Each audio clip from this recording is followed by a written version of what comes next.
The great Brahma gods from each of the 5 pure abodes brought the news to all beings that 100,000 years from now, a perfectly enlightened Buddha would arise in the world. Those who wish to meet up with him must maintain the 5 moral precepts and constantly develop loving kindness. Humans and deities wondered who the future Buddha might be, but no answer was forthcoming until a sign appeared, making the identity of the heavenly Bodhisattva known.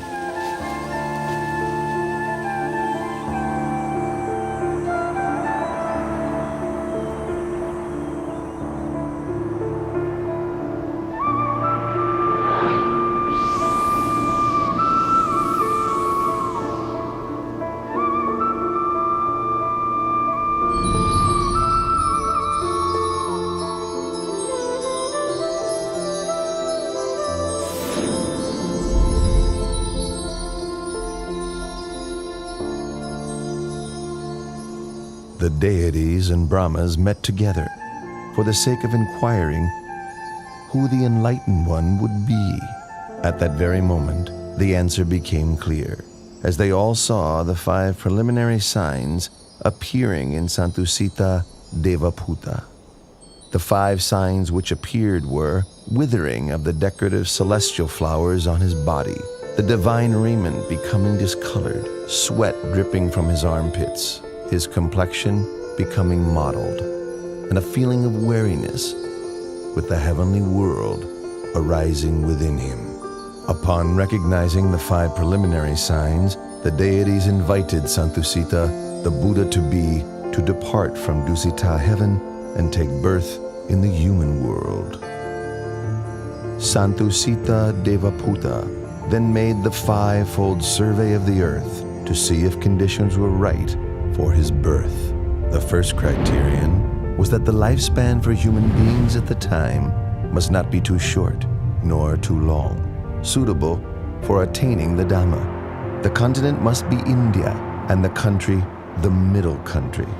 He must be born either into the warrior caste or as a Brahmin, and his mother must be one pure in moral conduct with much accumulated spiritual virtue. Seeing that all of these conditions were fulfilled, the Buddha-to-be accepted the invitation to be born upon the earth.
How do you Royal astrologers interpret the Queen's dream.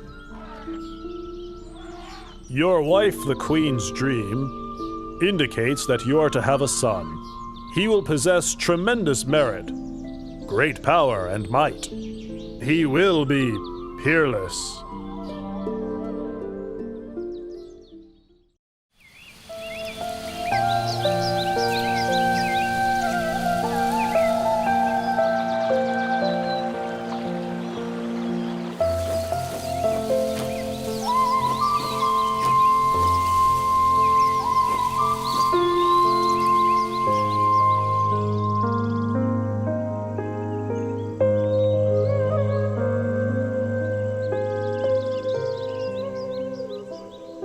My lord, tradition calls for me to return to my family home at Dewataha to give birth. You have my permission.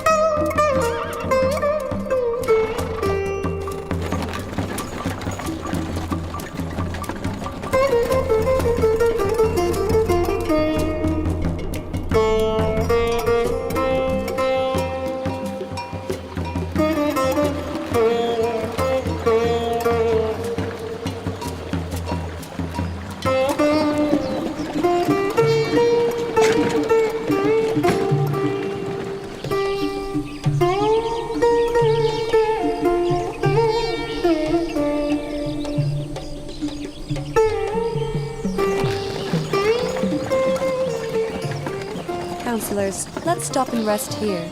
We have now completed half of our journey.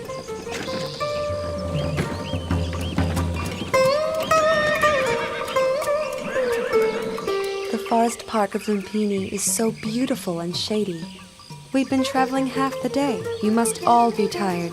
Let's rest for a while.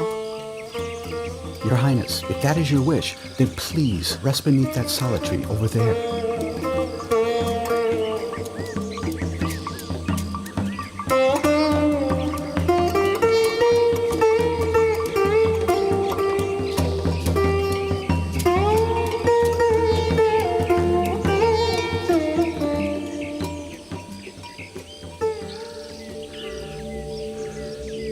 I feel as if I'm about to give birth. Quickly, join in and help. Her Majesty's time has come. Hurry, hurry!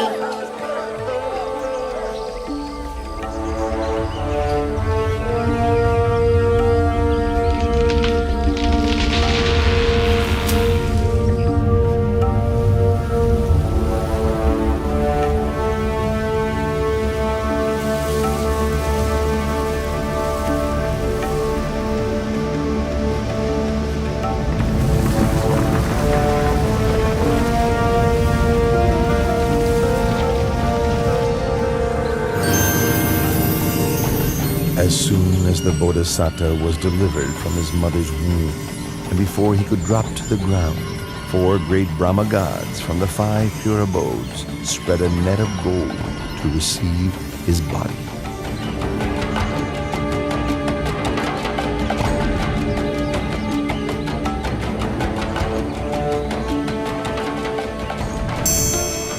On that day, the full moon of the 6th month, the year of the Buddha's birth, equivalent to 623 BC.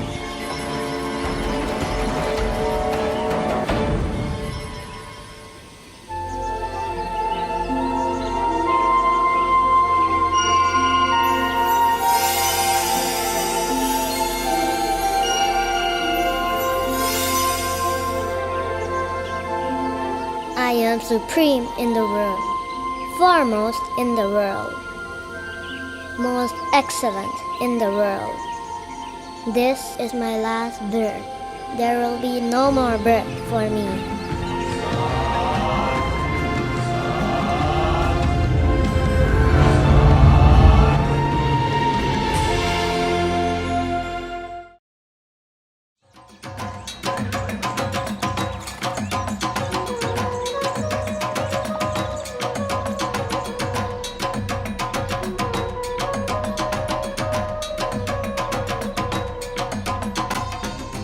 I have heard the good news of your son's birth and have come to pay a visit.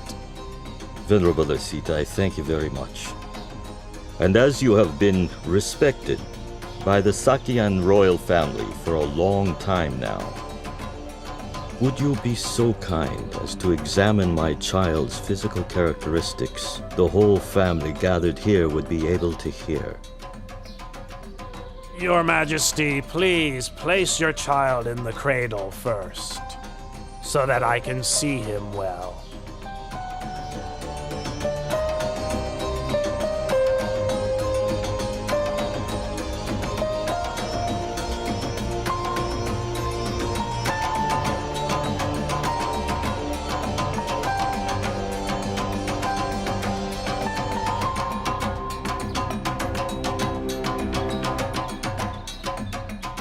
This royal child exhibits all the characteristics of a great being laid down in the ancient texts. I have never seen any being with the signs expressed to such perfection.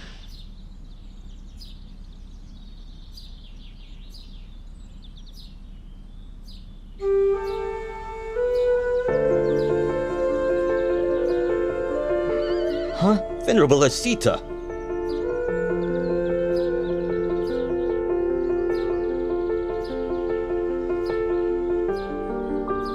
I have examined the characteristics of your newborn son. I predict that when your son has grown up, should he lead the household life, he will become a wheel-turning monarch, a great king of the world. But if he should leave, he will become a fully enlightened Buddha, supreme teacher of gods and humans. Oh, but it's such a pity. What's such a pity, Venerable Asita? It's a pity that I am too old to have the chance to live to see this great being grow up.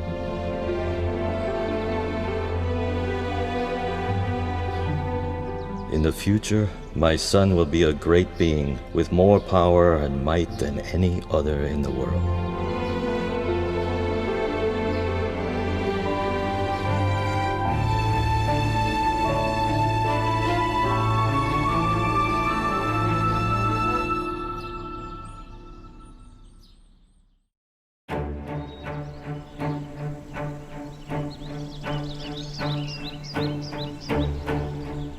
From the 108 Brahmins I invited for the naming ceremony, you 8 have been selected to interpret my baby son's characteristics. You are all proficient. Please give your prediction for my son's future life.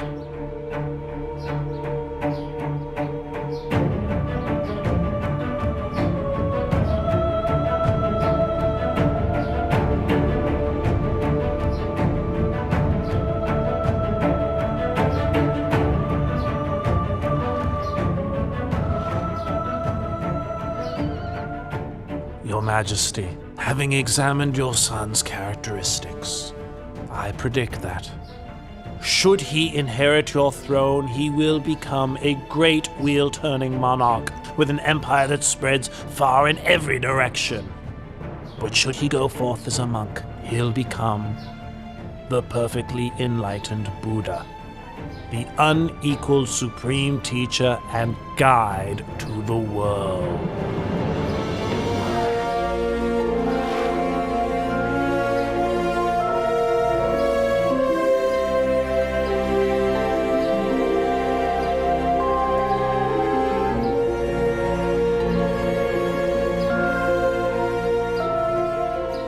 Venerable Kundanya, you are the last of the 8 Brahmins. Do you agree with the other 7 Brahmins that my son has 2 courses, either to become a great wheel-turning monarch or to become a fully enlightened Buddha? I have considered your son's characteristics in detail, and can see only one path for him. He will certainly not live as a householder, but will go forth as a monk. Then he will become enlightened as the Lord Buddha. This is beyond doubt, Your Majesty.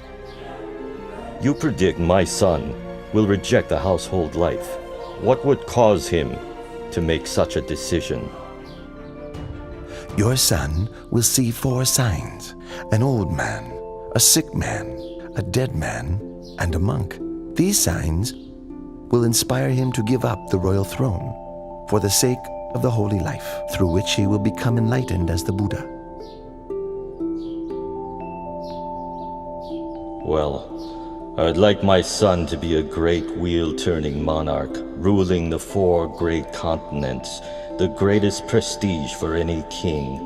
From this point onwards, I will not allow my son to ever see an old, sick, or dead man, or a monk.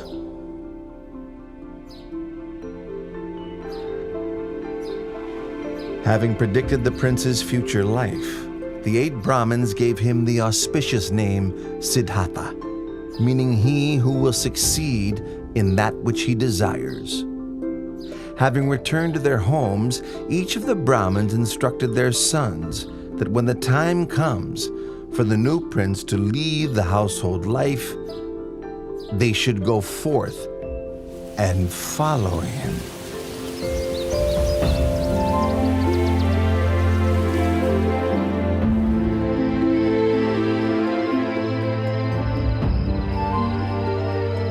Seven days after Prince Siddhartha's birth, his mother, Queen Siri Mahamaya, passed away and became a god in the heaven of Tusita.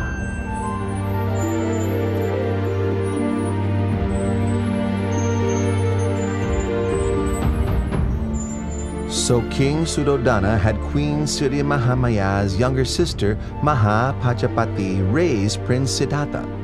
Later, the king took Mahapajapati as his new queen. King Suddhodana and Queen Mahapajapati had a son and a daughter together, but the queen still loved and cared for Prince Siddhartha as if he were her own son.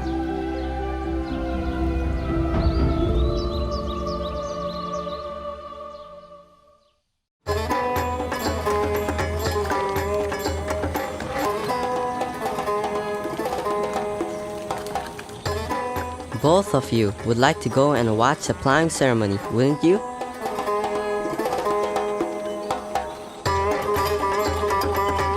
Today my father has had the city decorated in preparation for a great ceremony. It only takes place once a year. Go and watch. I will simply sit here. You needn't worry about me. With your permission, we'll go and watch for a while. As soon as the ceremony is finished, we'll be right back, Your Highness.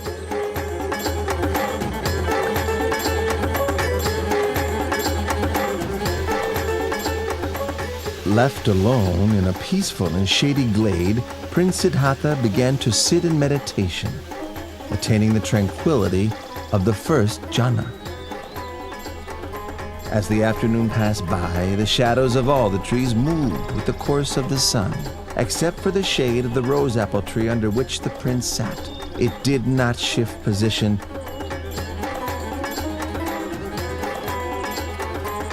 but remained steadily in place. When the companions returned and saw this wonder, they were startled and conveyed the news to the king, who went to see for himself.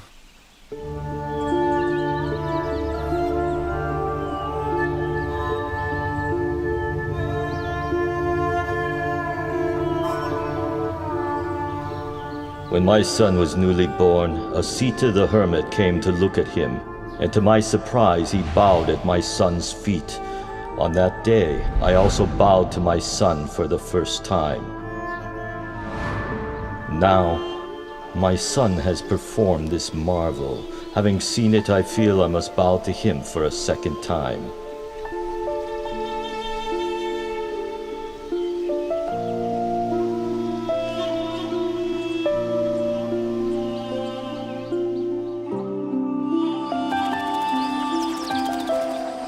When Prince Siddhartha was 7 years old, King Suddhodana had 3 ponds dug in the grounds of the palace, so that the prince could enjoy himself playing with his friend.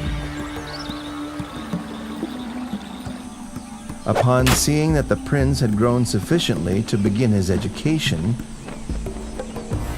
King Suddhodana sent him to study with the renowned teacher Visavamitra.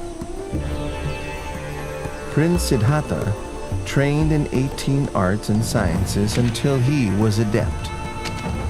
He was his teacher's top student, and before too long, he had learnt all that his master could teach.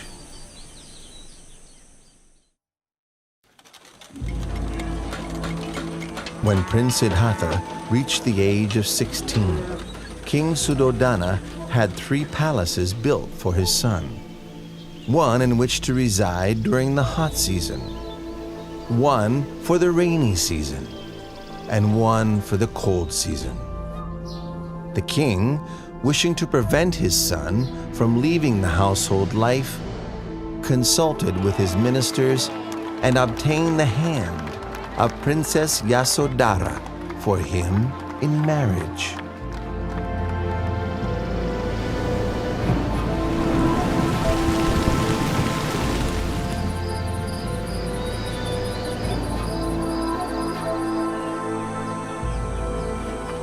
Time passed by until Prince Siddhartha reached the age of 29 years.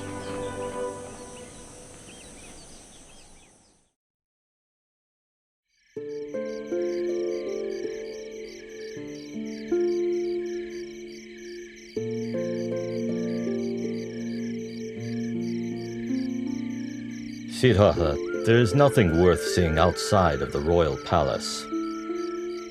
Since I was a child, I've not once set foot outside the great walls of this palace. I'd like to see what's outside. There's no place out there as beautiful or pleasant as right here inside our royal palace. That may be true, but I'd still like to go and see for myself. Please give me permission to go outside, Father. Well, if you really want to, I won't frustrate you, my son. I'll have a royal chariot prepared. Tomorrow morning, you may go outside. Thank you very much, Father.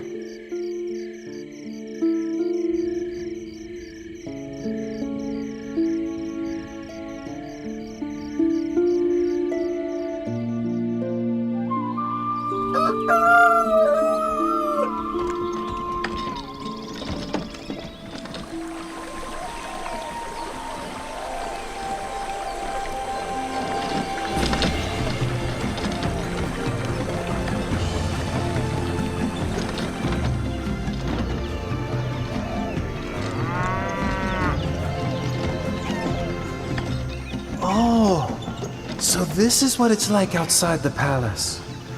Why did my father say there's nothing worth seeing and wish for me not to go out?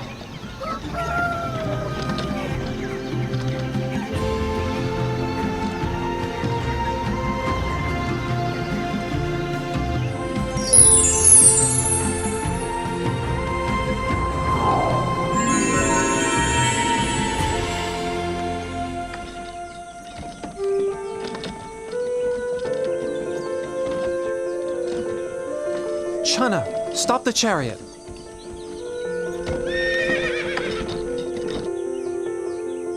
What is it, Your Highness? Look at that man over there. Why is his skin so wrinkled? And why is he having trouble walking? Oh, that's an old man, Your Highness. An old man? Everyone who lives for long enough will come to be like that man, Your Highness. Everyone must come to a state like that?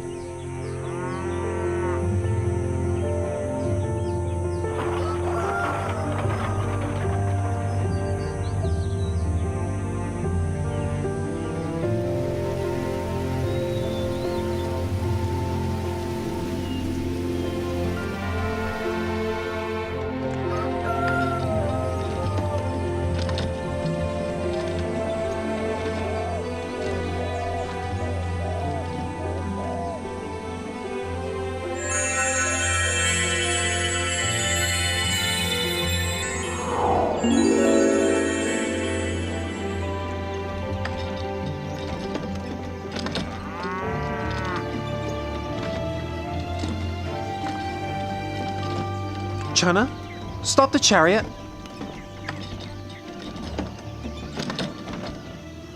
What is it, Your Highness? Why is that man sitting and shivering over there? He is sick, Your Highness. He is sick? Sickness is a natural part of life. We must all experience sickness, every one of us.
Your Highness, where are you going? Your Highness, please come back.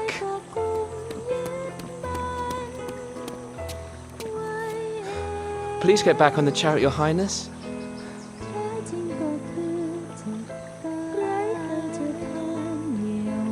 There's a man wrapped in that cloth, isn't there? Your Highness, that's a dead man. And must we all die? Yes, Your Highness. There isn't anyone that can escape death. Even me? Yes, Your Highness. Even you are subject to death.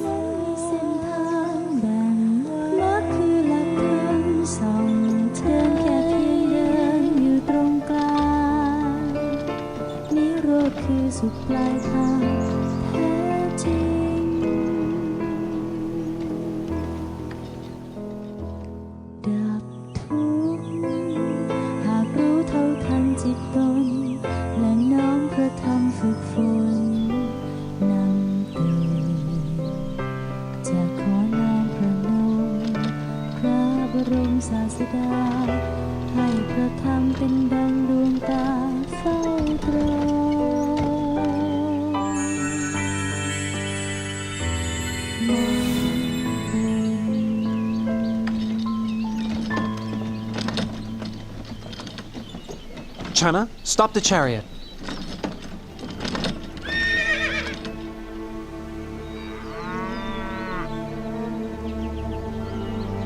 That is a monk, Your Highness.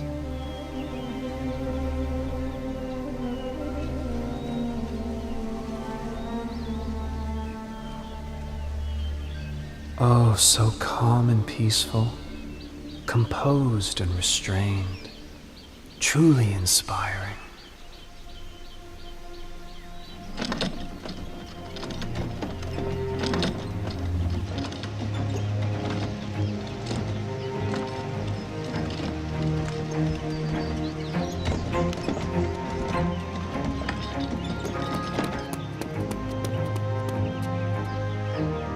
Your Highness, your wife has just given birth to a son.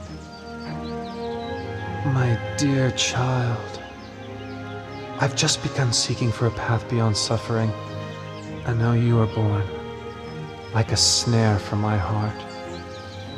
I will give you the name Rahula, which means fetter.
Yasodhara, you are as dear to me as my own heart. Rahula, you are everything to me. But not one of us can escape old age, sickness, and death. I must find a way for all of us to go beyond suffering, no matter how much trouble or turmoil there is in the search.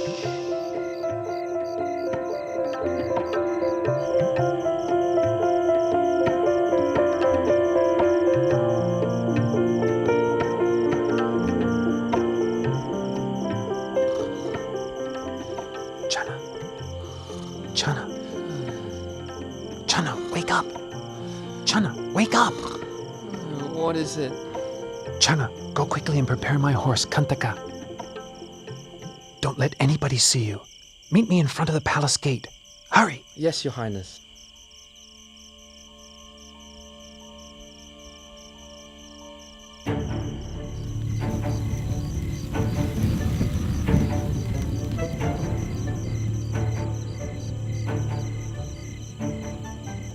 At the moment that Prince Siddhartha was leaving the palace gate, Vasavati Mara, the great deceiver, manifested. He was now worried that he could not use the prince's enjoyment of sensual pleasures to keep him under his control.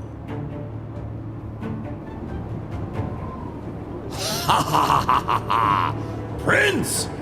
Better go back into the royal palace. In there everything is lovely, pleasant, and comfortable. In just 7 days, you'll become a great wheel-turning monarch. Don't give all of this up. If you leave, you'll get nothing but trouble, torment, suffering, and sorrow. I don't want to become a great wheel-turning monarch. I don't wish for possessions or comfort and happiness, because such things are not likely to free me from suffering, nor are they likely to help me assist my loved ones and my subjects. Step aside and allow me to pass.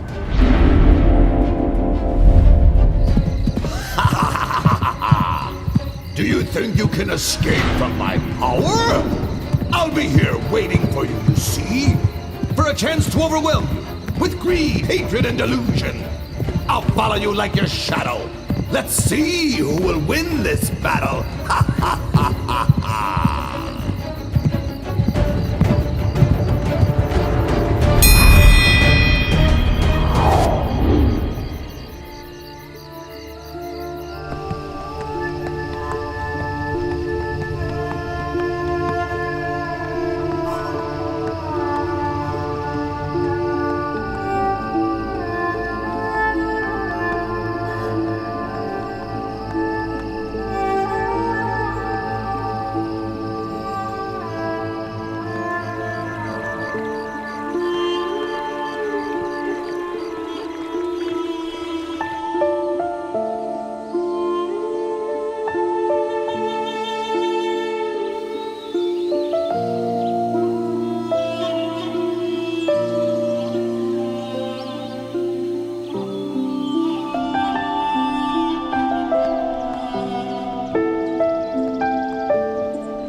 We've reached the river Anoma.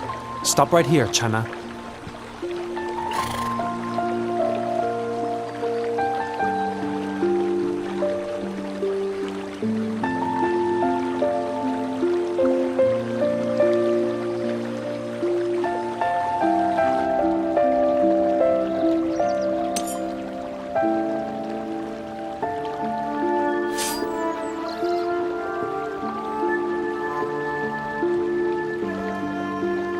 If I'm to attain to the supreme enlightened knowledge, may these strands of hair float away into the air. But if I'm not to succeed, may they fall to the ground right here. When the prince threw his hair up into the air, it floated into the sky and didn't fall down. Indra, the king of the gods, caught it in a crystal casket, which he then enshrined in the Kulamani shrine in the Tavatimsa heaven.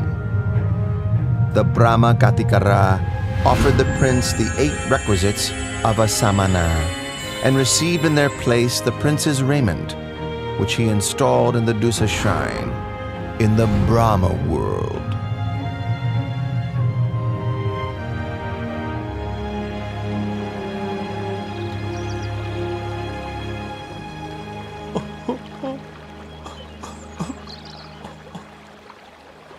Don't be sad and upset, Channa.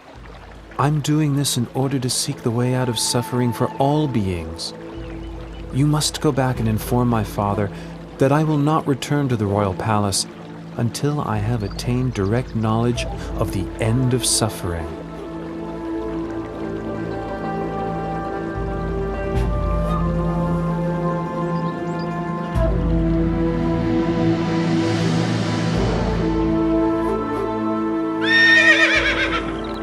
The horse Kantaka was so grieved to be parted from Prince Siddhartha that his heart gave out and he died right there.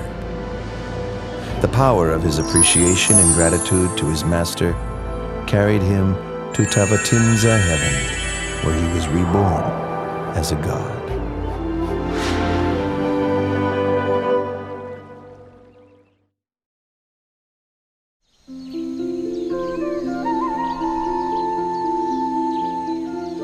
Having left Channa behind, the renunciant prince walked on to a mango grove, where he stopped and resided, eating no food for a period of 7 days. On the 8th day, the renunciant prince left the mango grove to go for alms in the city of Rajagaha.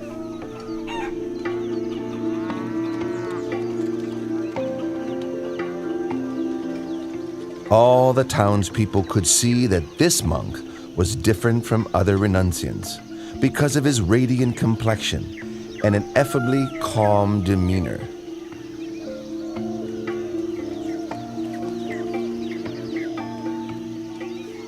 Oh, he's so handsome. What's he, a god? Wow, look at that one.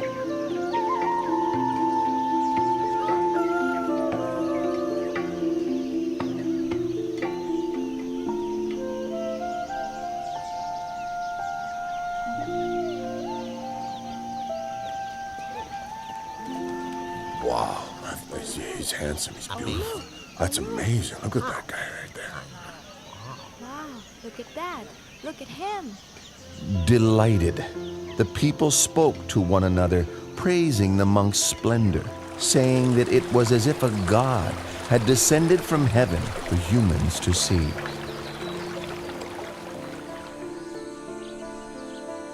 Once the renunciant had received a suitable amount of alms food, he returned to his place of rest.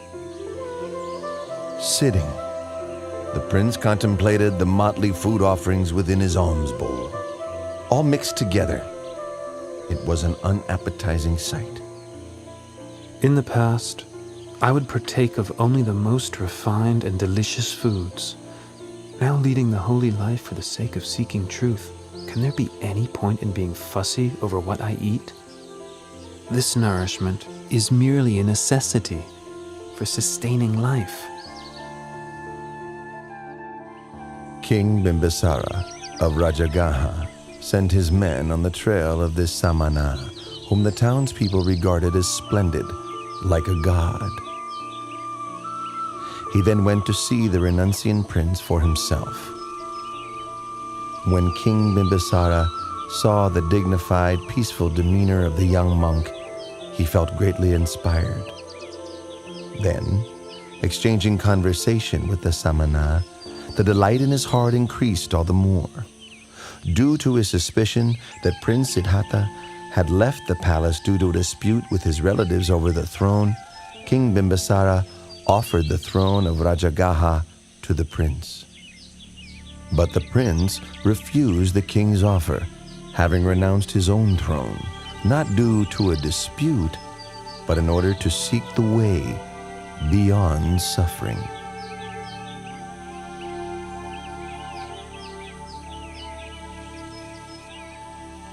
With such firm intention, I'm sure you'll attain the supreme enlightenment. Once you have done so, may I request that you come and teach the Dhamma to myself and to the citizens of Rajagaha.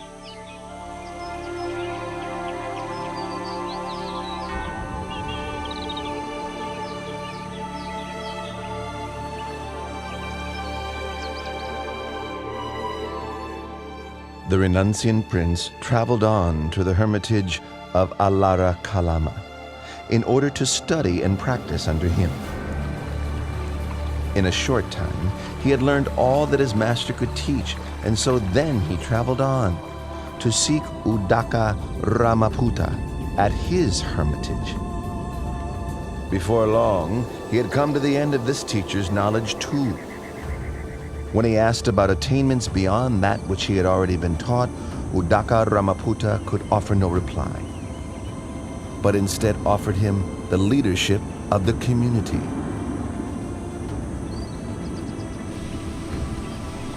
But when the Bodhisattva saw that what he had learned was not the way out of suffering he was seeking, he took his leave and moved on in order to continue his search for higher truth. The Bodhisattva came to Uruvela at Senanigama and considered the fresh coolness of its shady forest with orderly rows of trees and a river running through, located nearby to the village. It seemed a suitable place for him to continue striving for liberation, so he ceased his traveling and settled in that spot.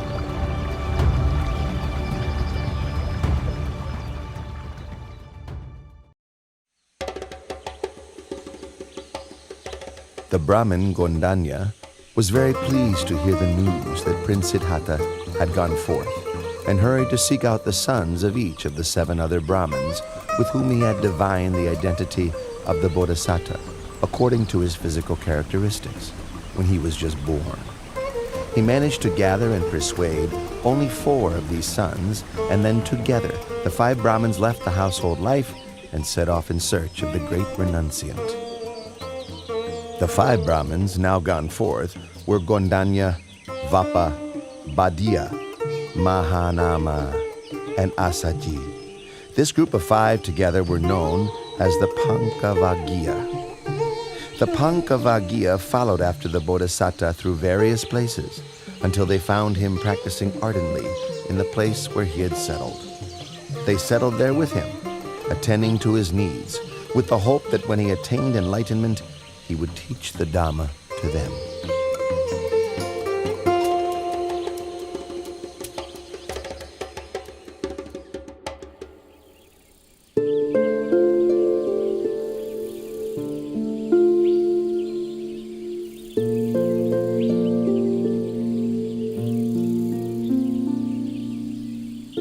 The renunciant prince was intent on seeking the path to enlightenment.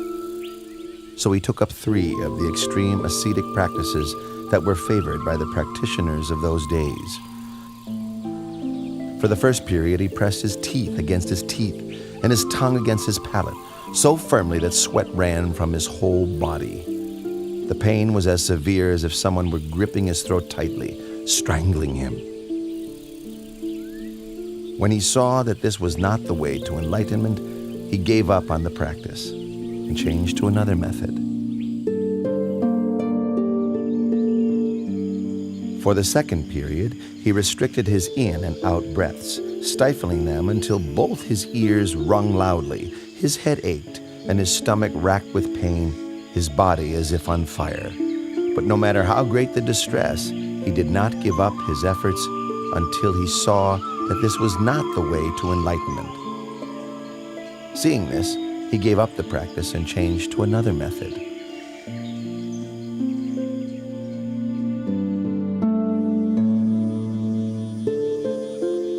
For the third period, he fasted until he was emaciated, wrinkled, his complexion discolored, his bones and sinews extruding. Exhausted of energy and suffering greatly, rubbing his hand over his body, the hairs stuck to his palm.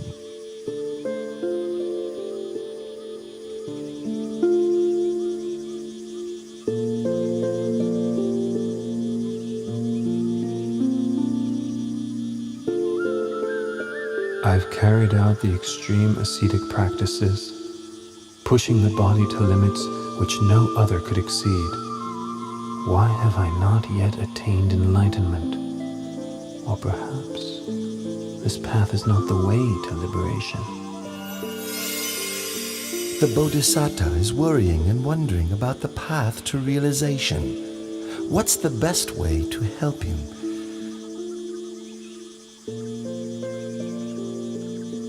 Aha!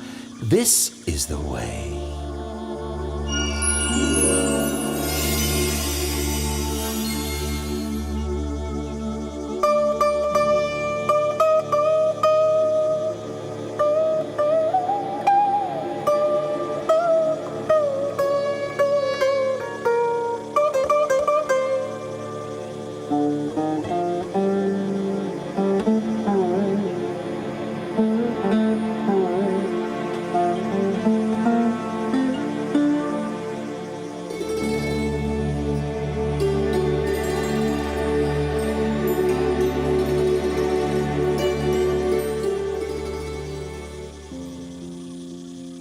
One string of that lute is too tight.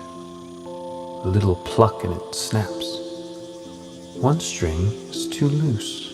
When plucked, the sound is barely heard.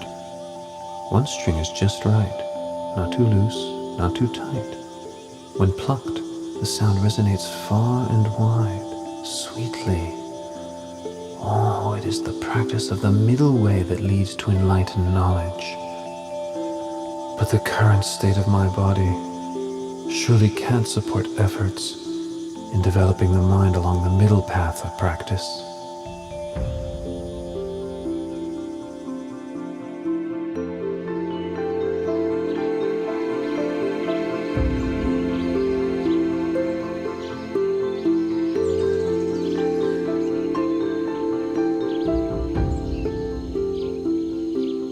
Prince Siddhartha, whom we had held in esteem as a bodhisattva, bound for success, even after practicing strictly for 6 years, using all his effort, is still unable to achieve enlightenment.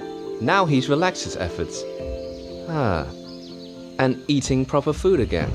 How will he ever succeed? Quite so. Venerable Kondanya, you're the most senior amongst us. What do you think we should do? Under the circumstances, there can be no use in attending to him any longer. The time has come for us to take our leave.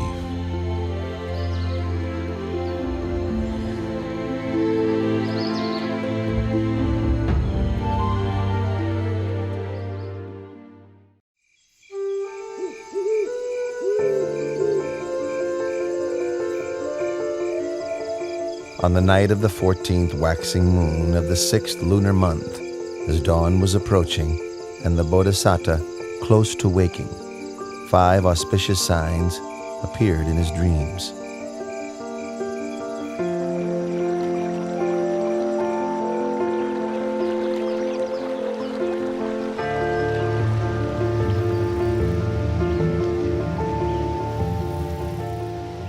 Which he interpreted as follows.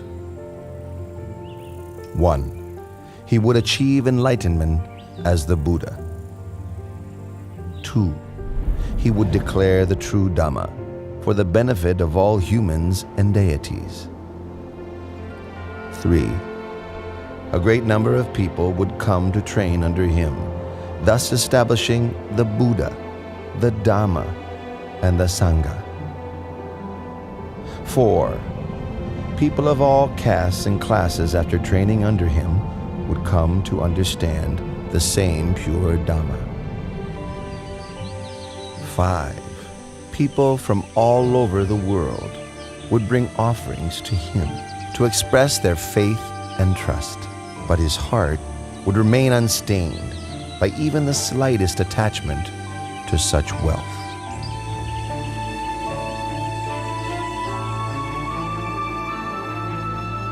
In the village of Uruvela Senanigama, there lived a wealthy man's daughter named Sujata.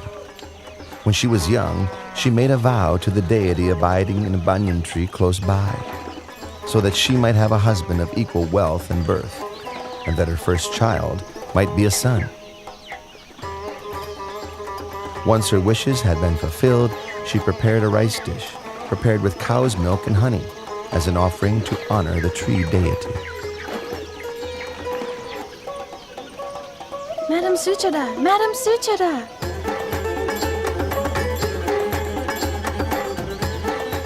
What's the matter, Puna? Why are you rushing in such an excited way?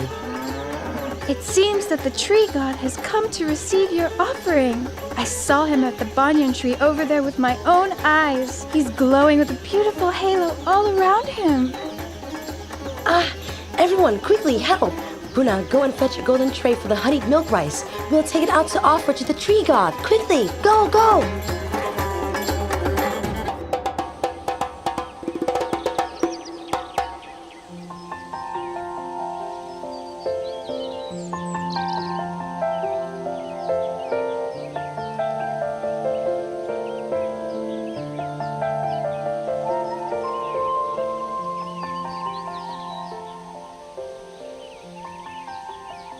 All of my wishes have been so graciously granted. Please, may I offer this meal of honeyed milk rice and this golden tray to you?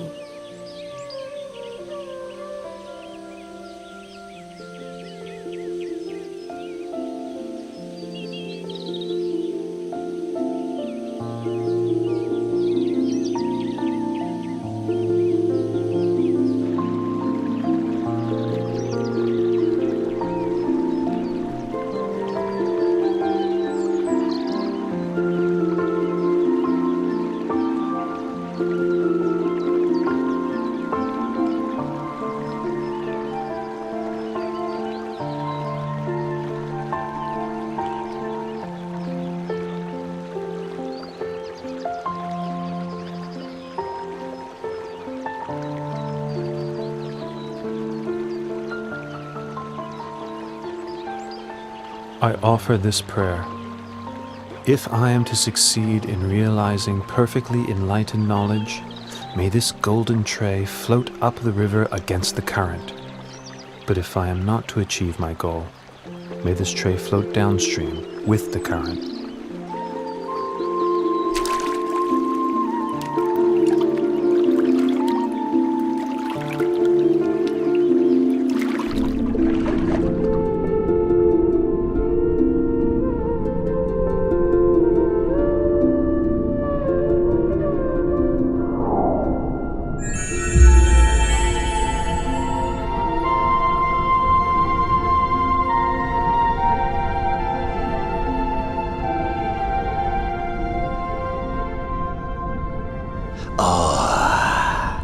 In no long time, 3 Buddhas have become enlightened here, and now one more is about to attain to the Dharma.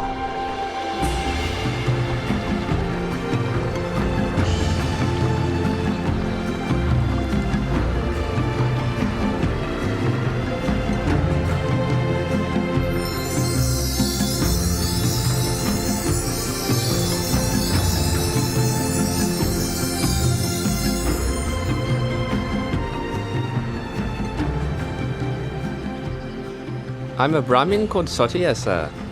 I'm inspired with great faith at the sight of you. Please let me show my respect. May I offer you 8 handfuls of blade grass?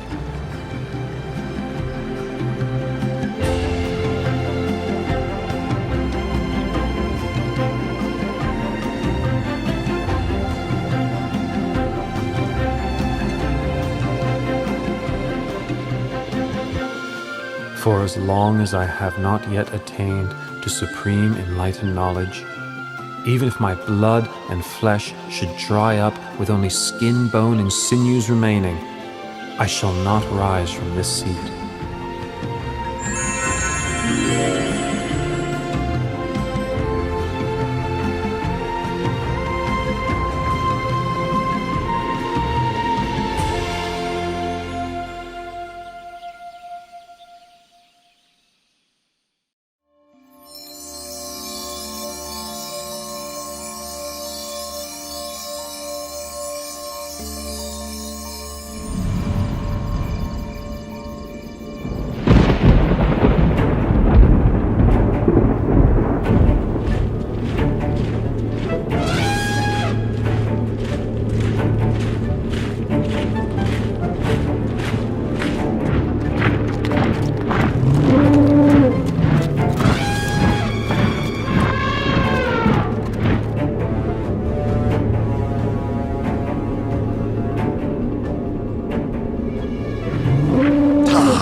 I've been following Prince Siddhartha's every step so as to stop him from achieving enlightenment.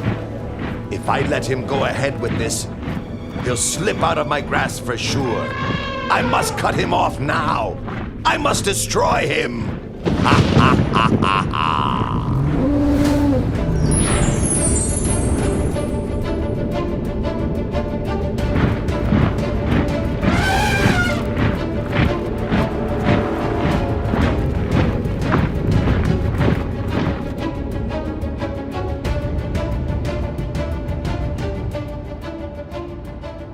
The power of the Bodhisattva's spiritual qualities and goodness, accumulated over countless lifetimes, protected him as though in invisible armor, his heart steady and peaceful, unshaken by fear.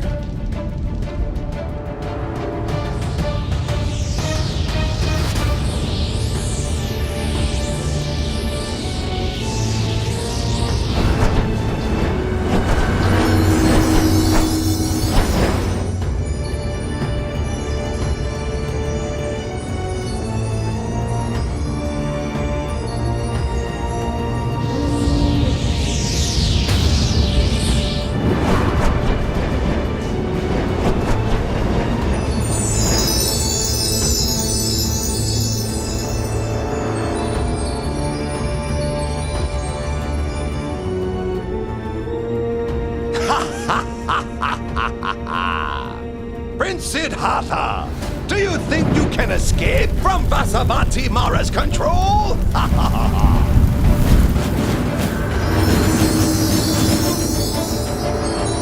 Huh?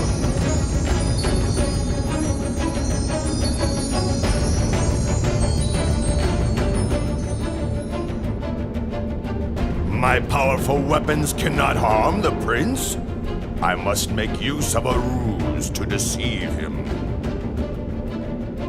Prince Siddhartha, the seat you sit on came to be because of my own spiritual powers. My troops are my witnesses. You must get up at once.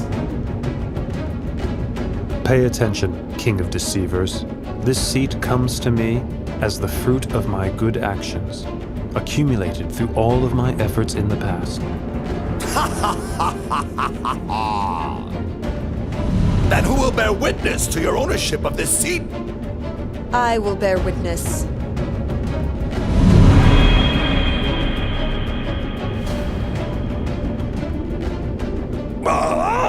Dharani, goddess of the earth!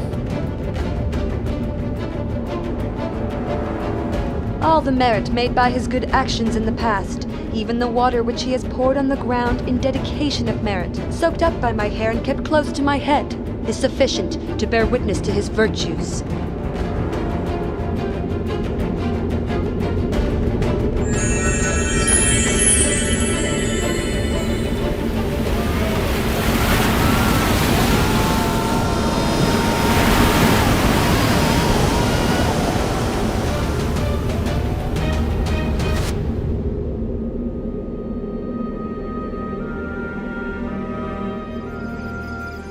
After his victory over Mara and his host of deceivers, the Bodhisattva's mind was firm, focused, and concentrated.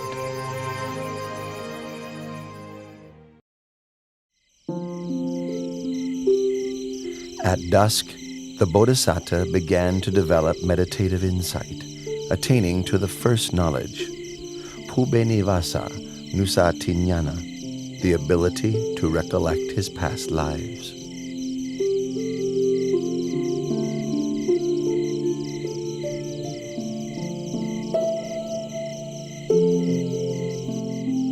In the silence of the late night, he attained the second knowledge, Kutu Papa Tanyana, knowledge of the passing away and rebirth of beings according to the results of their actions.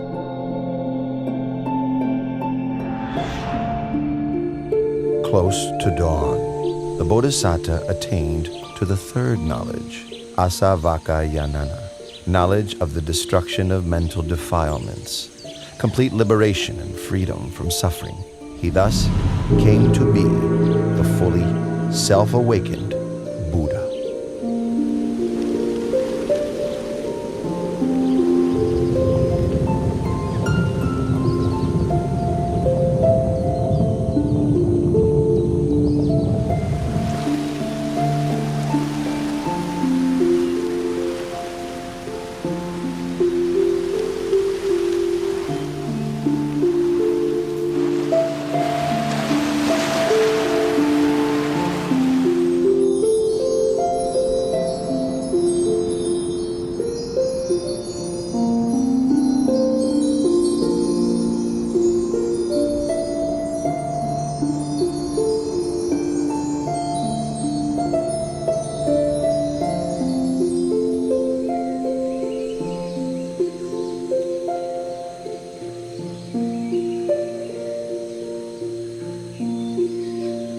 Craving, with you I've been born again and again, but now you are revealed, and your power redundant.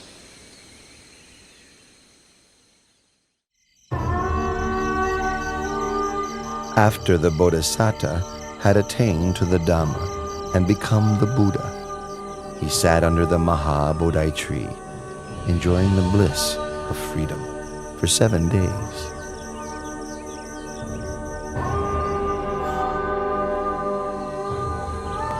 Then he went and stood in the open, gazing back at the Maha Bodhi tree and recollecting its virtues. He stood there and gazed without blinking for 7 days.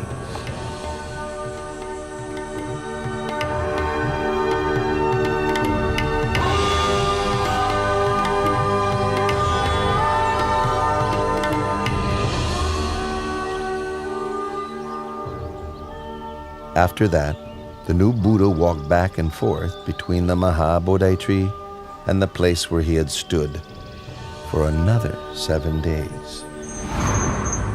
Having walked meditation for 7 days, for the 4th week he sat meditation in a crystal shelter prepared for him by heavenly beings. He sat and contemplated the most profound Dhamma for 7 days.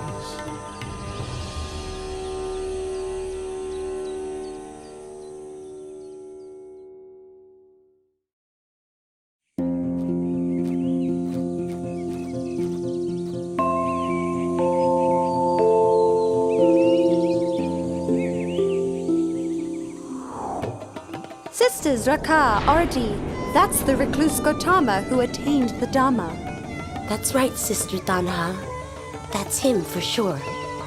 Our father, Lord Mara, together with all his troops, could not defeat this one and was humiliated. It's up to us to find a way to take revenge. Tanha, Raka, in this world, I've never met a man whose heart could resist the 3 of us. We who embody infatuation and desire. Ardi, you're right. We will use our femininity to ensnare the recluse Gautama in the bonds of sensuality and entangle him for countless time.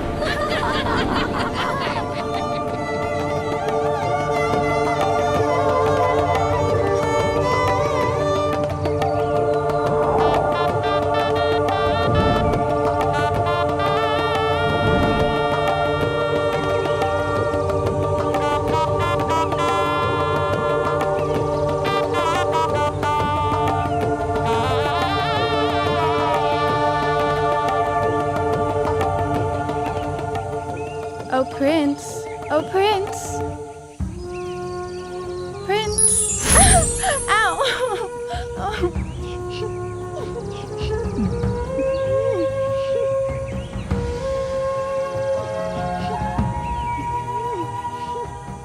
Daughters of Mara, go back.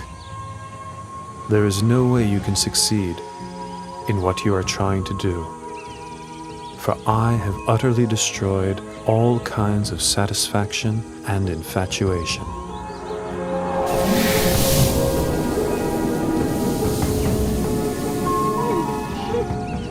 My name is Tanha, and this is Rakan Arti. We're not here to tease or deceive you, but the truth is, we are quite taken with the sight of you.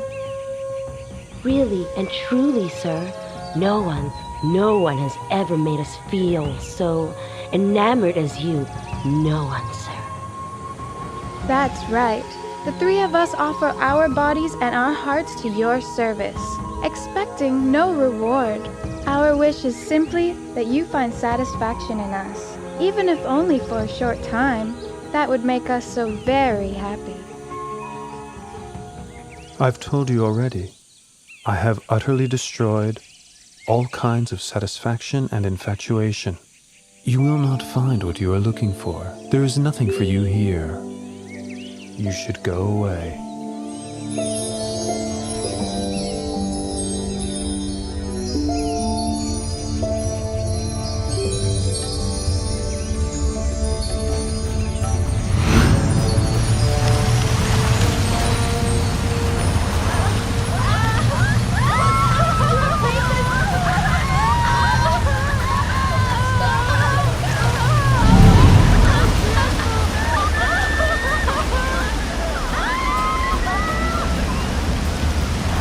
From this moment on, no one will ever again be able to wield power over the Samanakotama, the Enlightened One.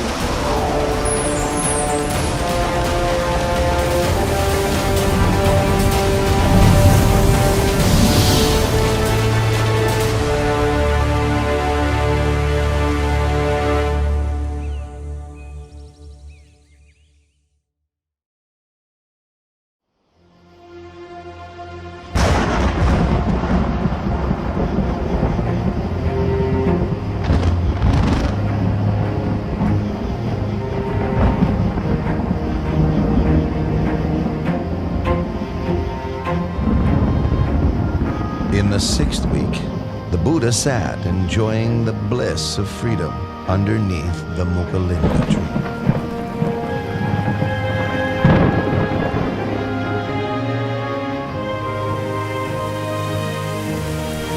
As he sat, the rain fell constantly.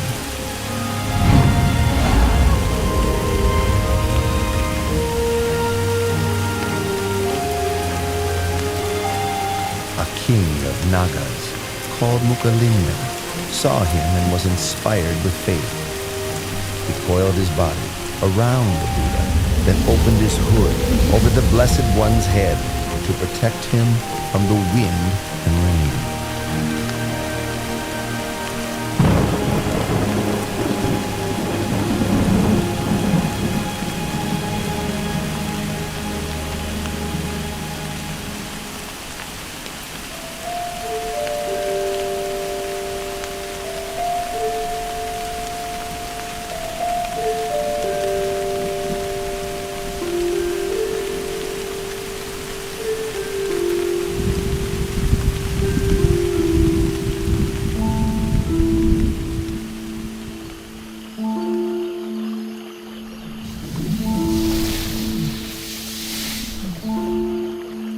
When the wind and rain subsided, he uncoiled from the Buddha and changed his body into the form of a young man, bowing and paying respects to the Buddha.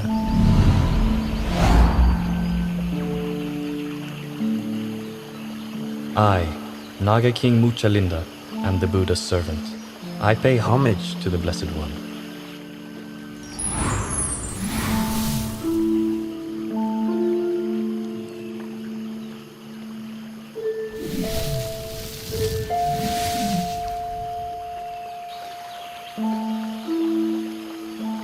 Silence is happiness for the one who has seen the Dharma. Delight in the peace of seclusion, harmlessness to all beings, freedom from lust, and overcoming sensuality. These are the highest joys in the world. Eradication of conceit is the greatest happiness of all.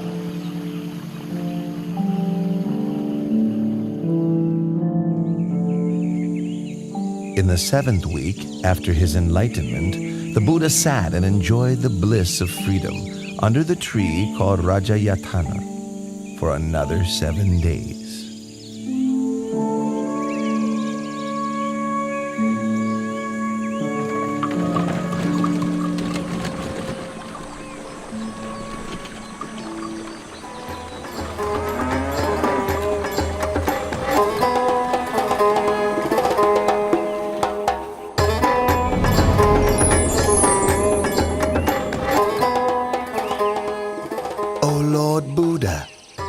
enjoyed the bliss of freedom for 7 weeks without taking any food to eat.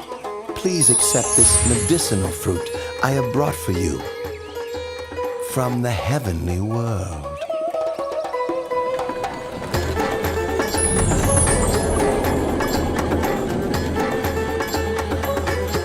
Those 2 merchant brothers made merit with me in the past. I should take this opportunity to help them meet the Buddha.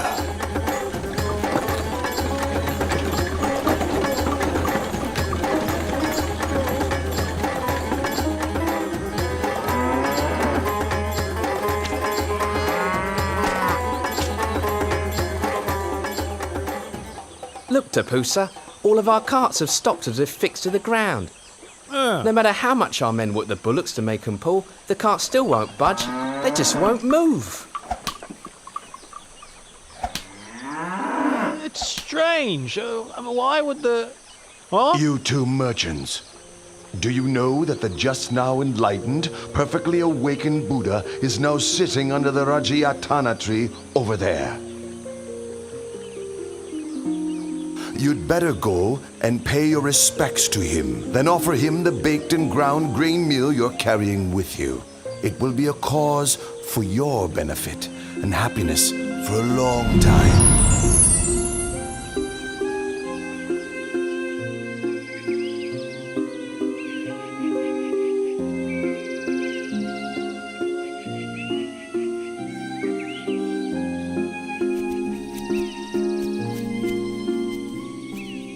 Your 2 humble servants bring baked and ground grain meal to offer. Please may the Lord Buddha accept our offering. I lost my alms bowl before my enlightenment. When I accepted the honeyed milk rice from Sujata, I floated the golden tray off in the stream. Now these 2 merchants are offering me a meal.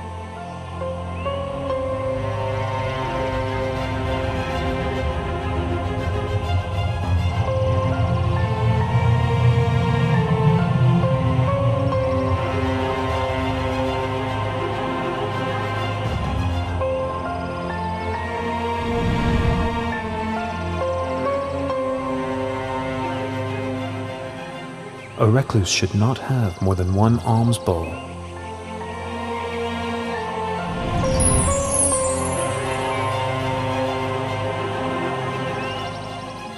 We, Tapusa and Balika, declare ourselves to be lay Buddhists. We take refuge in the Buddha and the Dharma for the rest of our lives.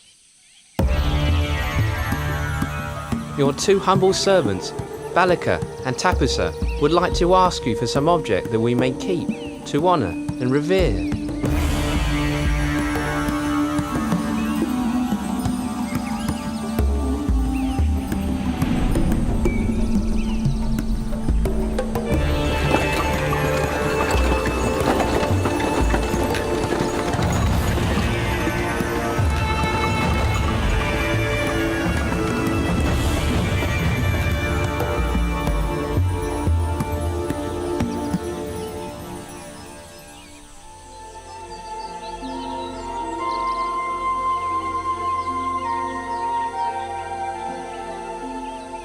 I have attained the Dharma, which is profound and subtle.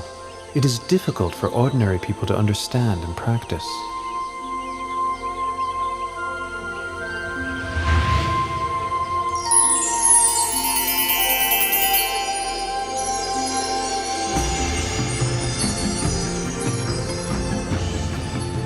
There are several kinds of people in this world. The quick-witted, upon hearing my teachings, know and understand them quickly, just like a lotus flower above the surface of the water that blossoms as soon as it receives the sun's rays. Those of moderate intelligence, having heard my teachings and then receiving some further explanation and training, are able to know and understand within a short time, just like a lotus flower level with the surface of the water, ready to blossom the next day. The slow-witted, having heard the teachings, receiving further explanation and training, persevering with faith, are able to know and understand in the end, like a lotus flower below the water, which grows upwards before finally breaking through the surface and blossoming. The final kind of person, no matter how many times they hear the Dhamma, are unlikely to grasp the meaning or understand, although their listening may be a cause for realization in a future existence. This type may be compared to a lotus down in the muck and mire, falling prey to fish and turtles, not rising up and blossoming. This being the case, I'll preserve my life for the sake of spreading the Dhamma. I will teach humankind until the Dhamma becomes firmly established and widespread for the benefit and happiness of all for a long time.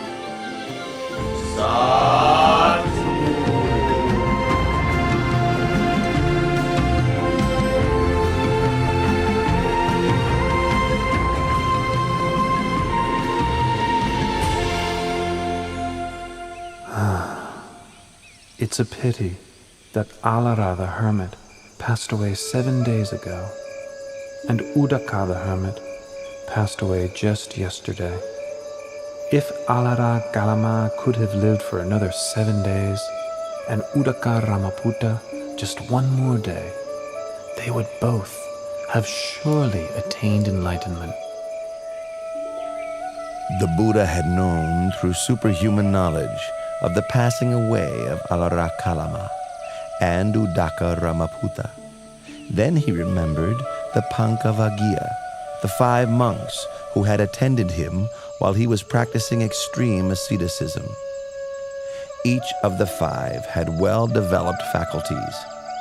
If they could hear the teaching, they would surely soon attain to the Dhamma.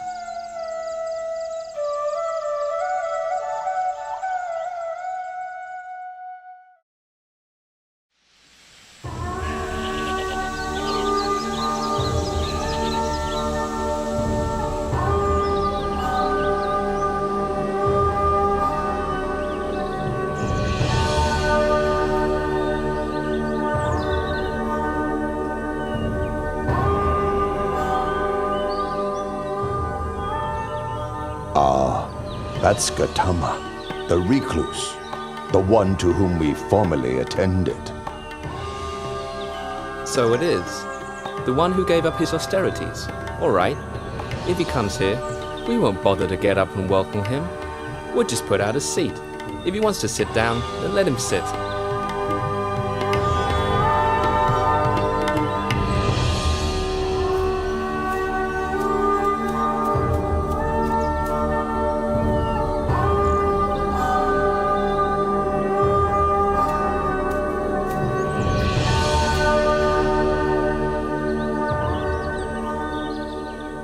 Look, we're so glad to meet with him again that we've forgotten our agreement to show no interest.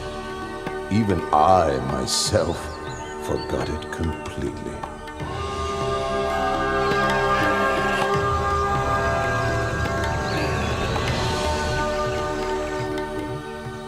Recluse Gautama, what leads you to visit us here in this forest? Do not address me in that way. I have now attained to the Dhamma. Pay attention to my words. If you follow my instructions, before very long, you will realize the Dhamma. While practicing austerities for a long time, you did not become enlightened. So how could you? How could you have attained liberation after giving up your efforts and causing us to abandon you? Throughout all of that time, did I ever say anything like this to you all? No, it's true. You have never said anything like this to us before.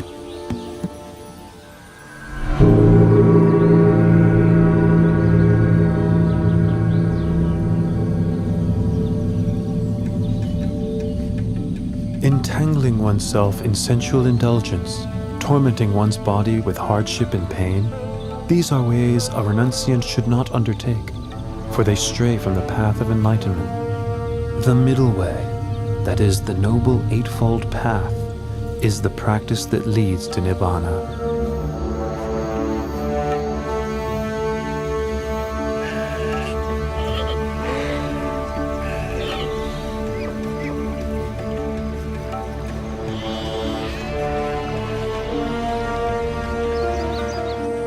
There are four noble truths as follows.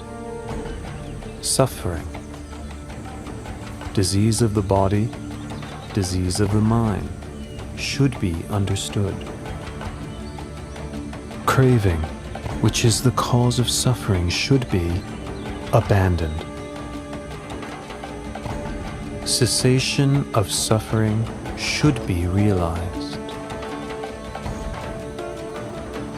The path of practice leading to the cessation of suffering should be developed. Once the Buddha had given his first Dhamma teaching, the Venerable Gondanya gained the vision of Dhamma and thus became the first stream enterer. Anya Kondanya knows the truth. Lord Buddha, please grant me ordination as a Buddhist monk.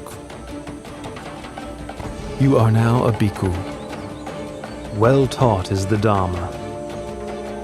Practice the holy life and put an end to suffering.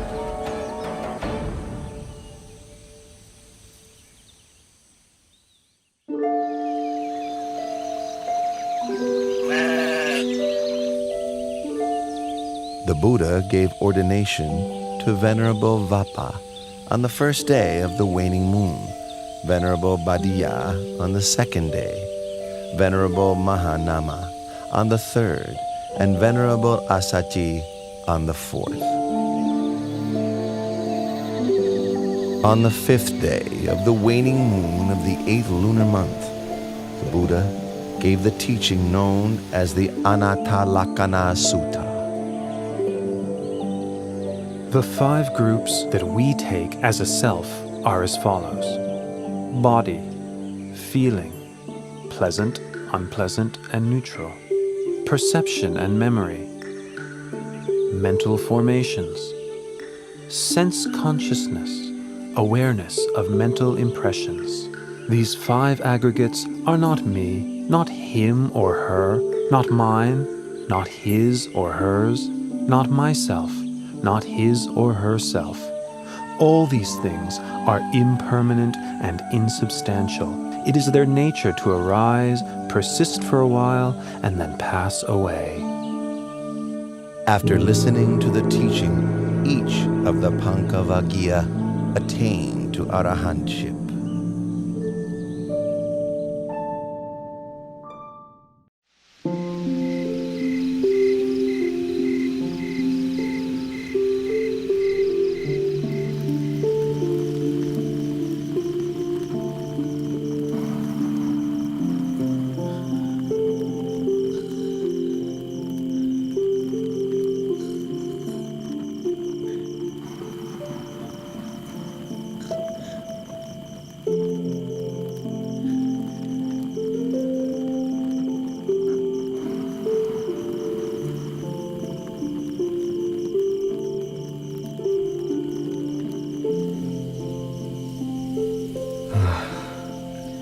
Actually, these women are not so attractive at all.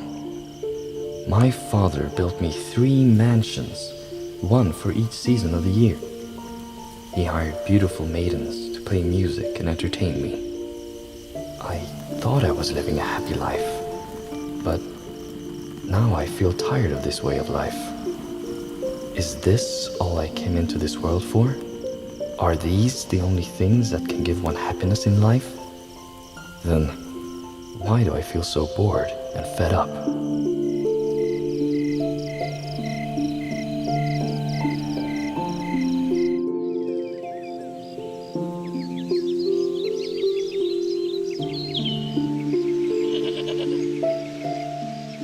How troubled I feel. How frustrated. How troubled I feel. How frustrated. It is not troubling here. It is not frustrating. Come this way, Yasa, and I will teach you the Dharma.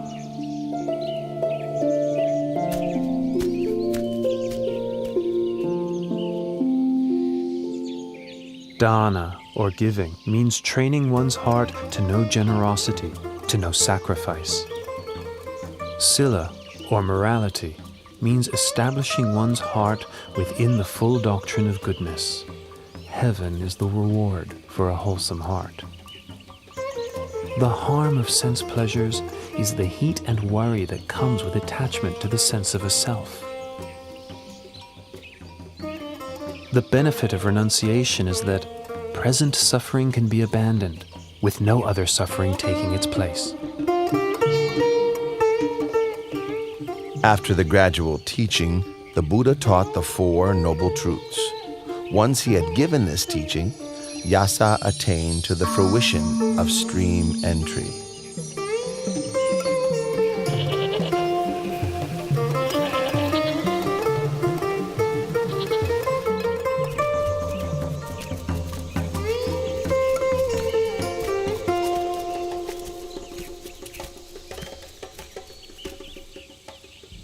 Hey, these are my son Yasa's shoes.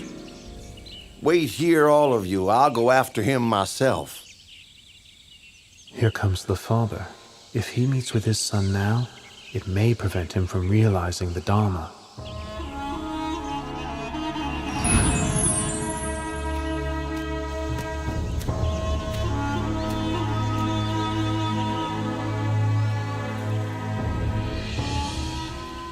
You sitting there, have you seen a young man named Yasa? He's my son.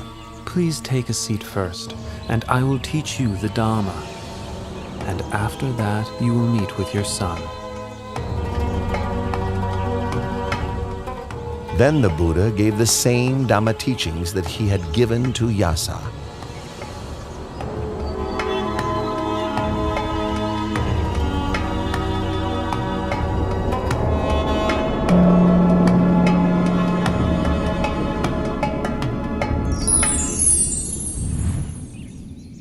Oh, the Buddha has helped gain the vision of Dhamma. I declare myself a Buddhist and take the Triple Gem as my refuge for the rest of my life.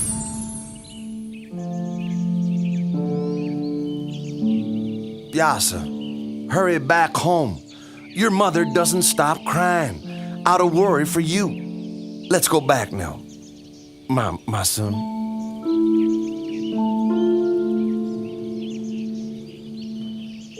Yasa has now heard my Dhamma teaching twice and has fully penetrated it. He is now an Arahant with no thoughts of returning to the household life. Yasa, now you've gained what is truly supreme. Please, may I invite the Lord Buddha to receive alms food at my house this morning.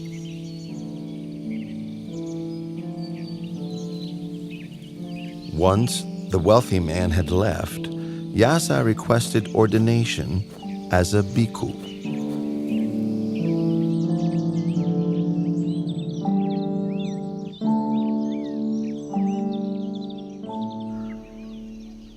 Once Yasa's mother and wife heard the Buddha's teachings, they both gained the vision of Dhamma, attaining the fruition of stream entry. They declared themselves as Buddhists and took refuge in the Triple Gem, becoming the first female followers of Buddhism.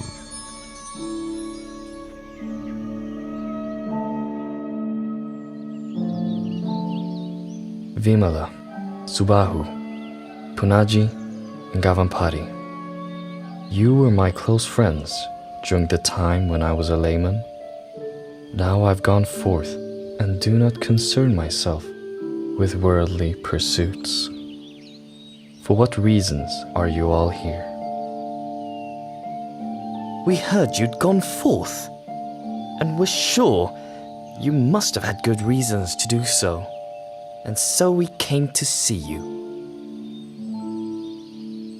Well, if that's the case, I will take you to meet the Lord Buddha, the one who has shown me the light. I will request the Lord Buddha to give you instructions as well. Follow me.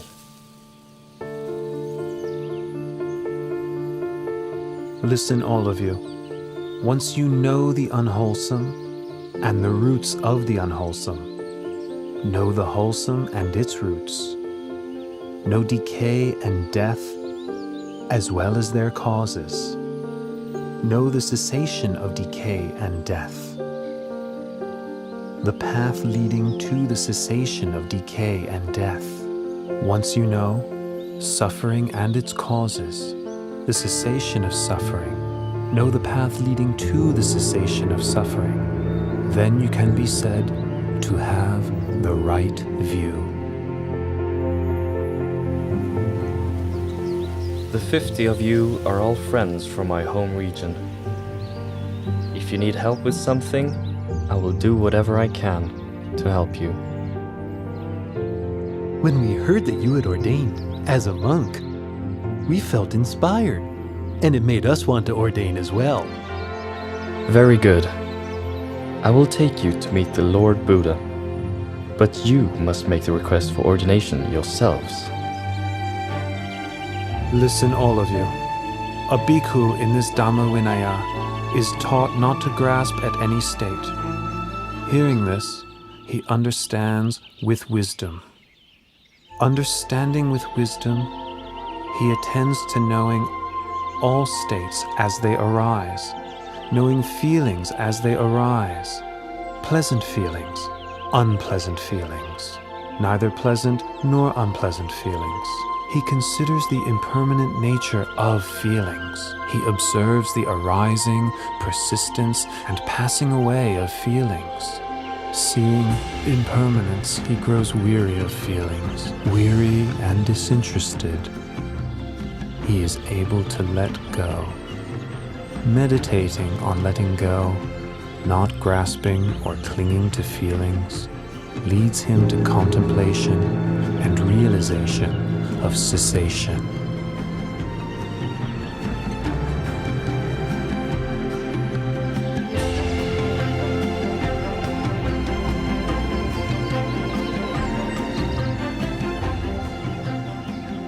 Bhikkhus, you have now attained the sublime Dhamma.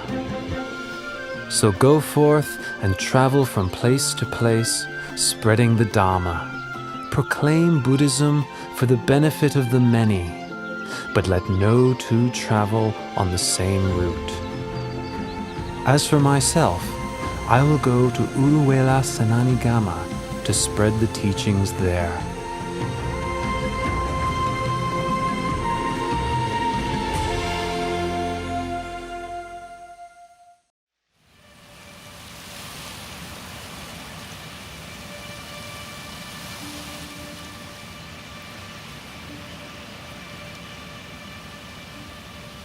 Because of that one courtesan, the 30 of us have had to go through all this trouble, forcing our way through the forest into this cotton plantation.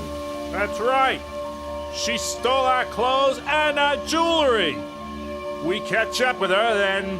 Whoa, wait. Look, there's an ascetic sitting under that tree over there. Let's ask him if he saw her pass by.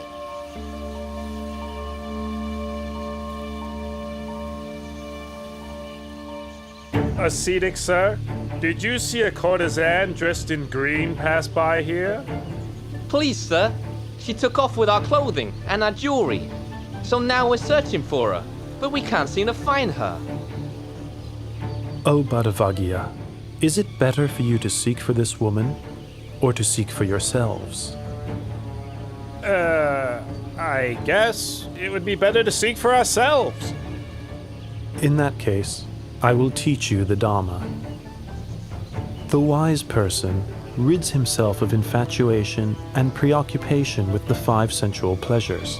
He sees that life is short, and to be distracted by such pleasures is like being snagged and bound up, just as a fish is caught by a hook. Having taken the bait, it's a cause for much suffering and struggle thereafter.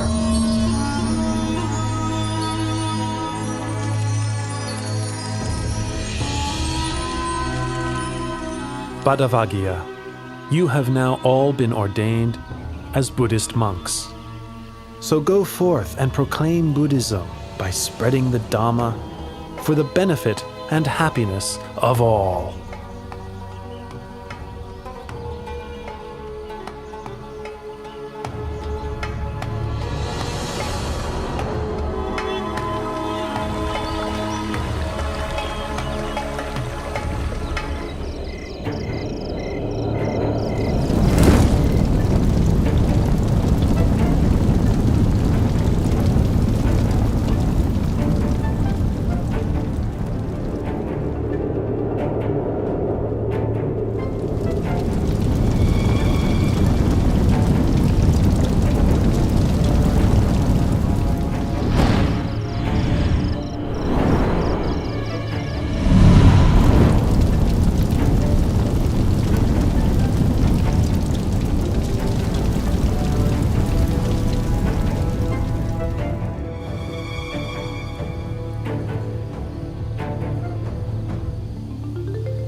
Ascetic, sir, why are you coming into my hermitage?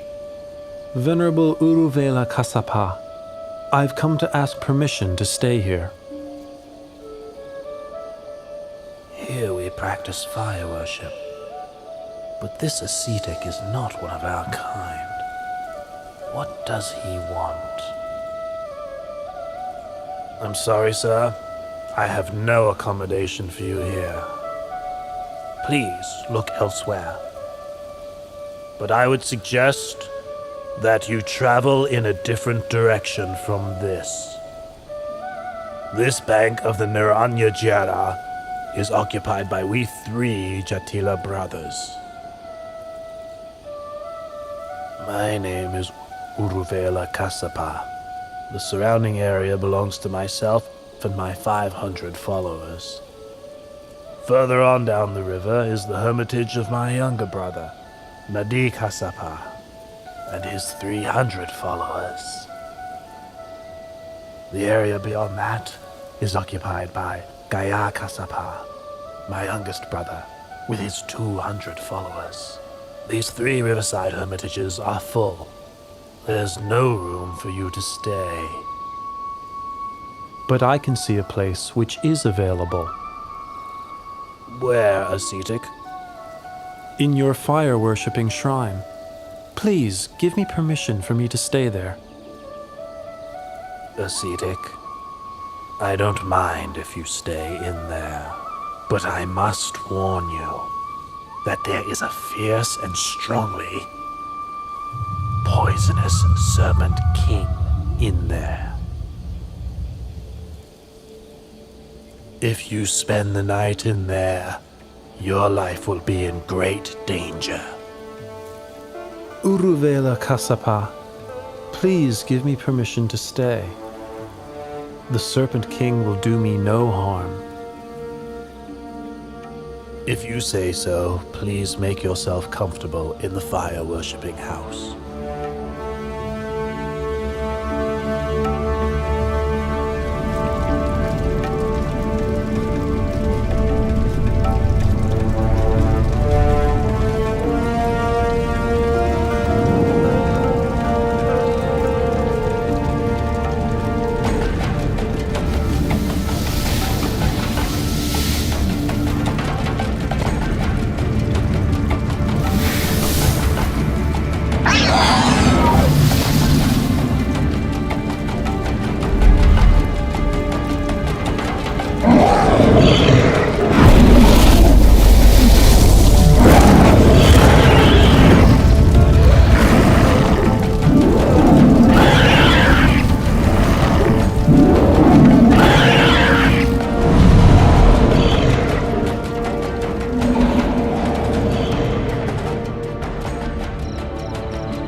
By now, the recluse must have been burned up by the fire of the Serpent King.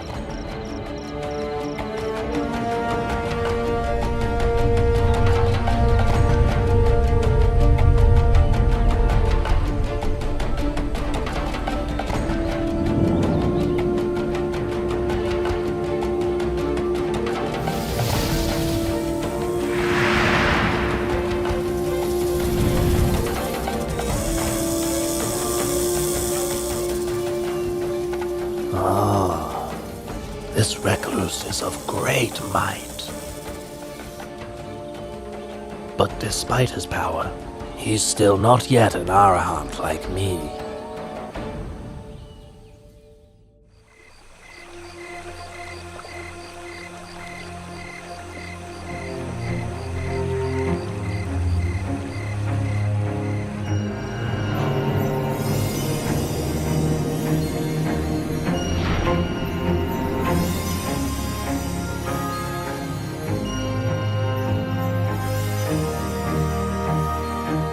This ascetic is indeed of great might.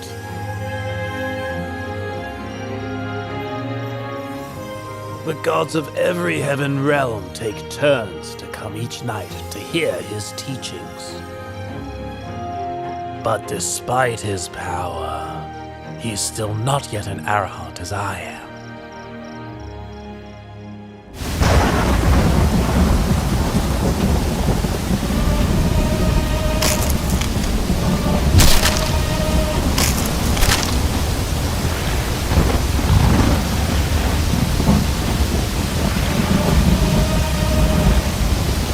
There's been a tumultuous rain, and it has flooded the whole area.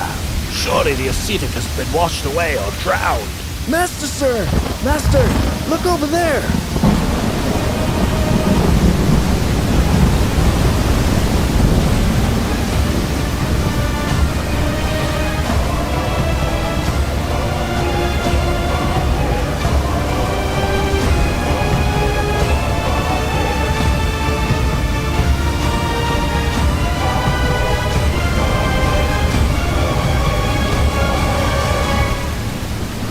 This ascetic has so much power. But despite all of this, he's still not yet an Arahant as I am.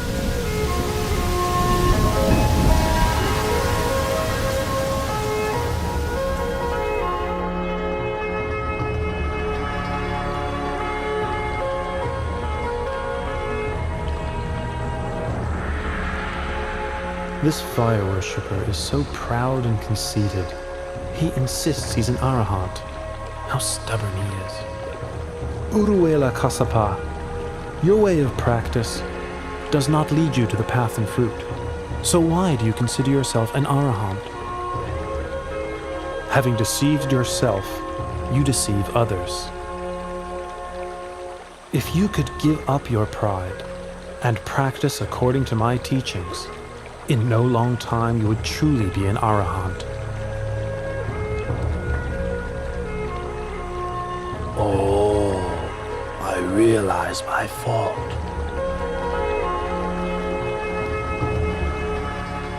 Please may the Buddha allow me to take ordination and teach me the Dharma.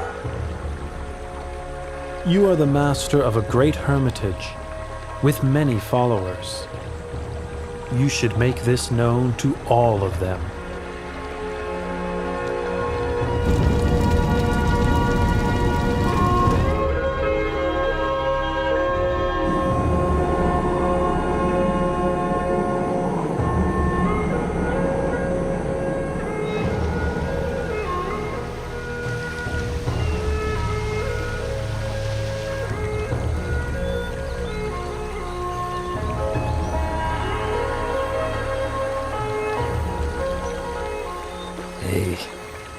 These robes and fire-worshipping implements must have washed down the river from where my two elder brothers live. Something must have happened to them.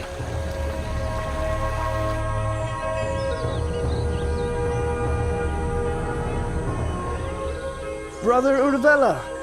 Brother Nati!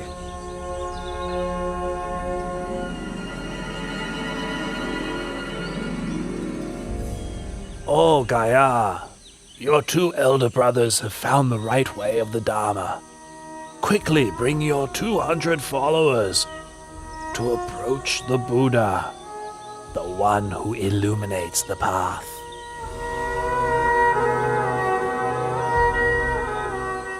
O bhikkhus, all things are burning. Contact with the eyes, ears, nose, tongue, body, and mind are burning. Feelings, mental formations, and consciousness, whether pleasant, painful, or neither pleasant nor painful, are burning, burning with lust, hatred, and delusion, burning with birth, aging, and death, burning with sorrow, lamentation, pain, grief, and despair. The well-taught noble disciple, seeing this, becomes weary of thoughts and feelings. Being weary, he releases his clinging. Releasing his clinging, his heart is freed.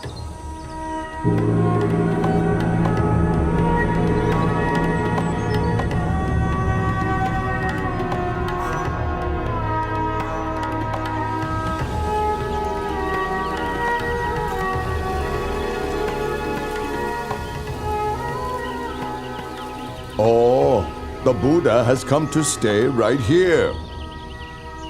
When I was a young prince, I made 5 wishes.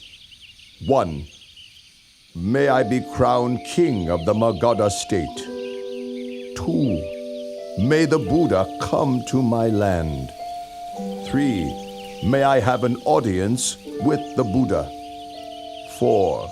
May the Buddha teach me the Dhamma. And 5. May I realize his teachings. It seems that all of my wishes are about to be fulfilled. Follow me. We're going to seek out the Buddha and ask for his teaching.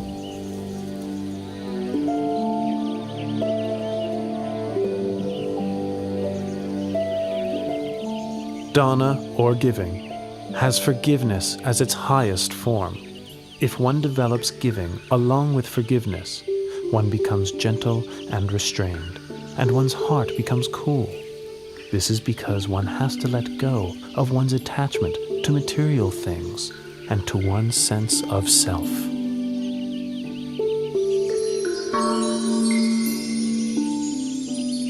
And now, all of my wishes have been fulfilled. Oh yes, your teaching fills me with the greatest joy. Please, may I invite the Lord Buddha and all of the bhikkhus to have a meal in my palace tomorrow morning. The Lativana Park where you're staying is far from the city. It is not convenient for the faithful lay people to visit. Please, may I offer the Veluvana Park to you. The Veluvana Park is cool, shady, and very large. Not far from the city, but still quiet and peaceful. Please, give me your permission to build a monastery for you here.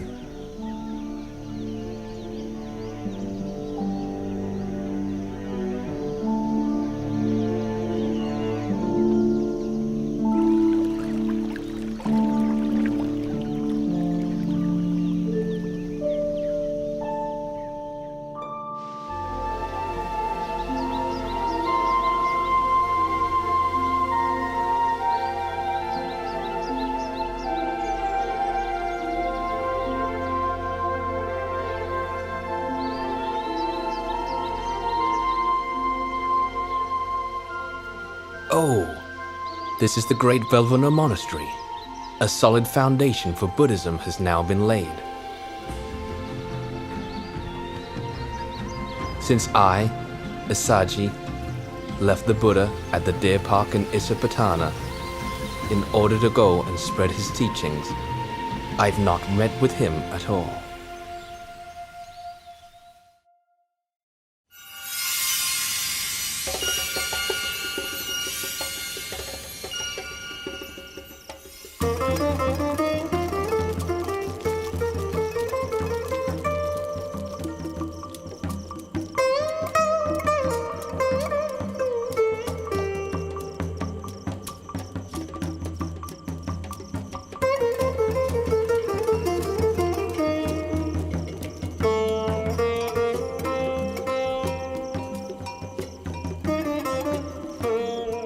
Upatissa, You're not enjoying the play, are you? You seem completely indifferent and uninterested. Ask yourself the same question, Kalita. You seem quite unimpressed yourself. Neither the actors nor the viewers will live for more than 100 years. In no long time we'll all be dead. We're absorbed in watching entertainments, seeking fun, but for what benefit? Surely it would be better to seek the path beyond all suffering. I've been thinking the same way as you. All right then. Let's seek out a teacher under whom we can live and practice. To which hermitage should we go? Which teacher should we seek out? These days, there's so many sects. But we should choose the school of Master Sanjaya. It's large and respected, with many followers, located right in the city of Rajagaha. Besides ourselves, we'll have to persuade our followers to go with us. All right, we'll leave tomorrow.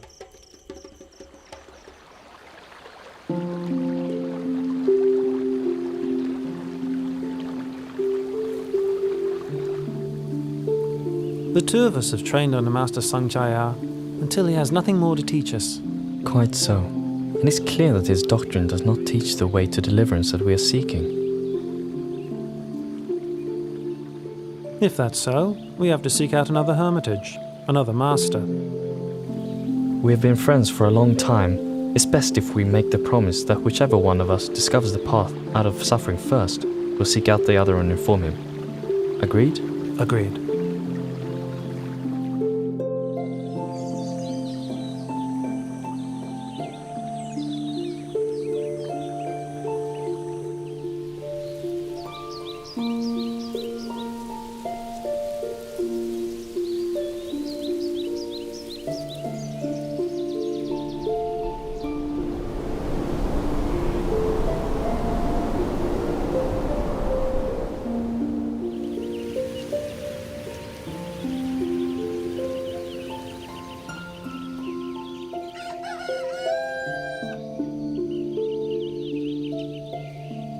This renunciant walks with such inspiring mindfulness and composure. I've never seen any recluse like him before. I must take this opportunity to prepare him a seat and attend to his needs. Then, when he has eaten, I will politely ask him where he comes from. Venerable Sir, my name is Upatissa, but some people call me Sariputta after my mother's name, Sari. Please, may I be permitted to ask you, where did you ordain? Who's your teacher? Whose teachings or words do you follow? My name is Venerable Asaji. My master is the Lord Buddha from the Sakyan clan. I'm his disciple and follow his teachings. And what exactly did your master teach you? I've just been ordained and thus cannot give you all of the profound teachings. But I can give you a brief version. Whatever dharmas arise due to causes, the great teacher explains those causes and the ending of those dharmas.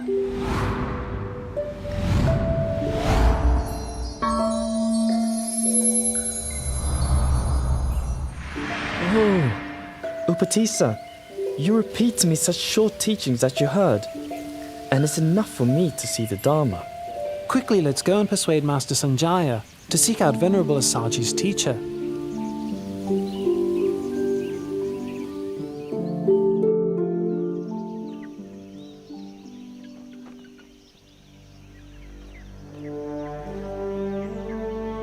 In this world, of which do you think there is more? Intelligent people or foolish people? More foolish people, Master. Such being the case, let those intelligent people go to study under Samana Gautama. I'll stay here for the sake of the foolish.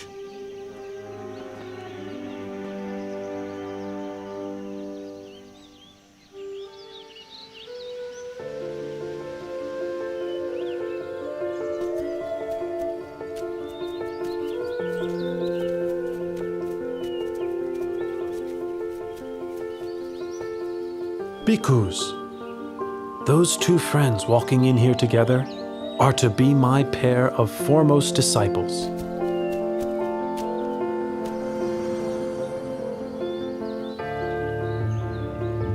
The one well established in morality develops ever-present awareness of objects as they arise in the mind.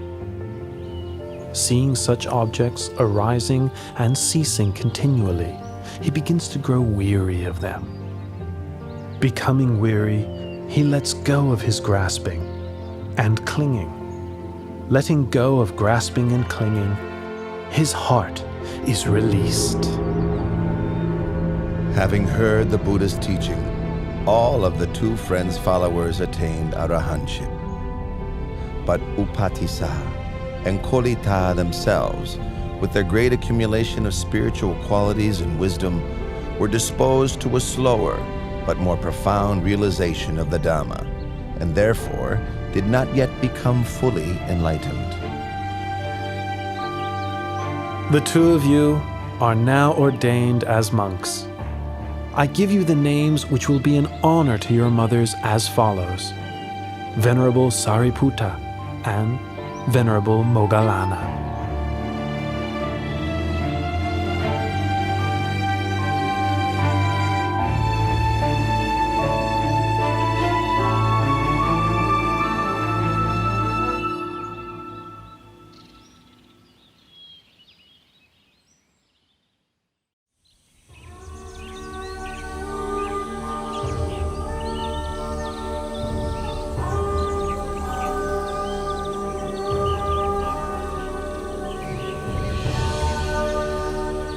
Moggallana. Employ the methods for overcoming drowsiness that I taught you. Moggallana. Feeling, whether pleasant, unpleasant, or neutral, is impermanent. It is of the nature to arise and cease. Being impermanent, it makes for suffering. Being impermanent, it is transitory and insubstantial, unreal, aniccham, dukkam, anatta.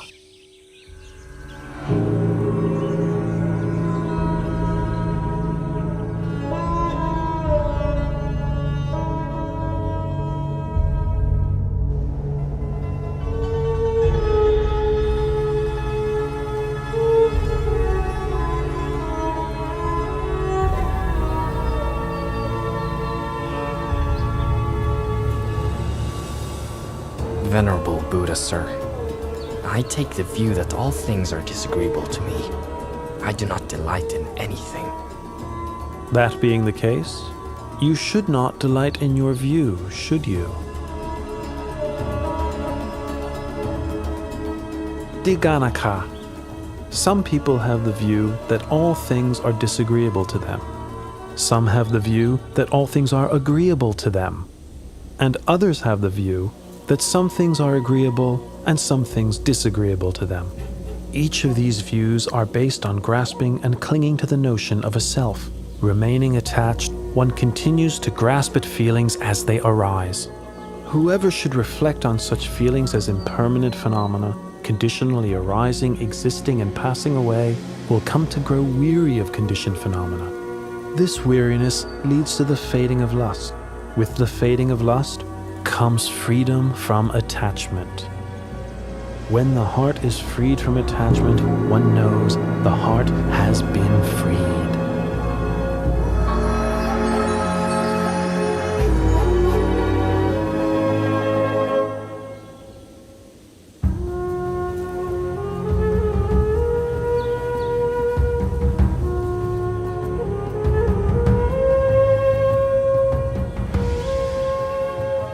Hearing the Buddha's teaching uprights that which was overturned, reveals that which was hidden, shows the way to one who was lost, shines a light in the darkness.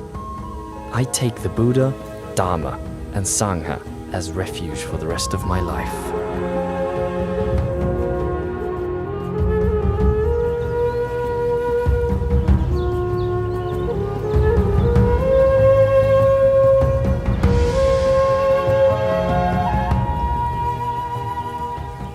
Venerable Sariputta was now the Buddha's right-hand disciple, foremost in wisdom. Venerable Moggallana was the Buddha's left-hand disciple, foremost in psychic powers. Both became great supports to the Buddha as he continued to spread his teachings to people far and wide.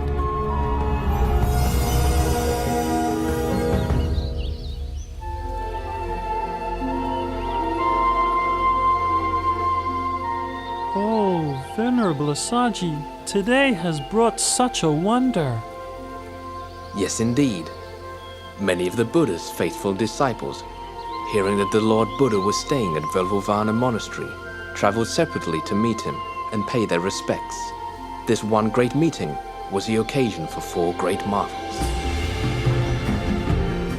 Katuranga Sanipata means that 4 marvels occurred together on the same day. 1.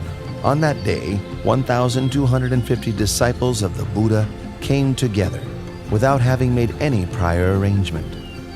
2. Each of those disciples had been ordained by the Buddha himself.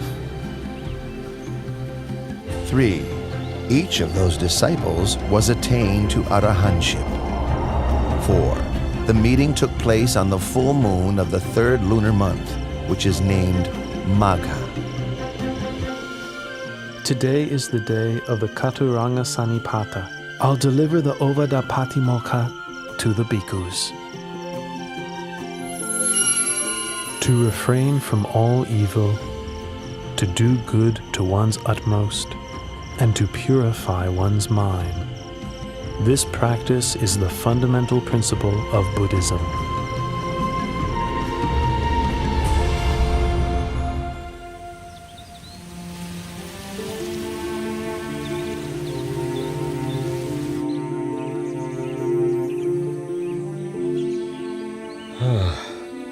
Kalodaihi, my senior counselor, ever since I first heard that my son had attained enlightenment and become the Buddha, I've been wishing to meet him. 9 times I've sent a counselor, each time accompanied with a retinue of 999 subjects to invite the Buddha to come to Kapilavatthu. Each time, the party of 1,000 has disappeared without a trace. That's 9,000 subjects I've sent and heard nothing in return.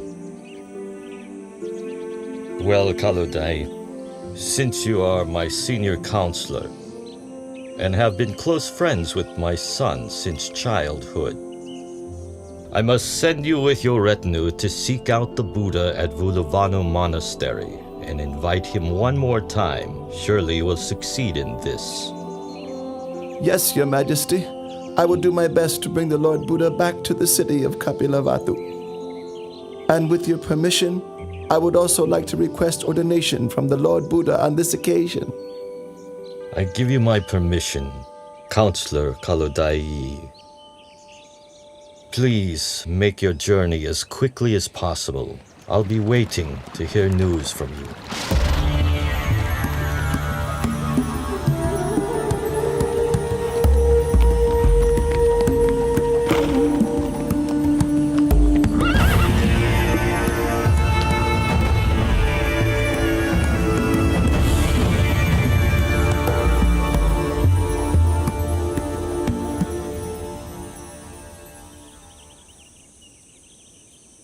Each of you should diligently train yourselves thus.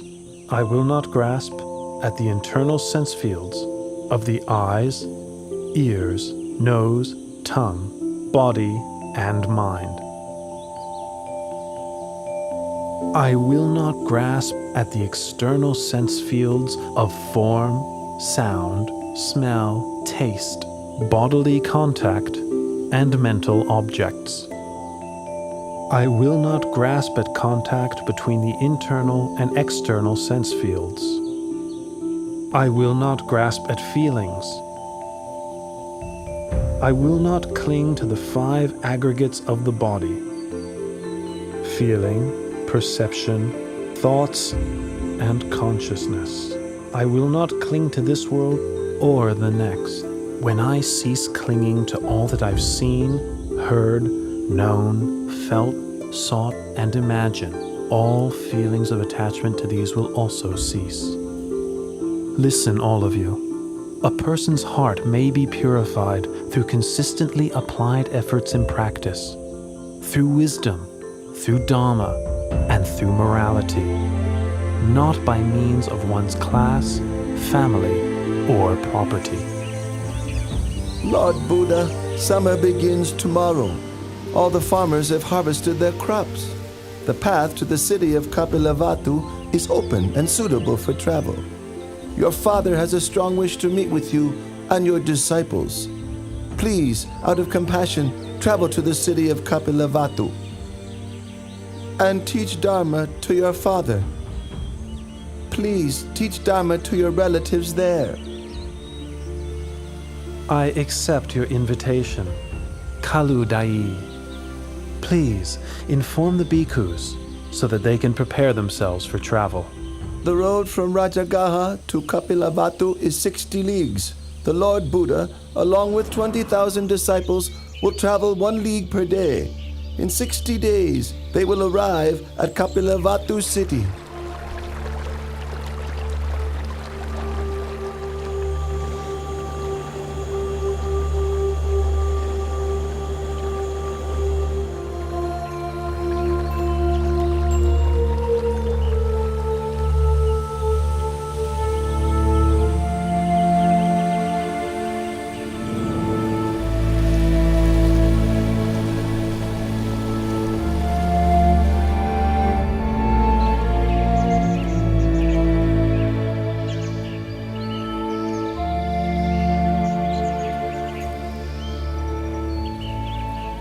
My relatives chose this banyan grove to build Nigrota Monastery as an offering to the Buddha. It's been 60 days since Venerable Kaludai sent news of the Buddha's departure from Rajagaha city. My relatives are waiting here to greet him.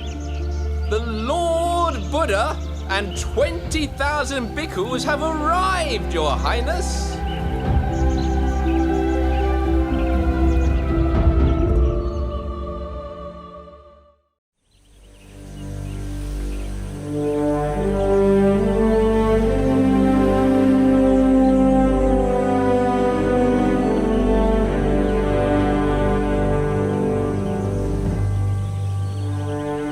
The Lord Buddha's relatives are clinging to the view that the Buddha is junior to them because he is younger in age.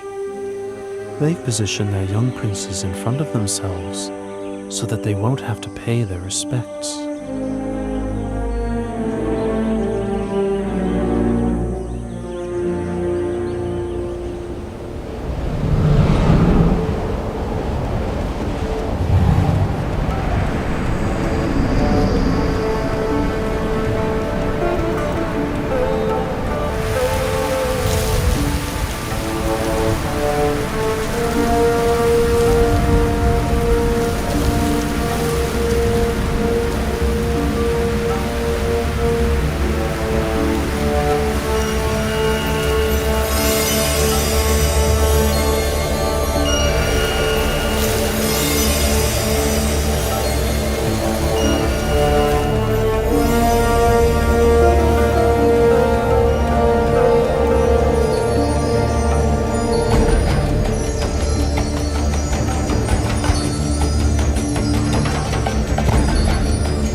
When my son was newly born, and the seat of the hermit bowed to him, at that time I also paid homage for the first time.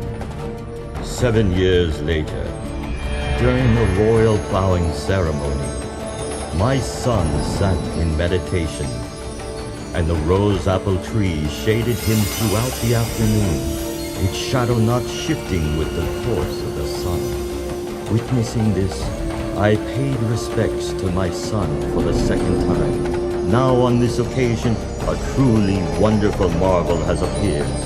May I take this opportunity to express my veneration for the third time.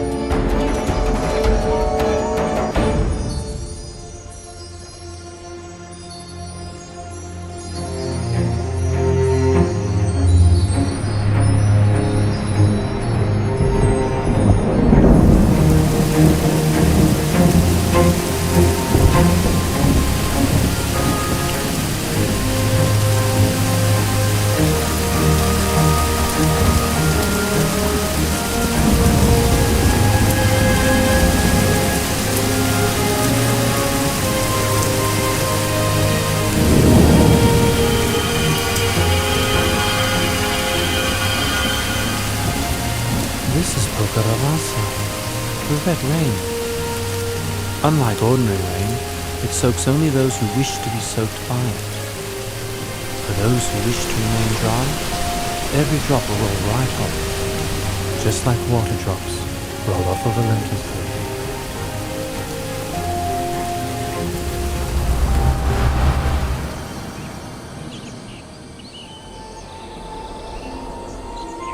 My father and relatives, this is not the first time this red rain has fallen upon such an assembly of relations.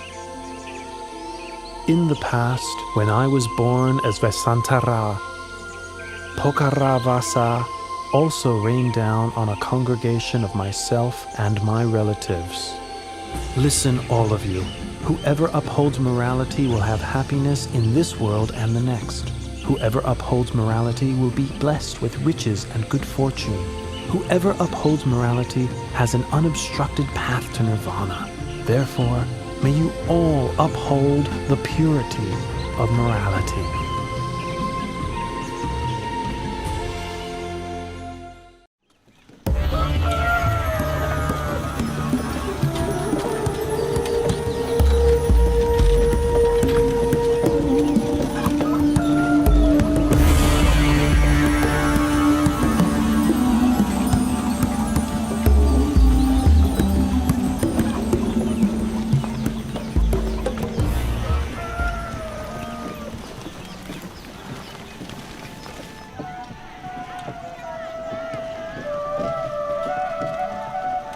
My son, why do you bring shame to me by going around collecting alms of rice and food in this manner? You are of royal lineage, an heir to my throne. Or are you of the opinion that I cannot afford to provide you or your disciples with enough food myself? Father, at the moment of my enlightenment, I departed from the Sakyan royal family lineage and was established in the lineage of awakened Buddhas. My going for alms round is in accordance with the tradition of all Buddhas. The Venerable Sangha also practiced this Buddhist convention. Father, please pay attention to this teaching.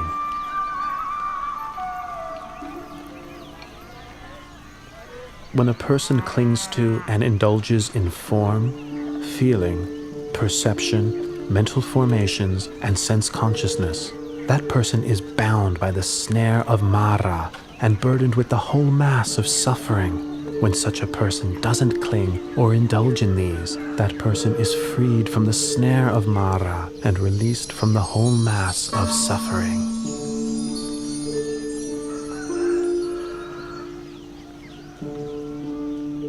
Please, may I invite you and all your disciples to receive alms food in the royal palace tomorrow morning.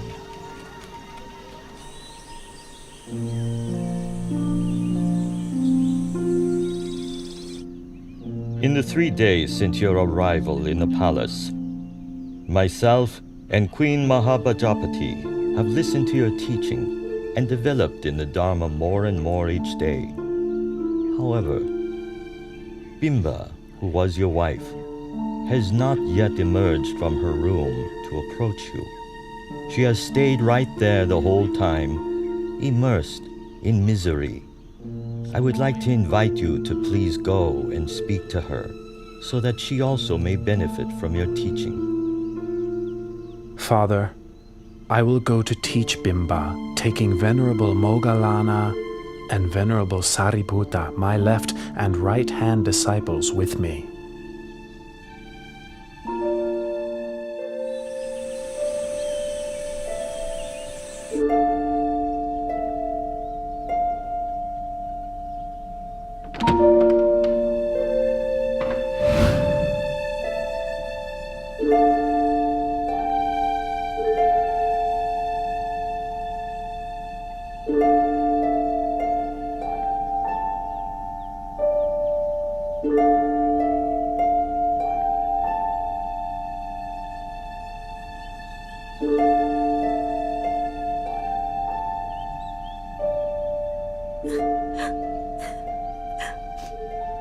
Why have you been so unkind to me, your wife?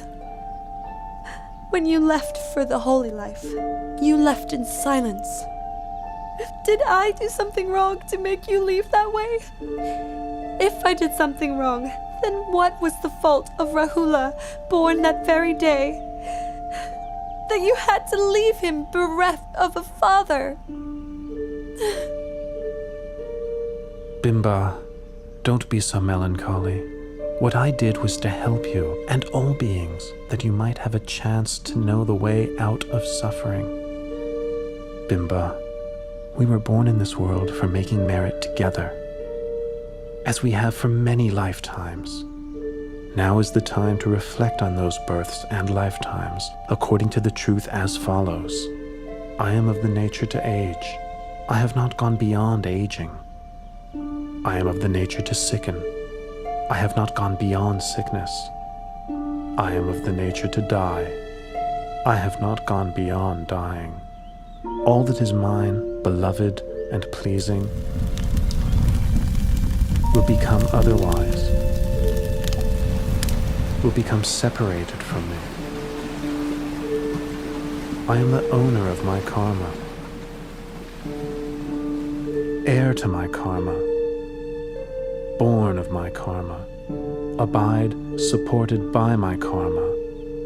Whatever karma I shall do, for good or for ill, of that I will be the heir.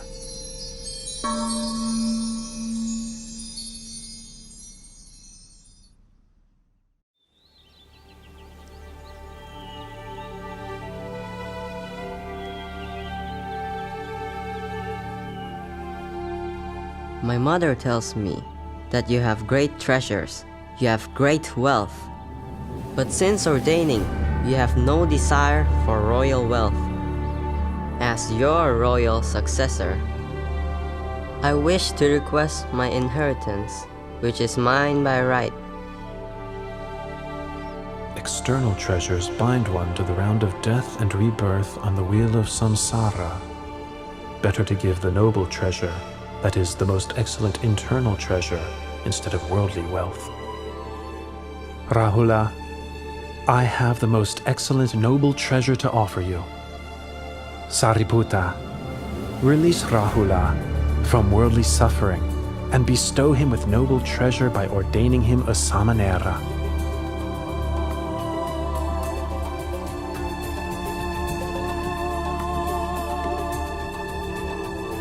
Rahula, from this point on, you are a Samanera Rahula.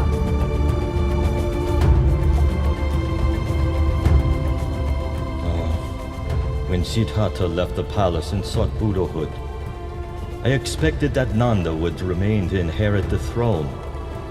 But then the Buddha took Nanda off to ordain. That left only my grandson, Rahula, who might succeed me. Then the Buddha ordained Rahula as well. If I don't do something, soon the whole Sakyan clan may go forth.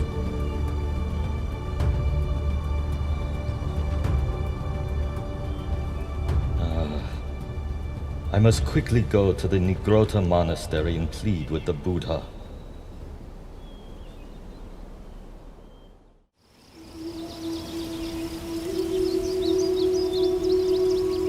Please, Lord Buddha, from this point on, should any householder's son wish to ordain, in the Buddha's dispensation, if his parents don't give their consent, please don't give the ordination. Father, I agree to your request. Tomorrow I will leave together with the Venerable Nanda, Samanera Rahula, and the Bhikkhu Sangha for the Veluvana Monastery in the city of Rajagaha.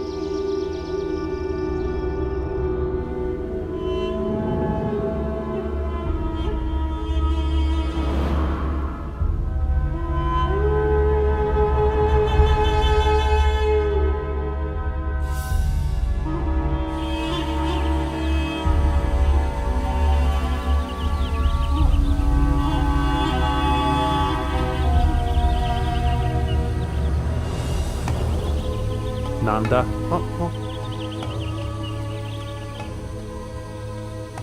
Since you were first ordained, you have not been intent on the practice of Dhamma or the living of the holy life. All your thoughts are of returning to the household life. My heart is constantly yearning for my wife, Janapada Kalyani. There's not a moment spent when I don't think of her. Nanda, come with me, and I'll show you things that you've never seen before.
Nanda, those are Apasara goddesses in heaven.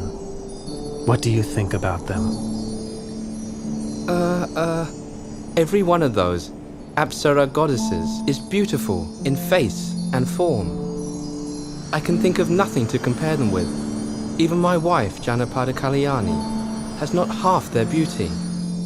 Nanda, can you see that what you thought before to be exceedingly beautiful now pales in comparison to greater beauty? Yes, Lord Buddha, I can see.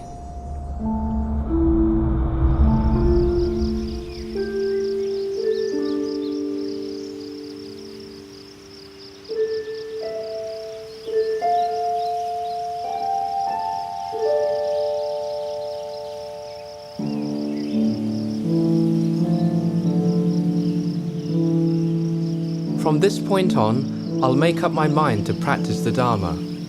I'll live the holy life without letting my heart be obsessed with Janapada Kalyani ever again. I've now seen for myself that there are countless goddesses in heaven, many times more beautiful than her.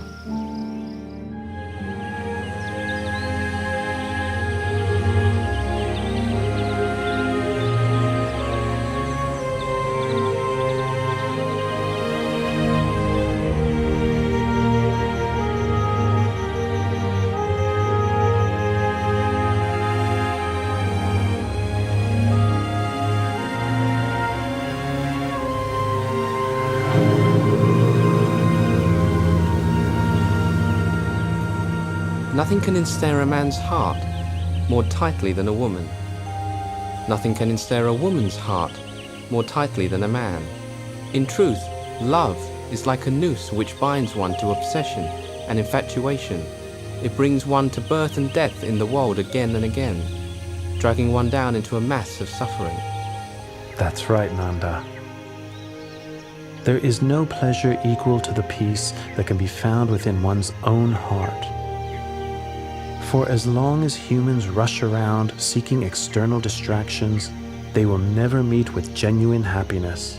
Nanda, when you release your clinging and view the whole world as empty, your heart will be free, open, expansive, radiant, and joyful.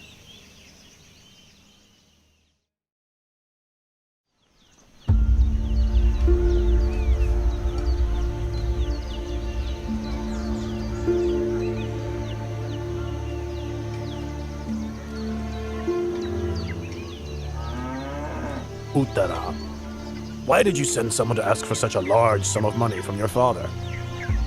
I am your husband. I would have given it to you myself. There was no need to bother your father. Dear husband, since our marriage, I have had little opportunity to make merit. I wanted the money to buy food to offer to the Lord Buddha and his disciples.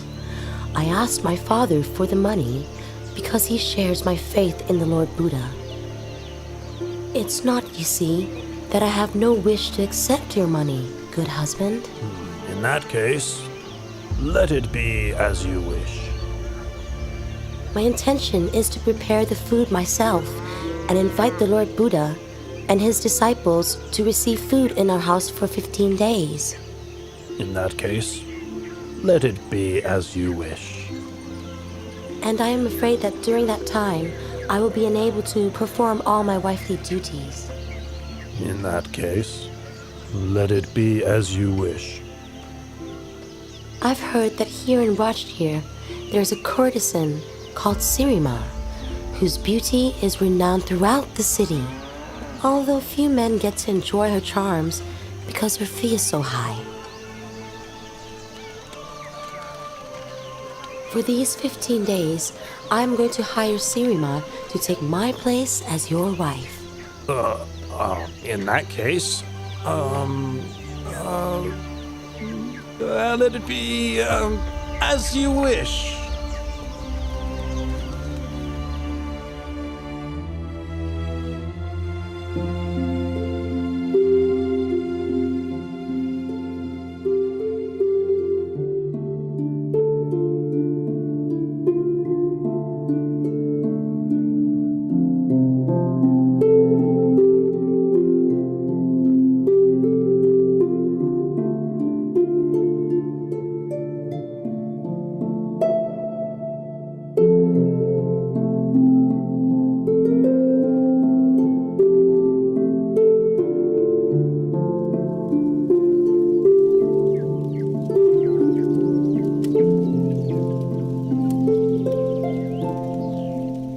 Uttara, are you exhausted? Oh, dear husband, Miss Sirima. Look at her.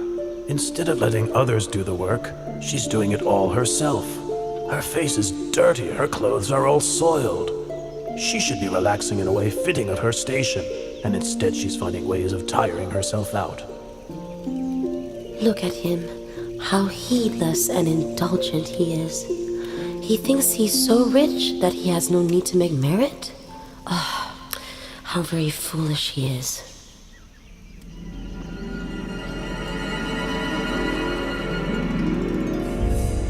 Look at Uttara. She's looking at me with a smile of contempt.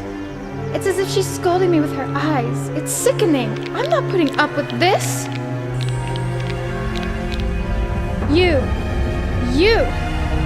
Uttara, look at me. You want to fight? Well, you're gonna get what you want.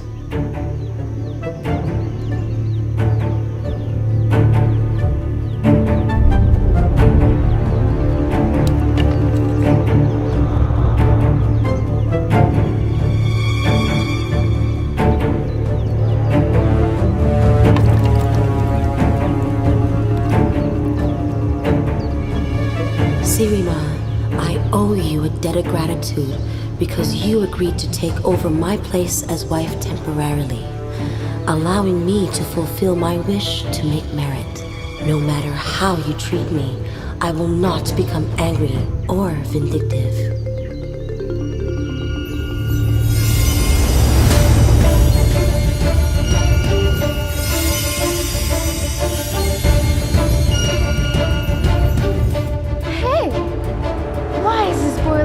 Unable to hurt her. Hey! This prostitute is dared to attack our employer! Come on! Let's get her! Yeah, let's get her! Come on, guys, let's go! All of you, don't hurt her. Sirima is like a friend to whom I owe a debt of gratitude. I am not angry with her.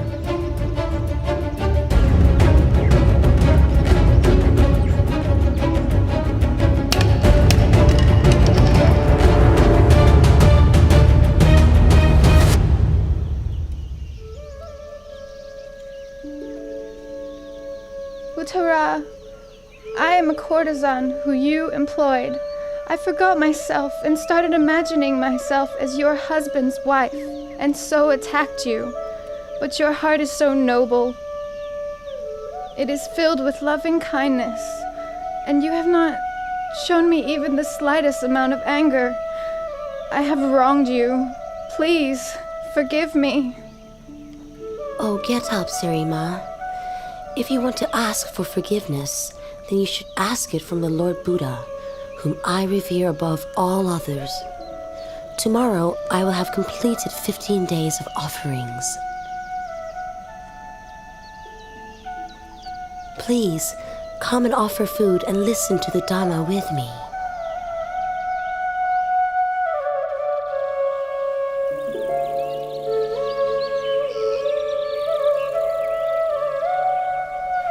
A person should overcome anger with non-anger, overcome evil with goodness, overcome stinginess with generosity, overcome careless speech with words of truth. Those engrossed in worldly enjoyments, indulging in sense pleasures, intoxicated by wealth, social standing, extravagance, praise, rank, prestige, and power, cannot see the noble beauty of truth.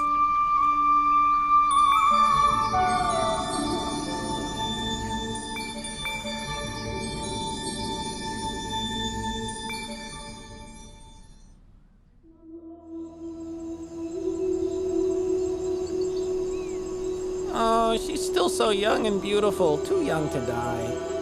The day this woman listened to a talk from the Buddha, she gave up her life as a courtesan and turned to making merit every day. But life is uncertain, and now, not much later on, she's dead. Let's get down to work. It's already time to cremate the body. Hey, wait a minute. We can't cremate her yet.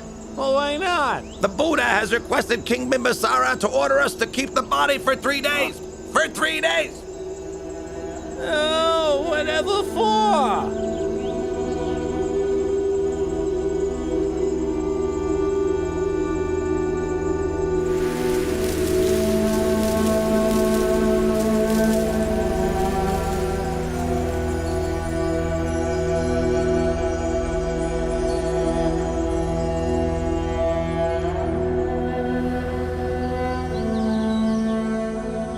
When Sirima led her life as a courtesan, all the men in Rajgir were infatuated with her. Everyone wanted to sleep with her. Now she is dead. I would like to sell her to the highest price. I will start at the price she charged for her body during her lifetime. 1,000 kahapanas. Who wants to start the bidding? How? Sirima's been dead for 3 days. Her corpse is starting to decay. The fluids are flowing out of her body. The smell of the corpse fills the whole cemetery. Somebody would have to be crazy to buy the body. Hey! King Bimbisara is reducing the price to 900 kahapanas. 800! Ha ha! 800 kapanas for a rotten 700! Half the original price, and still no one is making a move? 100 kahapanas. If nobody is going to buy this corpse, then I will give it away for free.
It is the nature of all conditions to arise, persist for a while, and then pass away. Investigate the impermanence of all conditioned phenomena. The tears of beings wandering through samsara are beyond measure. The bones which are laid down upon this earth cover it without gaps. This is something that is truly sobering to know. One who is still attached to forms, sounds, tastes, odors, and physical sensations cannot find liberation from this world.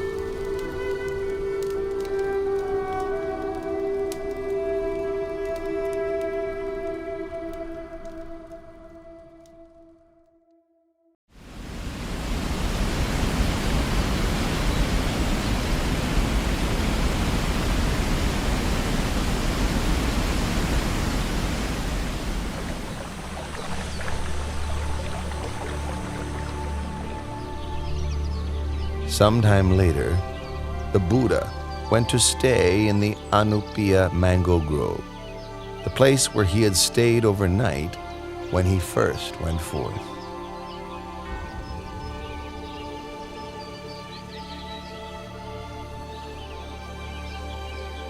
Five Sakayan princes, Prince Badiya, Prince Anuradha, Prince Ananda, Prince Bagu, and Prince Kimbila, along with Kolian Prince Devadatta, and a barber named Upali, approached the Buddha and asked for ordination.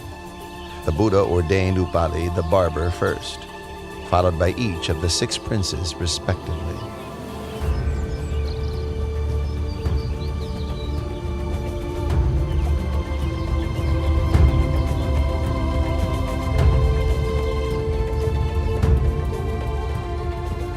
Not long after their ordination, Venerables Upali, Badiya, Anuruddha, Bagu, and Kimbila attained arahantship.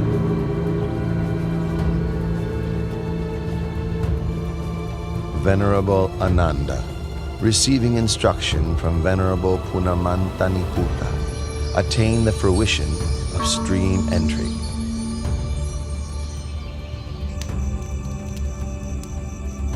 Venerable Devadatta achieved only the mundane attainments of various psychic powers.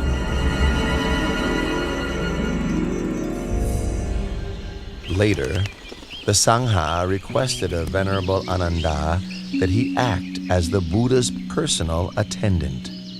Venerable Ananda, the Sangha is in agreement that you would be suitable for the position of the Buddha's attendant.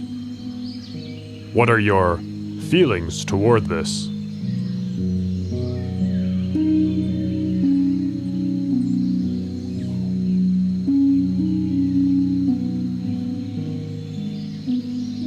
O Lord and great teacher, I am ready to serve and attend to you. But please, may I make 8 requests of you? Very good, Ananda. Make your requests. My 8 requests are as follows. 1. May the Lord Buddha not give me good quality robe cloth. 2. May the Lord Buddha not give me good quality alms food. 3. May the Lord Buddha not have me stay in the same dwelling as himself.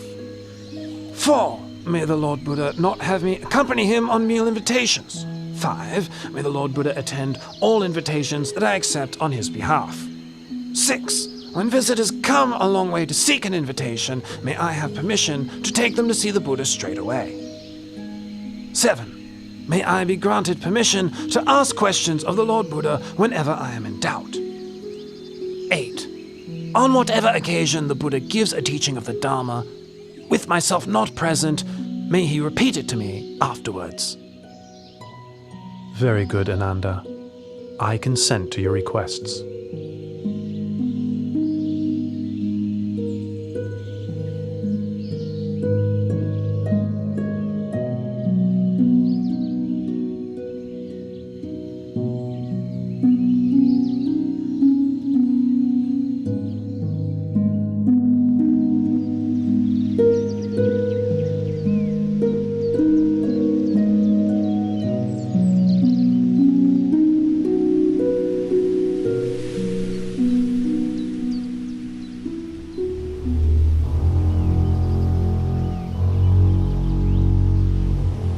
I am from the royal clan.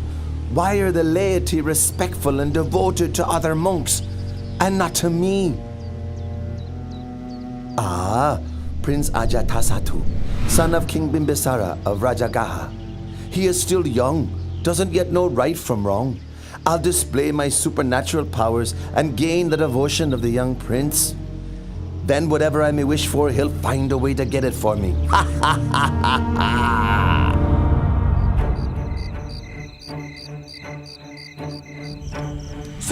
Sir!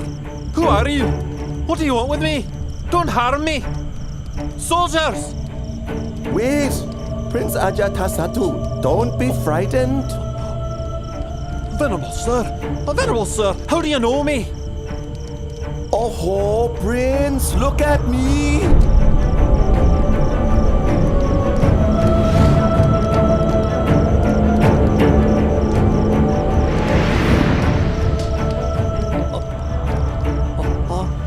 Venerable sir!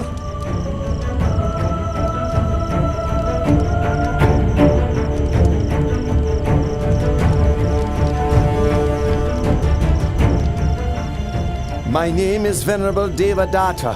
I wish you no harm. I am here to help you. To help me? To help me with what? You will know when the time comes.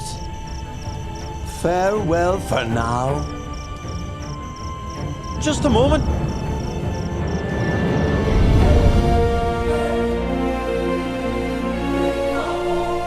I displayed my supernatural powers, and Prince Ajatasattu gained great faith in me. Now, whatever I may wish for, he gives to me. What a suitable leader I would be for the Sangha.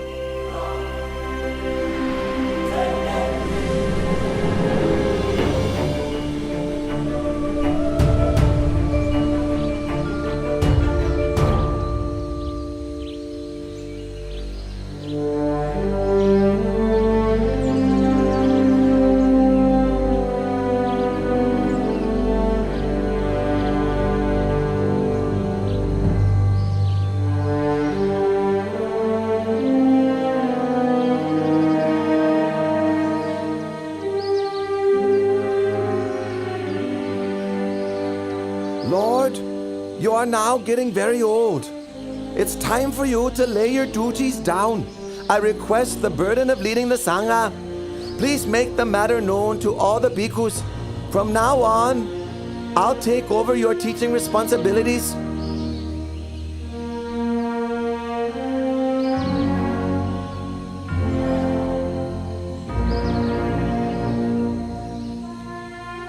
Absolutely not, Devata. But Lord! Lord!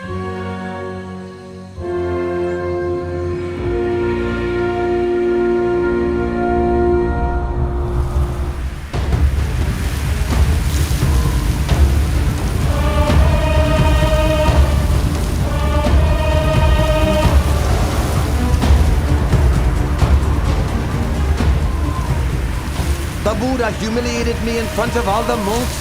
Then he enacted the Pakasaniya Kama, preventing the other monks from speaking to me or meeting with me. From this point on, I'll set my mind on bringing him to destruction. He can't do this. He can't do this to me. Your Royal Highness, please think it over. Even though you have now inherited the throne as you wished, you must still execute your royal father.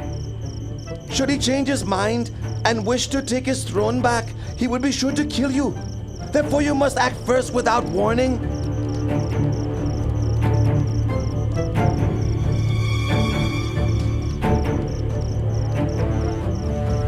That'll be arranged. I'll keep him imprisoned until his life comes to an end. It's your decision, Your Royal Highness.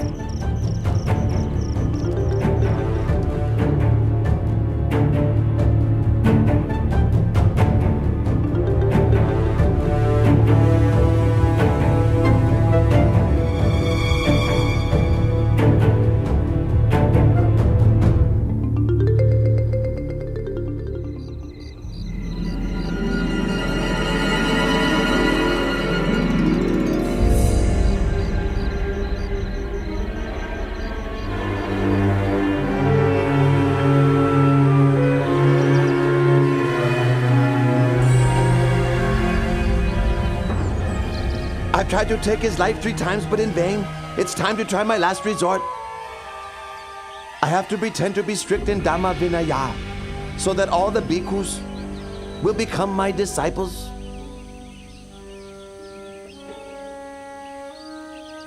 In order that the bhikkhus in the Buddha's dispensation may inspire greater faith of the lay people, may I request that the Buddha approve the following 5 rules to establish strict practice guidelines for all monks. Number 1. A bhikkhu must live only in the forest, not in a town or village. Number 2. A bhikkhu must live only on food given on alms round. Meal invitations are not to be accepted. Number 3. A bhikkhu must wear only rag robes. He must not accept an offering of new robes. Number 4. A bhikkhu must live only at the foot of a tree, not in a man-made construction. Number 5. A bhikkhu must not eat any kind of meat. Should any bhikkhu break any of these rules, he must face punishment. What does the Lord think about these rules? Devata, I deny my permission. This Dhamma Vinaya is not slack in its rules. What you're asking for would create inconvenience for all bhikkhus in terms of maintaining their livelihood. Let all these observances be voluntary. As for the rule against eating meat, I allow meat which is pure in 3 aspects: not seen, heard, or suspected to have been killed specifically for the sake of oneself. My bhikkhus, who do you think is superior? My rules are stricter, aren't they? Whoever agrees should come and live with me. Devata, don't do this. Breaking up the Bhikkhu Sangha is a very heavy, evil karma. From this day on, I am no longer your disciple. I'll be carrying out formal acts of the community only with my own monks. Whoever agrees, follow me.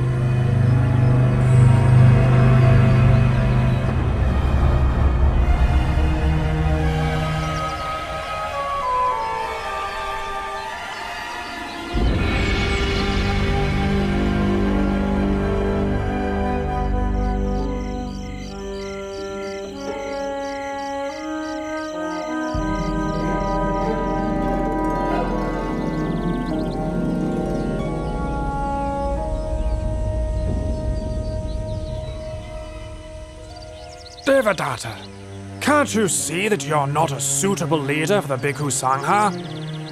Go Kalika, what are you saying? What am I saying? What am I saying? Just now, Buddha's left and right-hand disciples, Venerables Moggallana and Sariputta, came to give teachings and instruction to your disciples. Having listened, almost all of your disciples followed the two Venerables back to Jetavana Monastery. Only a few of your most foolish and ignorant followers remain. Kokalika, it's impossible! It's impossible! Impossible. Impossible. Is that all the strict forest monk can say? Kokalika, you! You're a fake. You're wearing the yellow robe only for the sake of gain and honor. You are boastful and conceited even to the point of competing with the Lord Buddha. I have no wish to stay with you any longer. Kokalika! Come back here now! Kokalika!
I've been seriously ill with no improvement for a long time.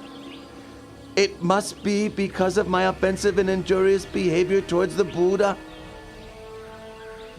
But in return, the Buddha has nothing but loving kindness toward me, expressing not even the slightest ill will or resentment.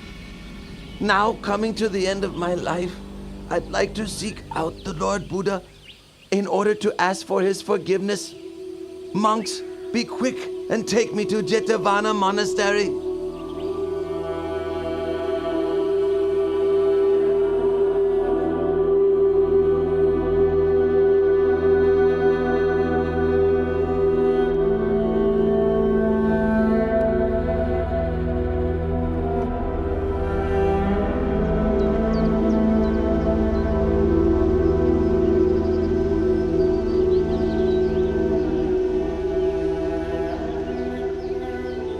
We're getting close to Jetavana Monastery. Stop for a while so that I can bathe myself before entering into the presence of the Lord Buddha.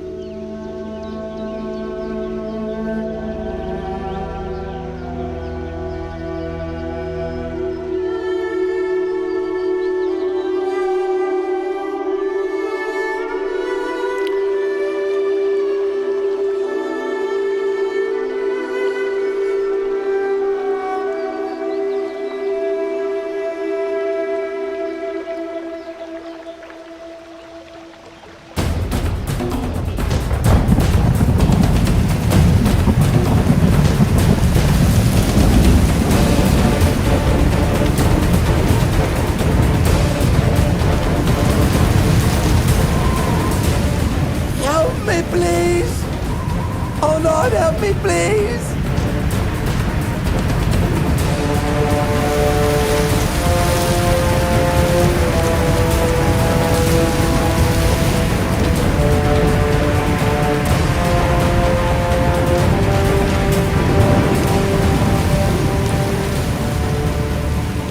Oh, Blessed One, knower of worlds purified in knowledge and conduct, Great One, teacher of gods and humans, I leave my chin bone as an offering to the Buddha, and I take the Lord Buddha as my refuge forever. I take the Lord Buddha as my refuge forever!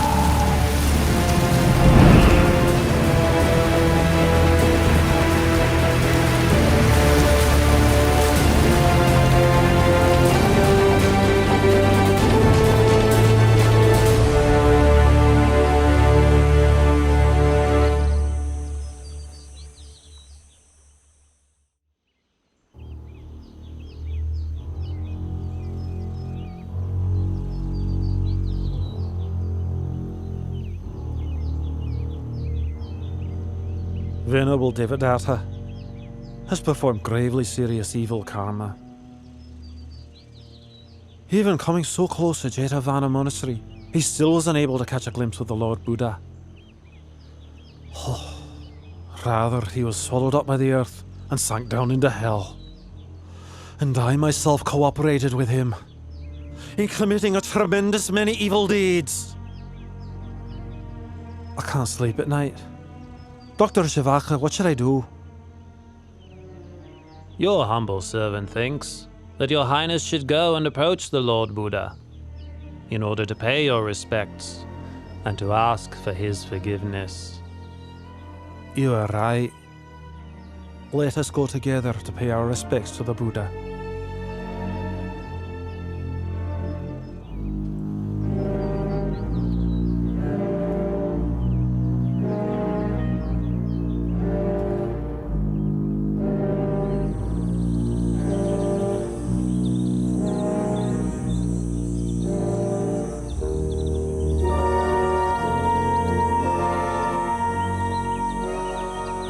O Lord, I was duped into believing what Venerable Devadatta said.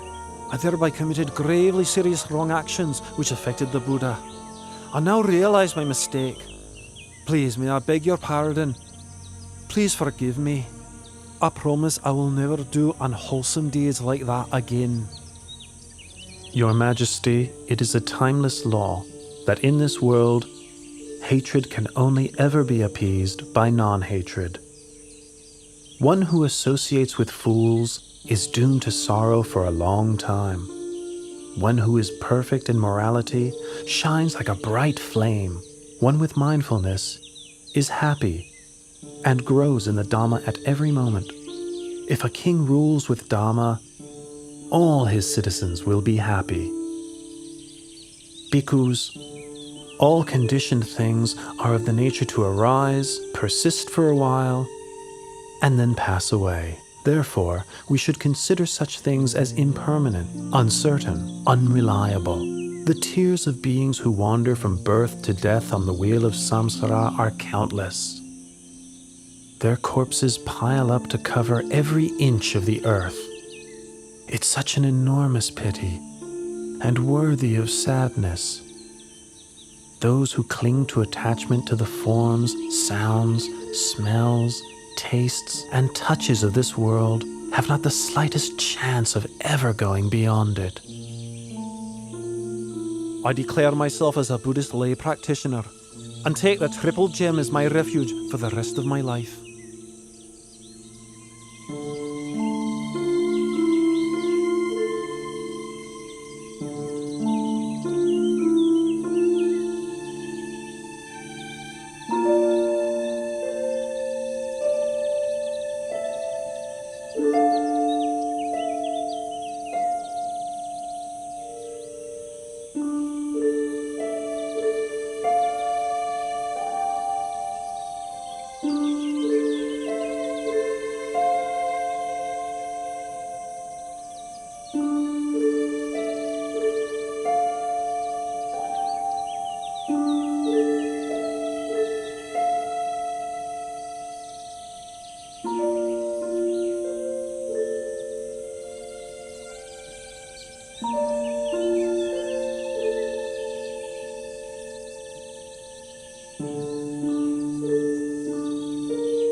The king has no alternative but to receive the heavy results of his terrible deed, murdering his own father. The perfect vision of the Dhamma, therefore, does not arise in him here.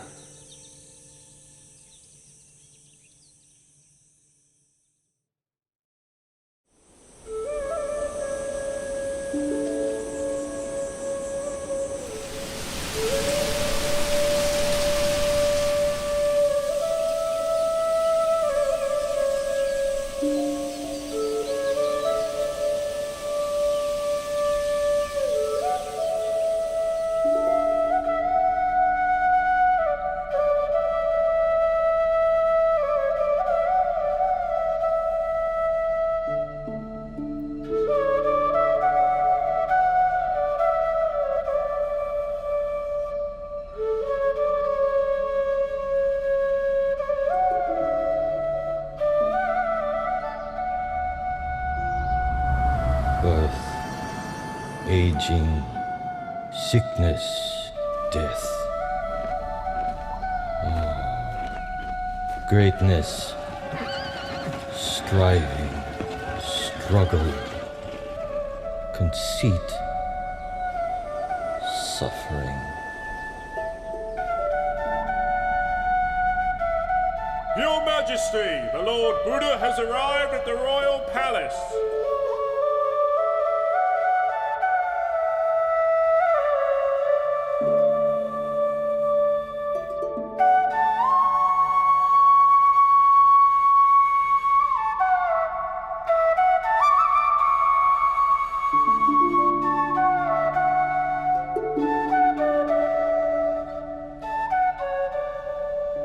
Oh Lord, I think my life is ending. I can't bear this suffering very much longer. O Father, please do not worry. All conditioned things arise according to their nature. Having come into being, they persist for a while. Having persisted, it is their nature to pass away. It is only suffering arising, existing, and ceasing, nothing other than suffering. There's no woman, no man, no us, no them.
Throughout the last 7 days, Lord Buddha, you have taught me the Dharma day and night. I have been liberated from the round of rebirth and attained to Nibbana. I have very little time remaining. I wish to express my veneration and then enter Nibbana for whatever faults I have committed through body, speech, or mind. Please, through your great compassion, forgive me. Now, I ask your permission to take my final leave and let me pass into Nibbana.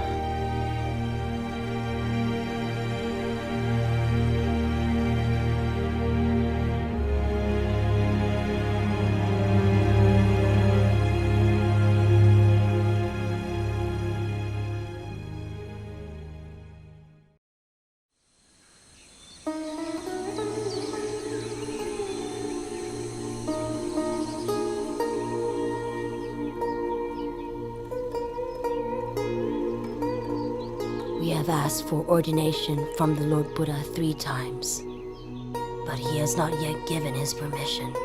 However, we won't give up our efforts.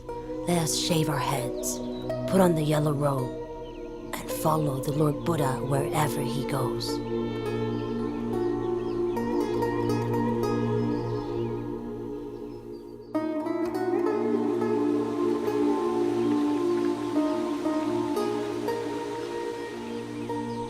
Oh Lord, if women were allowed to ordain in the Buddha's dispensation, could they attain to the level of arahantship?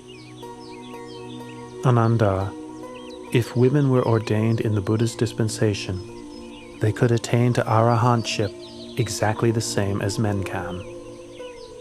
If that is the case, in your kindness, please give ordination to Queen Mahapajapati, who raised and looked after you when you were a child, and thus fulfill her wishes, Lord. Ananda, if Pachapati will practice according to the 8 strict conditions, I'll give her my permission. The 8 strict conditions are: 1. A bhikkhuni who has been ordained for even 100 years must bow to a bhikkhu ordained that very day. 2. A bhikkhuni may not spend the rains retreat in a monastery where there are no bhikkhus in residence.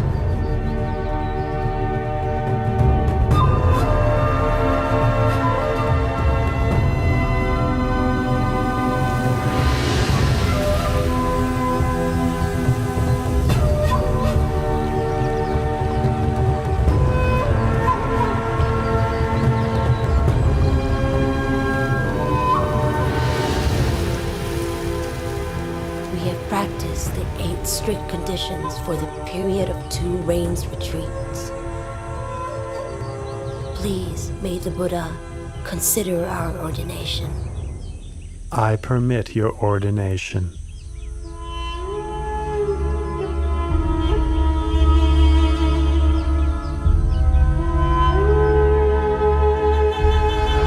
After their ordination, Pajapati Bhikkhuni and the Sakayan Bhikkhunis practiced mental cultivation with great determination until each of them had attained to arahantship.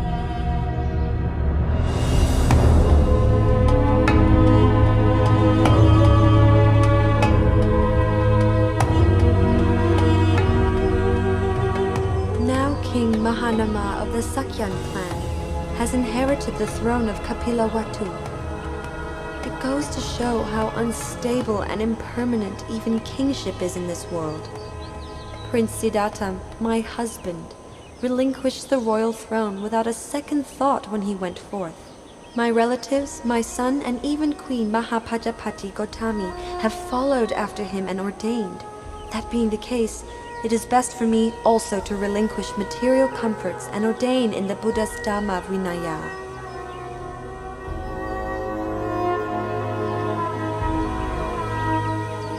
Princess Yasodhara and a great number of her ladies of the court traveled to Jetavana Monastery in Savatthi.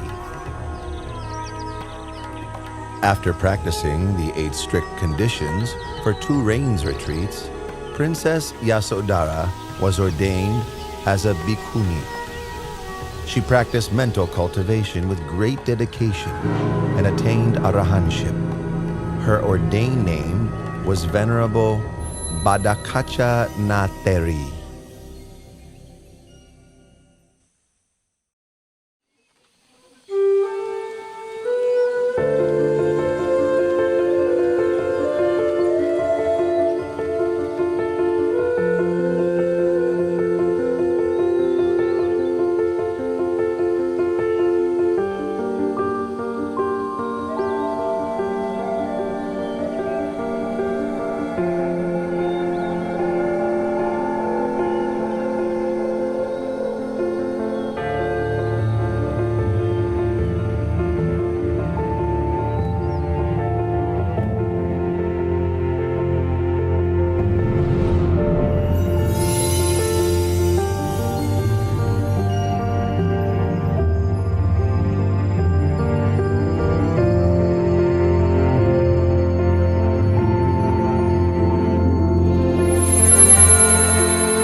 Having performed the twin marvel, the Buddha arose from his crystal seat and stepped forward with his right foot.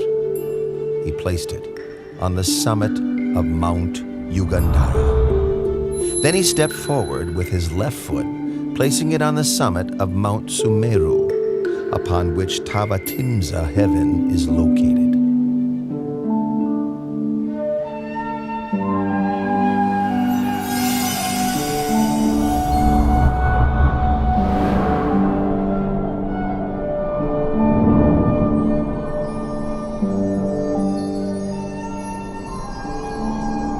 With his third step, the Buddha ascended into Tavatimsa heaven. He seated himself upon the Pandu Kambala stone, the seat of Lord Indra, the god of Tavatimsa heaven. His purpose was to teach the Dhamma to his mother in accordance with the tradition of past Buddhas.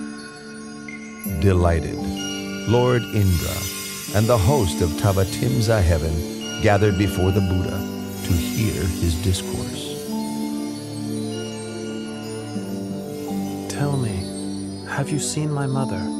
O Lord, your mother was reborn, Santusita Devaputa, in the higher realm of Tusita. I will quickly go and invite your mother down.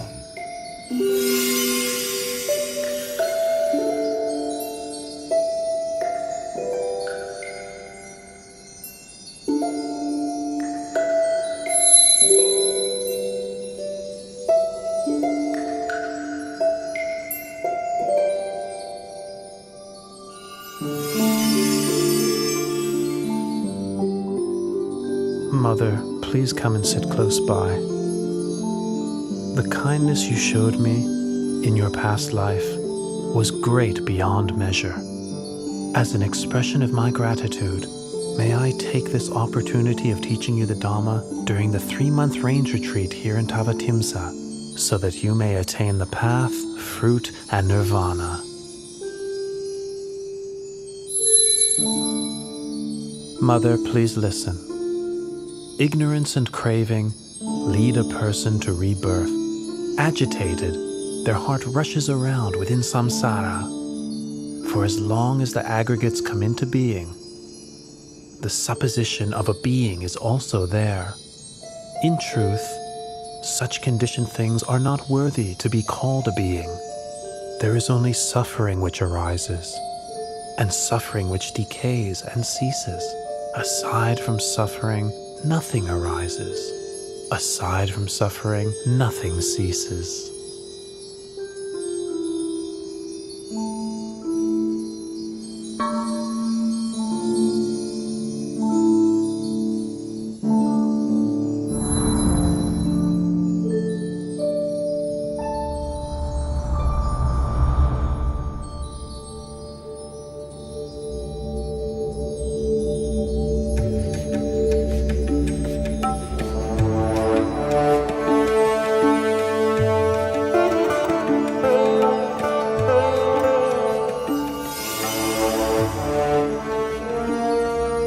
Lord Buddha, you have ascended to Tavatimsa heaven and taught the Abhidhamma to your mother for the full 3 months duration of the range retreat. The people of the world are now wondering, when will you depart from heaven and descend to the human world? Moggallana, please let the people know that I will descend from heaven in 7 days' time, arriving at the gates of the city of Sankasa.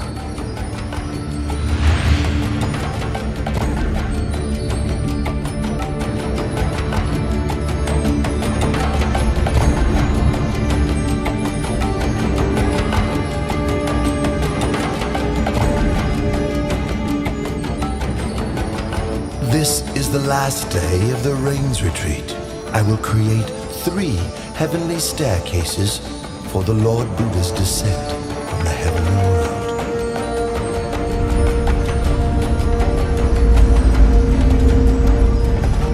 The crystal staircase for the Lord Buddha is in the middle. The golden staircase on the right is for myself and the other deities. The silver staircase on the left is for Sahampati Brahma and his host of Brahmas.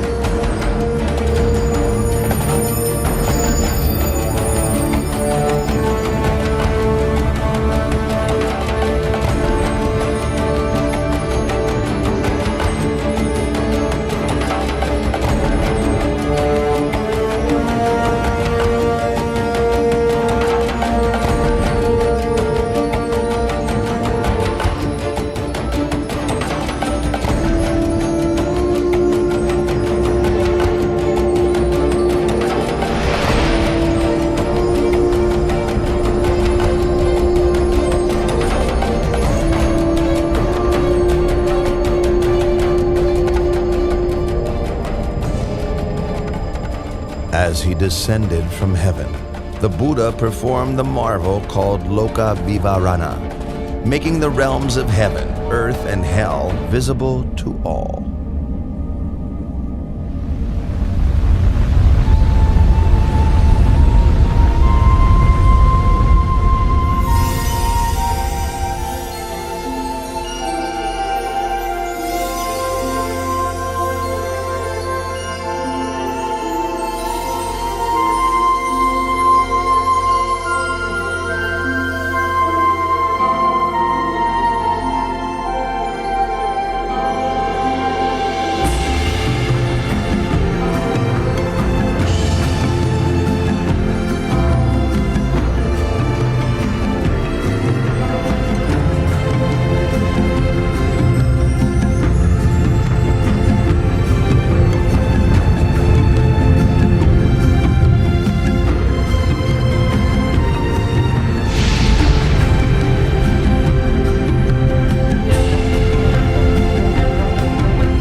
Having revealed this amazing sight, he stepped down to earth at the gates of the city of Sankasa.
Oh, this renunciant has a very noble appearance, fitting to be a great man. Here in Kuru, it's very hard to find a husband suitable for my daughter, Magandia, but today I found one. Venerable sir, my name is Magandia. I have a daughter who I would like to get married. But here in Kuru, I can find no suitable husband. And then I saw you today, I am very pleased by your appearance. Please accept my daughter as your wife. Oh, and don't worry that she's ugly or unattractive. There's nobody in this whole country more beautiful than Magandia. Please wait here.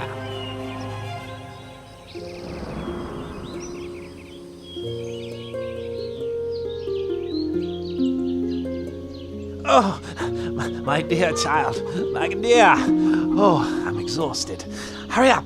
Make yourself as attractive as you can. Now, right now. Quickly, my daughter.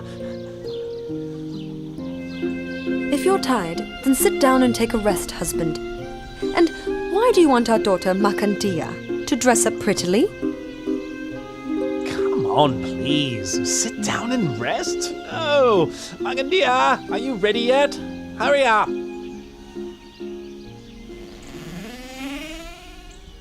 I'm ready, Father.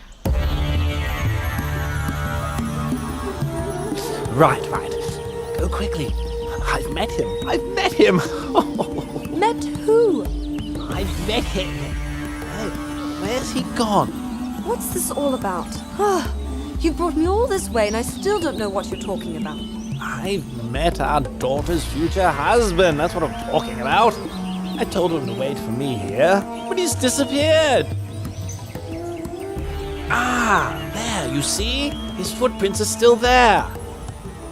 You're knowledgeable in the texts dealing with the interpretation of footprints. Have a look at them.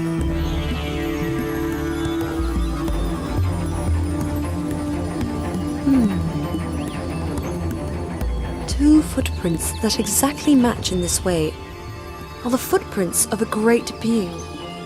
They show that he is beyond craving, beyond anger, beyond delusion, without defilement. Such a one is not interested in household life. No defilement? What? Every man likes beautiful women. Let's see what happens when he sees our daughter. The main thing is to find where he's gone to.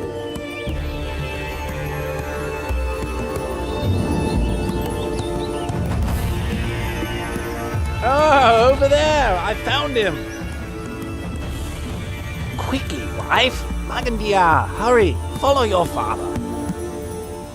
Venerable sir! Venerable sir! Venerable sir, this is my wife.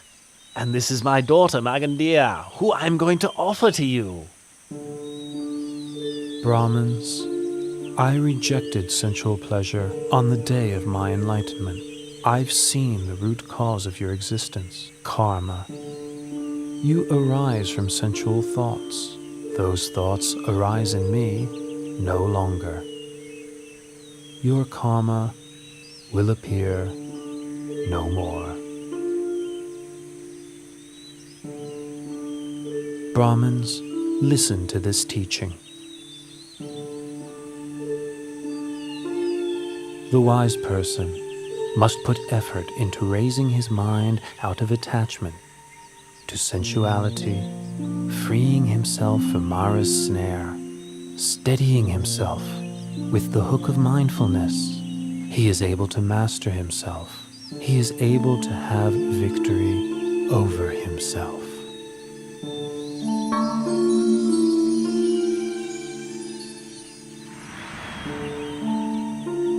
Your teachings have illuminated the path ahead for us both.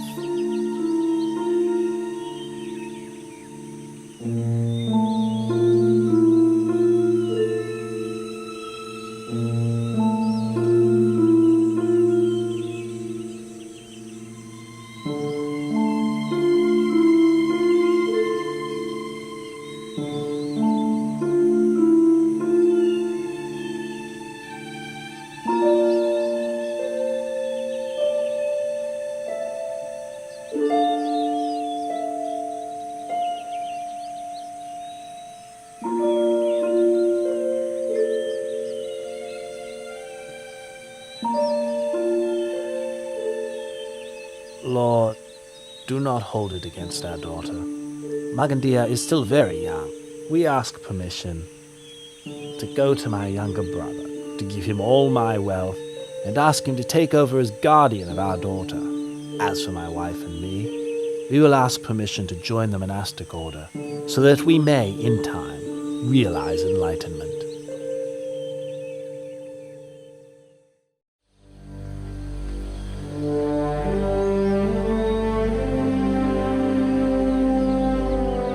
My name is Varanja Brahman. I am the ruler of this town of Varanja. Hearing of your reputation as a perfectly enlightened Buddha, I wish to have a Dhamma discussion with you. But why is it that when I, your senior in years, arrive here, you make no gesture of respect? Don't rise up to welcome me, and don't invite me to sit on the same level as you. Varanja Brahmin, in this world or in any other world, I have not yet met anyone superior in Dhamma to me, to whom I should make a gesture of respect, stand up to welcome, or offer my seat. It's my view that your way of practicing and conducting yourself is quite tasteless. Brahmin, my way is indeed tasteless. I have abandoned the taste of the sensual pleasures of form, taste, smell, sound, and bodily touch. But I am not tasteless in the way that you understand it. You have no assets. You teach non-action and praise annihilation. And furthermore, I would say that you are loathsome. Brahmin, I have no assets or wealth because such things consist of forms, tastes, smells, sounds, and touches. Venerable Brahmin, I teach non-wrong action, non-evil action by body, speech, and mind. I praise the annihilation of lust, hatred, and delusion. Brahmin, loathsome is bodily misconduct, verbal misconduct, mental misconduct. I loathe all that is evil and unwholesome. But I am not at all loathsome in the way that you believe. You teach eradication, destruction. You teach non-arising and non-birth. Brahmin, I teach the Dhamma for the eradication of lust, hatred, and delusion, and for the eradication of all unwholesome states. I teach the destruction of bodily misconduct, verbal misconduct, and mental misconduct. Because these are things which are worthy of destruction, I have attained the state of non-arising and non-birth by abandoning the causes of birth and becoming. I speak only the truth in response to your comments. The truth is not as you understand it to be. Pay attention, Venerable Varanja Brahmin, and I will teach you the Dhamma. Sending your mind outside and seeking faults in others is a cause for suffering. Reflecting internally, developing awareness of one's own mind, is the path. Nirodha, the end of suffering, is its fruit.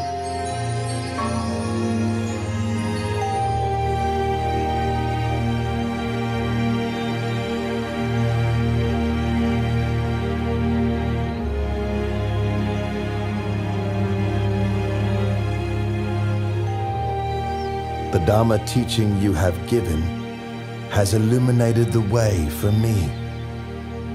For the rest of my life, I take the Triple Gem as my refuge, and please may I invite you to spend the Rains Retreat here in order to teach the Dhamma to the citizens of Varanja.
that?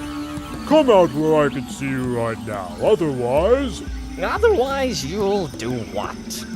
Who are you? What are you doing here? I should be the one asking you the same question. I am the Lord of Monkeys, and I have been living in Rocky Tavana Forest for a long time. And you, what are you doing here? I am Palilayaka, the Lord of the Elephants. I got fed up with all the busyness and problems of my entourage and left to spend some time alone.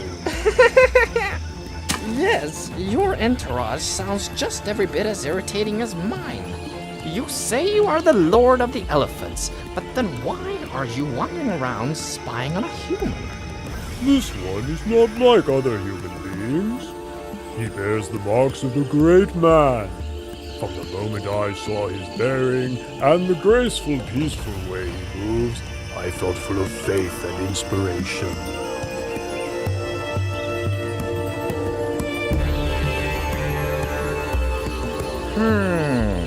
Well, if that's the case, let's go and ask him some questions.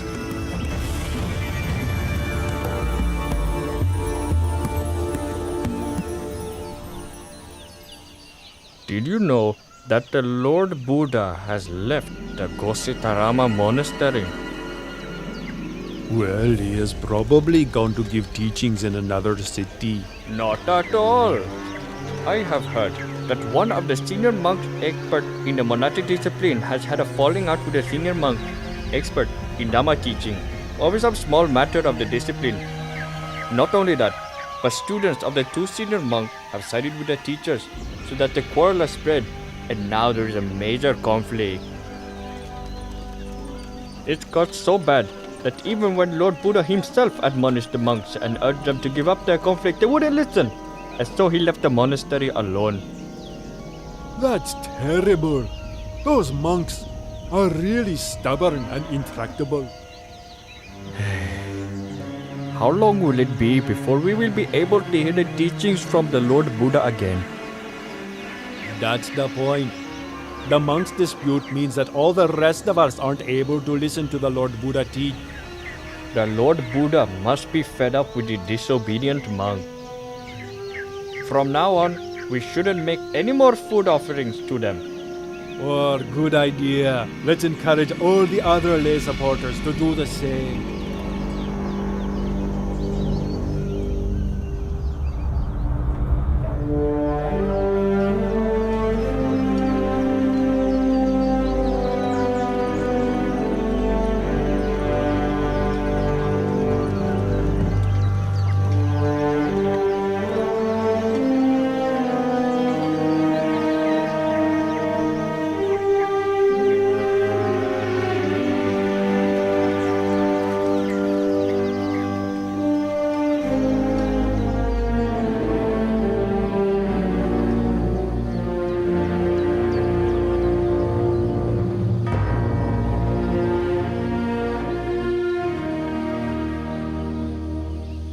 We've been coming back from alms round with empty bowls for many days now.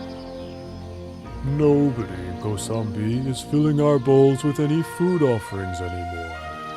If this continues, how will we survive? What will we eat? The lay people are unhappy that we are continually arguing and in conflict, and that by ignoring the Lord Buddha's admonition, we made him leave. And where has the Lord Buddha gone to reside now? Even though we've come to our senses, we have entered the rain's retreat period, and it's not possible to go off in search of him.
Venerable Ananda, I, Visakha, and my wife, along with all the wealthy families of Savatthi, have come to know that the Lord Buddha is currently living alone in the forest. And so we wish to send an invitation to him, requesting that he graciously come to reside here in our city of Jetavana. The people of this city will offer food to the Lord every day, in order that we may be able to listen to his teaching. Please, would you assist us in this?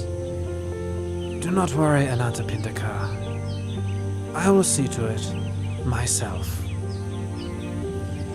The rains retreat has ended now, so I will take 500 monks with me to Rakitivana Forest to invite the Lord Buddha to come and reside here. You may put your minds at ease. Oh, it is our great good fortune to be able to pay respects to the Lord Buddha again and to listen to his teachings.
Palilayaka, that is Venerable Ananda, my personal attendant, and those monks accompanying him are my disciples. Allow them to approach.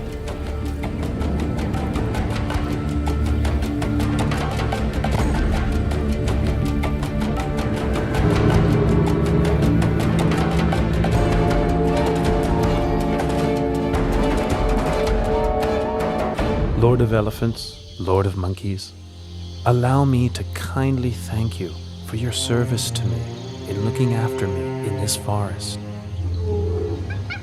Now is the time for me to return to Jeta's Grove Monastery.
How many tens of thousands of years more must pass before another such great being appears in the world?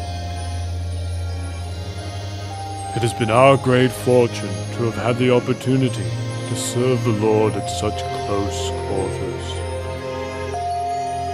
What a great shame that the Lord has to leave after such a short time. It will be very unlikely that we will have such an opportunity again. We will probably never see the Lord again.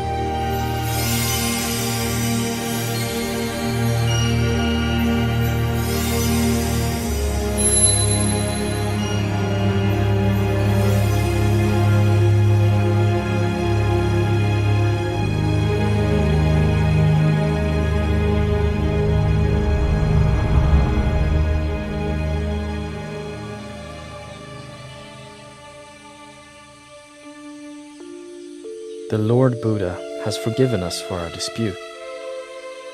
It was good that we saw our fault and swiftly made our way from Kosambi to pay our respects to the Lord Buddha in Jedda's Grove. You're right. The Lord is going to give us a Dharma talk. Pay attention. Know this, monks. This flourishing or decline of this teaching is not dependent on the actions of outsiders, but depends upon the fourfold assembly of monks and nuns, laymen and laywomen. Consider the fool whose acts of body, speech, and mind cause harm to self and others. You have all entered the Sangha and have been training in the well-expounded teachings that I have given to you. Be diligent in your efforts so that you may realize the fruits of the training that you have not yet realized, that you have not as yet fully penetrated, so that you may become truly noble.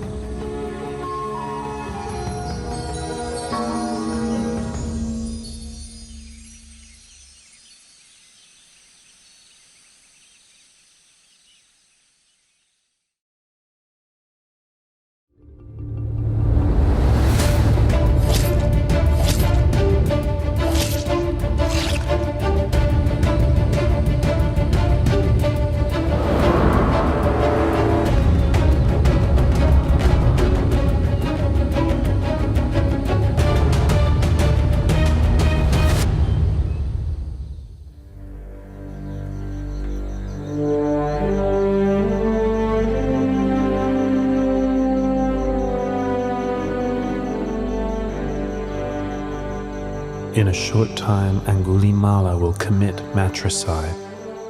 He will kill his own mother. This is a very heavy karma, which prevents one from attaining to the path, fruit, and nibbana. But this outlaw does not kill with malicious intent. He does so out of ignorance.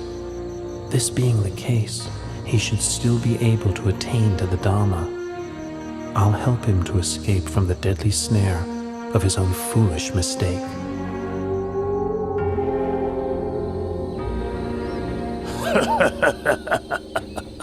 I've already collected 999 human fingers.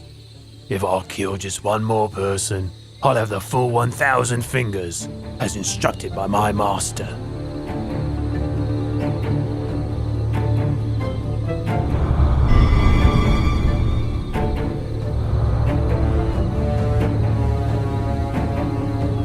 There is a recluse walking alone. He's about to meet his doom.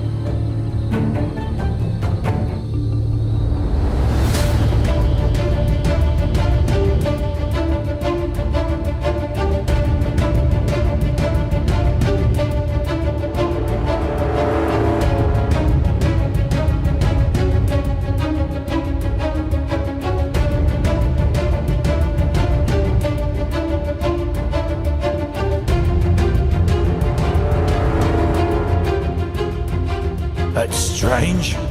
The summoner ahead just keeps on walking. But I'm running to exhaustion and still can't catch him.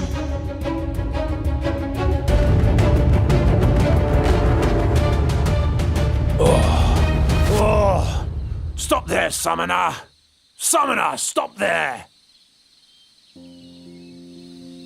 I have stopped already. It is you who have not yet stopped. A holy man should speak only the truth. But there you are, striding onwards, telling me you've stopped. Here I am standing still, and you tell me I haven't stopped?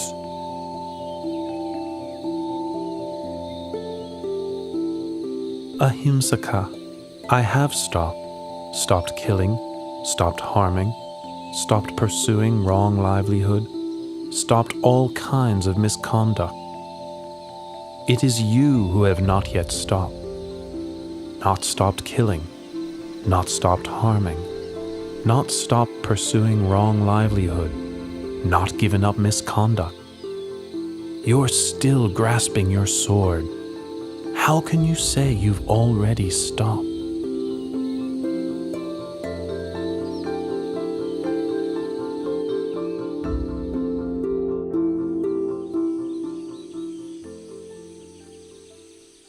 The words you have spoken are immortal and true, but never before heard, even in my master's hermitage. Ahimsaka, all things which arise are of the nature to eventually cease.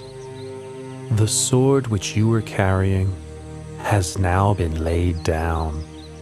So let go of the mental defilement associated with your wrong actions.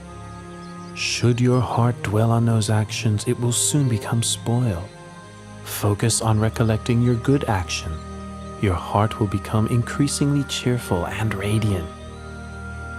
Be industrious in making merit, maintaining morality, and brightening your mind in every single moment.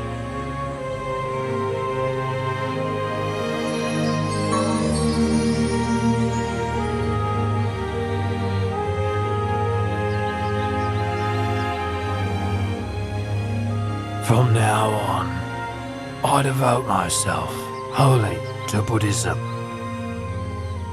Please give me ordination in your excellent dispensation. I agree to give you ordination. Follow me back to Jetavana Monastery.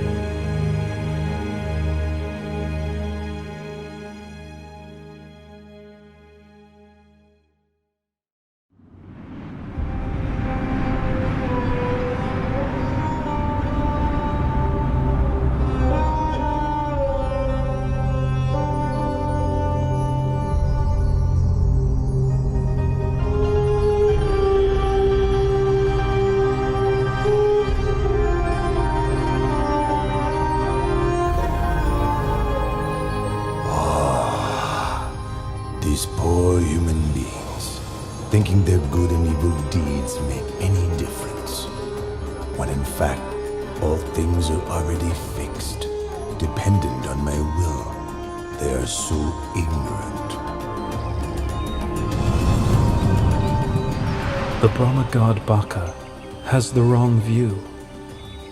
I will help him to see the truth of things.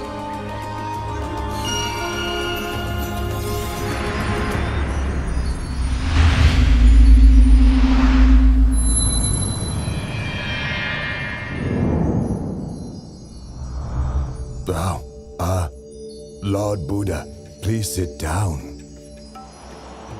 Has the Lord Buddha some important reason for coming to see me? Or would this be more of a social call? Baka, I am aware of your thoughts and beliefs. Knows my thoughts and my beliefs. Well, never mind. I've never concealed them. They are the truth. On heaven and in the human realm, everything that exists in this universe is all fixed and eternal, all created by me. There is nothing on earth or in the sky, in the sun, in the moon, and the stars of which I do not have omniscient knowledge. Nothing is hidden from me. Baka, are you sure that you are the creator and master of all things? Are you sure that you alone know all things and that nothing is hidden from you? Absolutely. In that case, why don't you use your powers to create a magic body and hide in a place you believe nobody else can find? Then I will look for you. Ha ha ha ha! Yes, sure. I can do that. Try to find me if you can.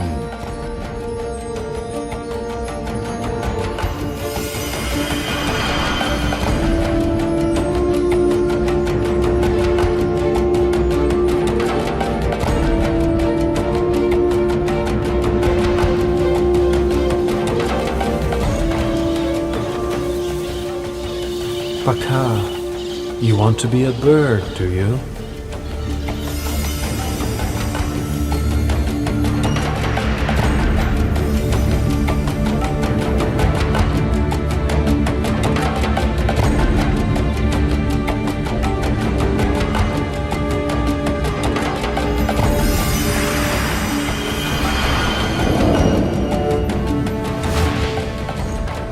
Baka, so you want to be a bee.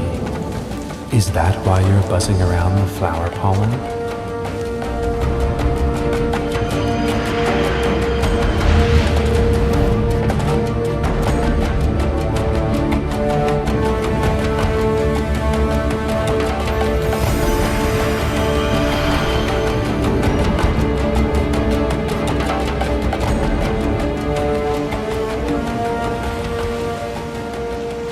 Baka, do you not want to enjoy the happiness of the Brahma realm any longer? Is that why you have made yourself so fine and mixed yourself with the sand grains on the seafloor?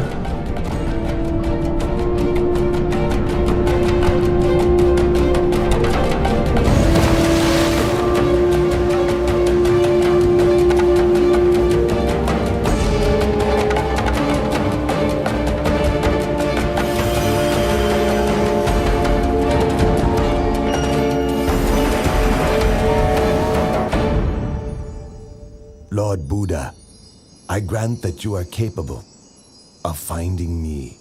But now it's your turn.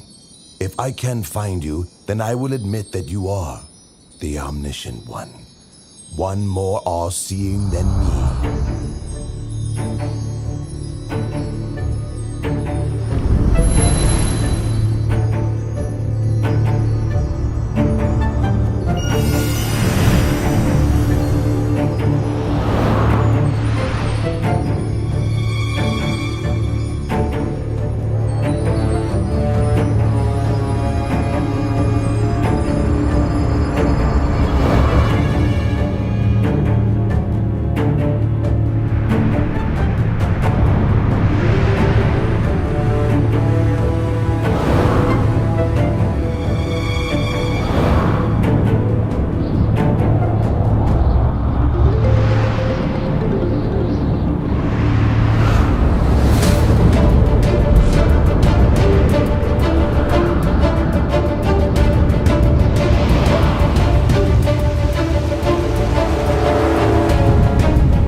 All right, I give in. Whatever world system, whatever universe you've concealed yourself in, please show yourself. Baka, I did not conceal myself in any world system or universe. All the time that you were searching for me, I was walking up and down above your head.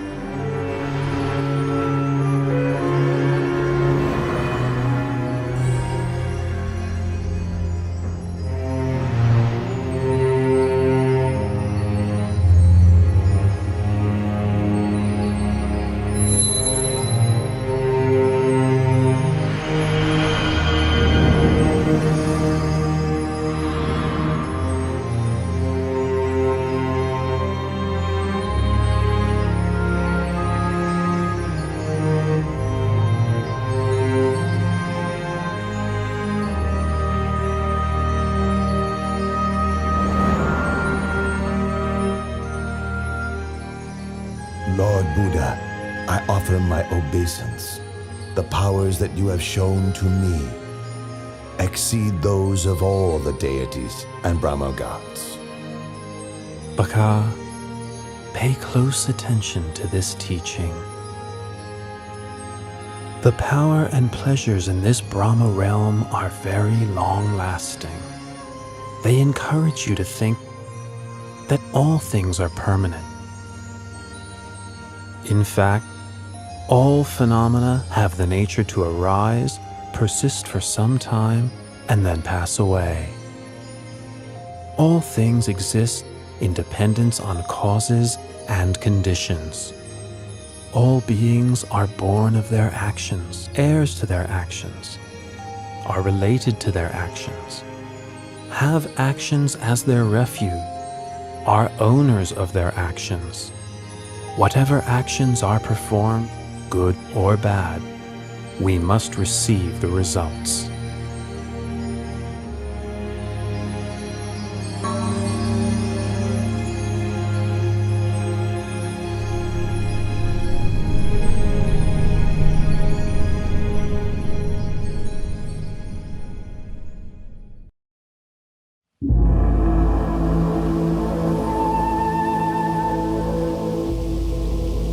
Lord, I can see you are seriously ill.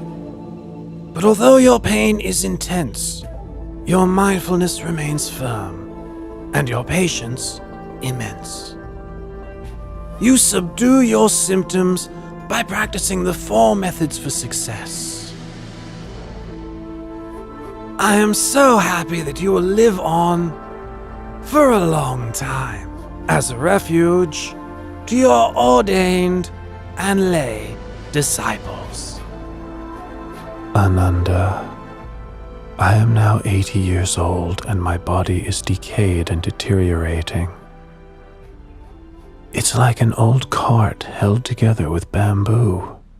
It can be used to carry a load for only a short while longer, but it's not a lasting solution. Only through concentration of mind can I hold this body upright and keep on walking. As for you, you must take refuge unto yourself. In the end, there can be no other refuge.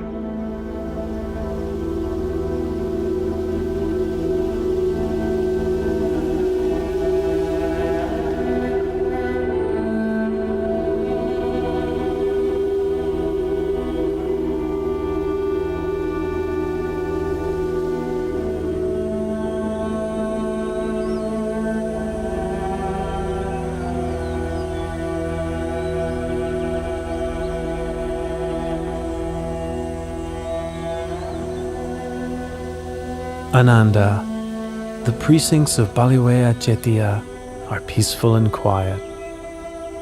Should anyone develop the 4 methods for success and have the wish to extend his life for a very long period, he will surely succeed in what he wishes.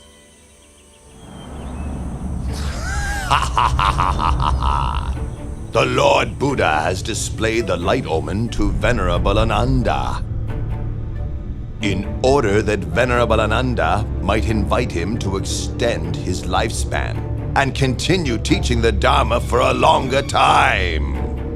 Don't count on it! I must obstruct Venerable Ananda's heart and prevent him from understanding so that he will remain silent and appear indifferent to the light omen.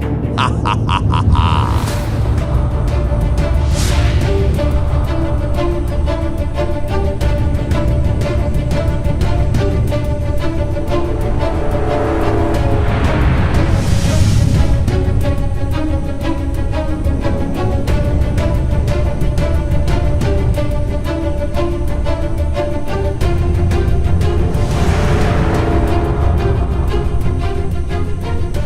The Buddha has spoken to Venerable Ananda 3 times, and each time I've obstructed the message, leaving Venerable Ananda silent. Ha ha ha ha! Ananda, go and find a peaceful place and develop your meditation.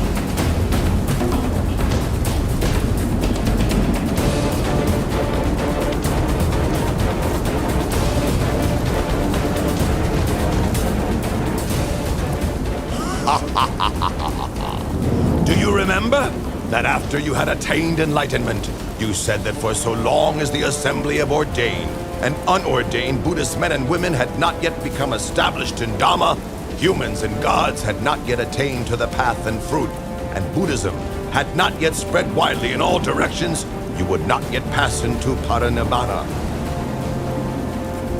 Well, now all your goals have been achieved. You may as well pass away this very day. Why trouble yourself further with benefiting sentient beings?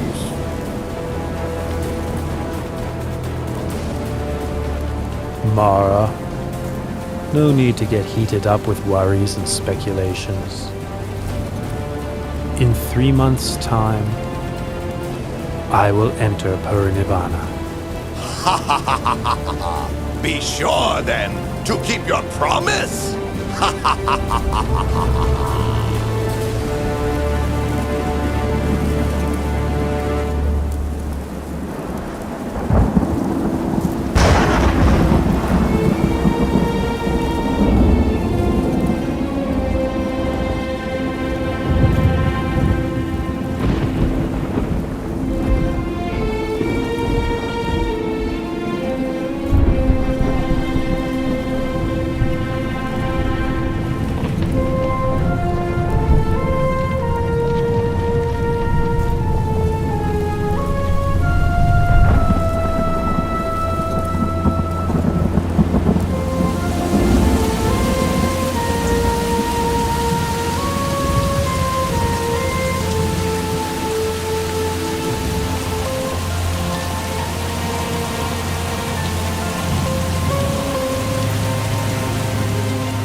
What was the cause of that sudden, unexpected earthquake?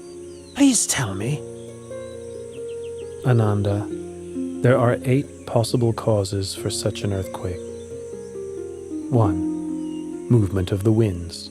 2. A person with psychic powers. 3. The Bodhisattva departs from the heaven of Tusita and enters his mother's womb. 4. The Bodhisattva is born. 5. The Buddha becomes enlightened. 6. The Buddha gives the first teaching, setting the wheel of Dharma in motion. 7. The Lord Buddha lets go of the life principle. And 8. The Lord Buddha passes away. I have now let go of the life principle.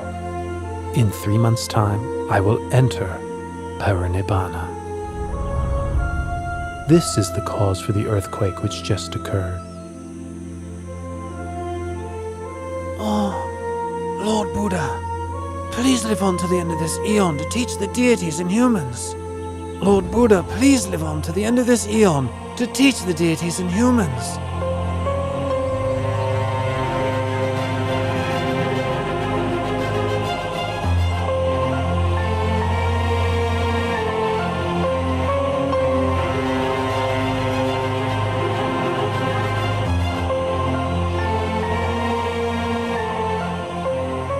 Ananda, why do you make this request of me 3 times?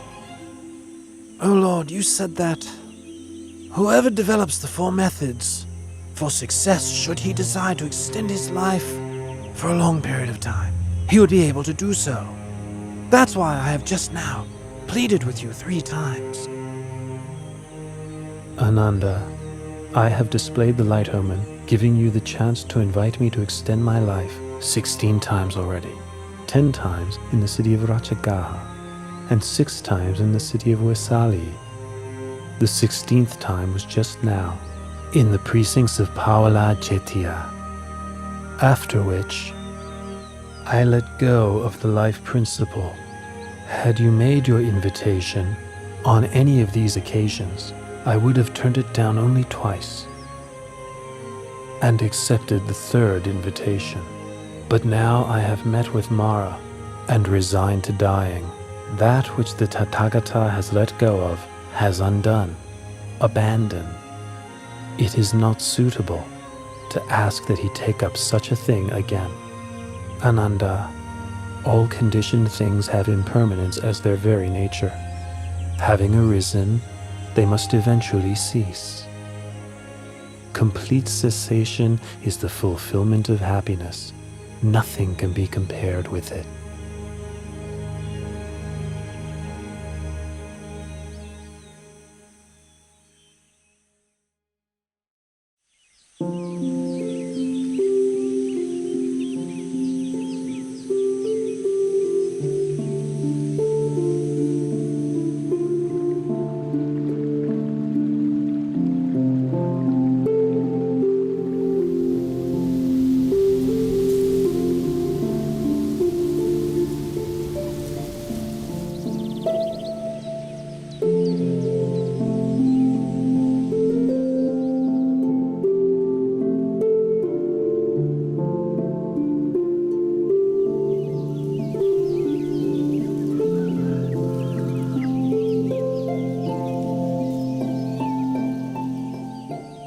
A wise person should lift his mind out of longing for sensual pleasures. Give up this snare of Mara, using mindfulness for restraint. A wise person is able to control himself, able to attain victory over himself. Lord Buddha, in addition to coming to stay in my mango grove, you have also given me a Dhamma discourse. You have shown such kindness to me, Junda, the goldsmith's son. Tomorrow morning, please accept my invitation to receive alms food at my house.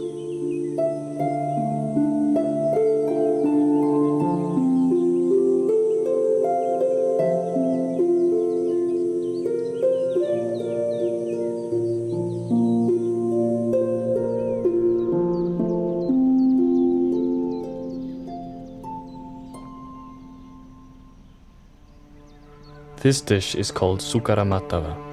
It is a fine and nutritious food. Please may the Lord accept it.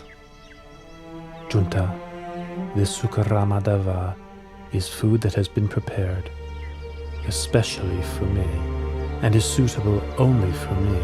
Apart from mine, no stomach could digest it. I give you the remaining portion to please bury in the ground. And for my monks and disciples, please bring them food of another kind to eat. Yes, Lord.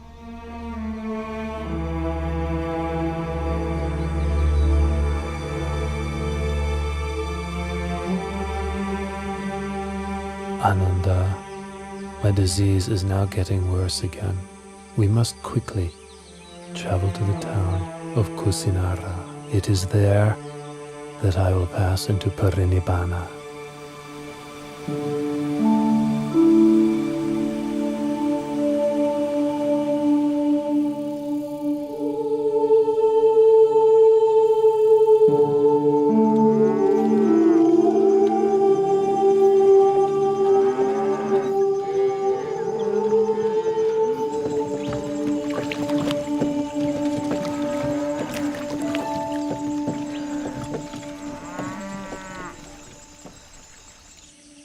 Ananda, let us stop and rest under this tree. And please fetch me a little water to drink, will you? This river is drying up, and a caravan of carts has just crossed. The water is muddy and unsuitable for drinking. The river Kakoda is not far from here. Its water is clear and cool. Please, travel on a little. It's not very far. You can drink and bathe there.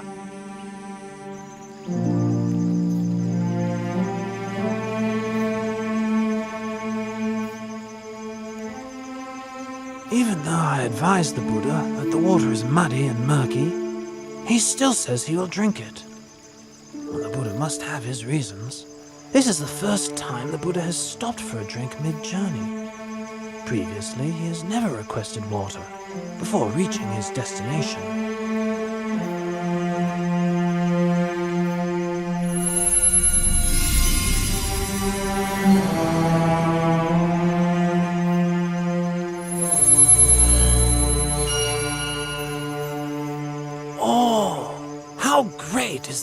Buddha's power.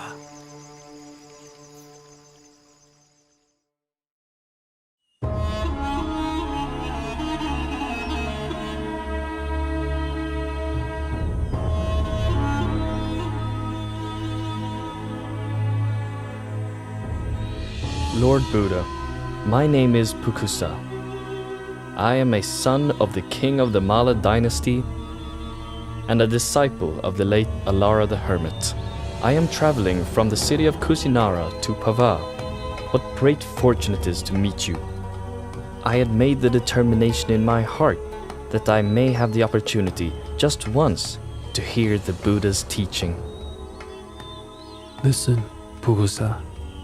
This heart is luminous, but it is obscured by incoming defilements.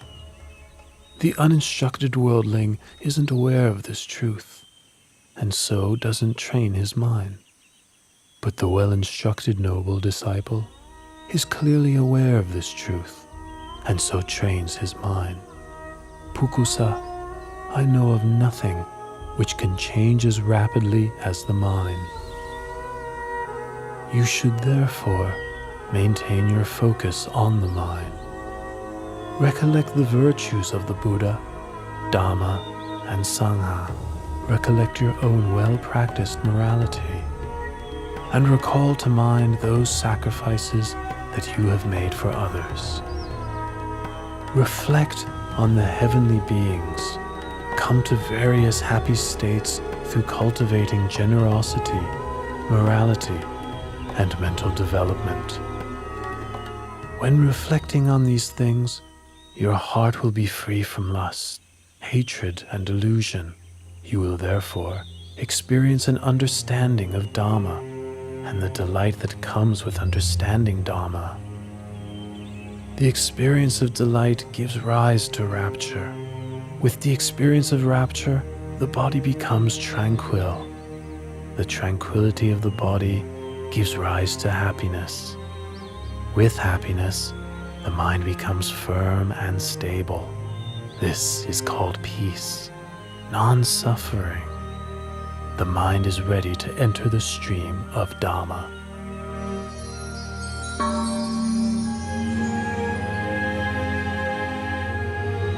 These 2 pieces of Singivana cloth are very valuable. The cloth is fine, delicately woven with a golden glow like the coals of a warm fire. May I offer these cloths to you as a gesture of worship? Please accept them, Lord Buddha. Pukusa, I would like to accept just one of your cloths. The other, please offer to Venerable Ananda, my attendant.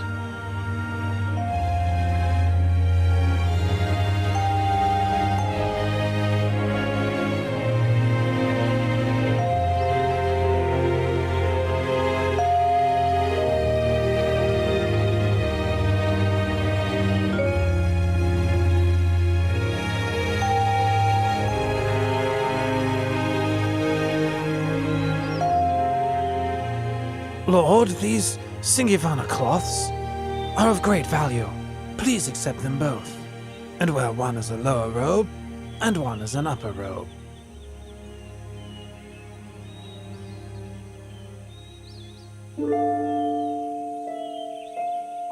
Oh, Lord, your complexion is splendid, clear and bright.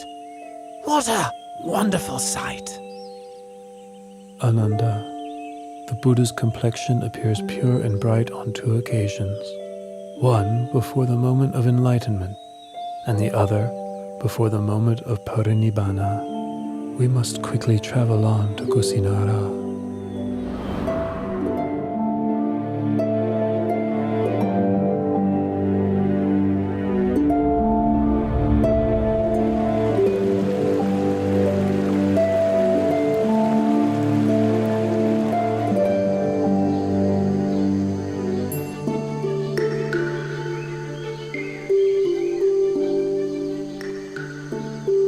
Junta gave me my last meal, but unless I make the matter clear, people may think that his alms food was the cause for my passing away.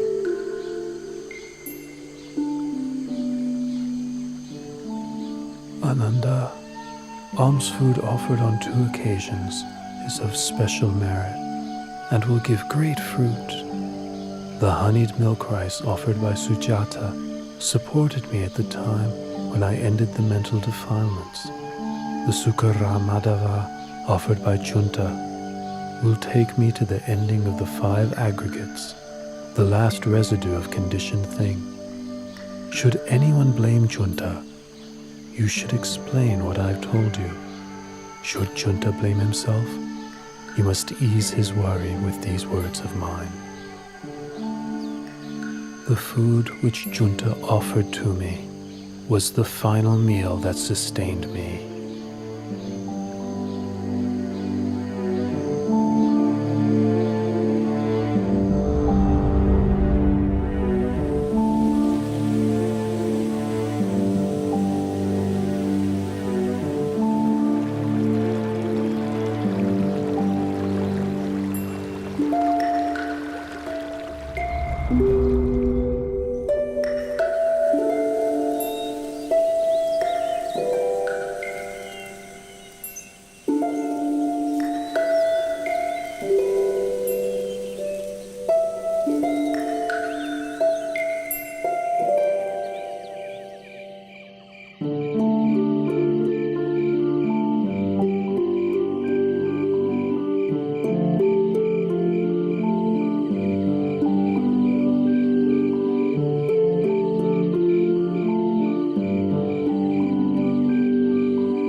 Ananda, from now on, I will not rise up from this place again.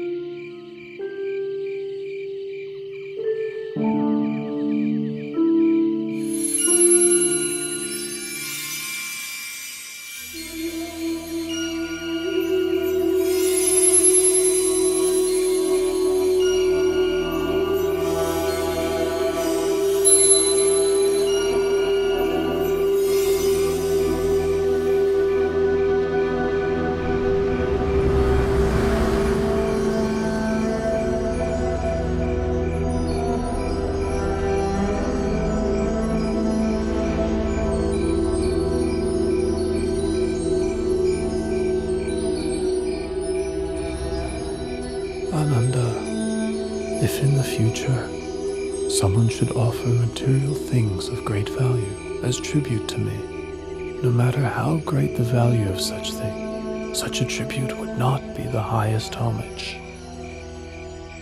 Ananda, whoever should practice according to the Dhamma which is rightly taught by me, such a person pays the highest homage. Ananda, I will pass into Parinibbana tonight. Lord Buddha, please don't pass away in a small town as Kusinara. Please travel on to a large city, such as Savatthi, Kosambi, or Varanasi. These cities have large numbers of noble, Brahmins, and householders who have great faith in you and the lessons you have given them. Ananda, do not fault Kusinara for being such a small town. In the past, it was a great capital city with tremendous wealth, abundant food, and many citizens. The sounds of singing and music were heard throughout the day and all night. Another thing, should I go to pass away elsewhere, Supada Paribhajaka would not meet with me, and therefore would miss the opportunity to attain enlightenment.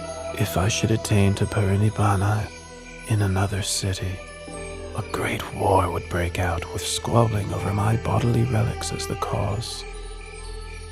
Here in Kusinara lives Dona the Brahmin. He is capable of quelling such disputes. He will distribute the relics of my cremated body amongst the nobles who come here from many different cities. As a result, there will be no war. These are the reasons I have made the effort to reach Kusinara. In the past, great numbers of those with faith in the Dharma would travel from every direction to seek you out. listen to your teachings, and ask you questions. But from now on, all those people and myself will be deprived of the opportunity to see you and to have an audience with you. Ananda, there are 4 places which are apt for recollection of me. 1. Lumpini Park, where I was born. 2. Bodh Gaya in the state of Magadha, where I was enlightened. 3. The Deer Park at Isipatana, where I gave the first Dhamma teaching. And finally, the place of my Parinibbana Salavana Park in Kusinara, right here. Those who make pilgrimage to these 4 locations will experience disenchantment with the world and feel inspiration to follow in my footsteps. Lord Buddha, in this celibate life, one often encounters women. Some are mothers, sisters, and relatives of monks. Others are those with faith in the triple gem. How should a bhikkhu practice in relation to women? Ananda, a bhikkhu ought not to look at women at all. It is better this way.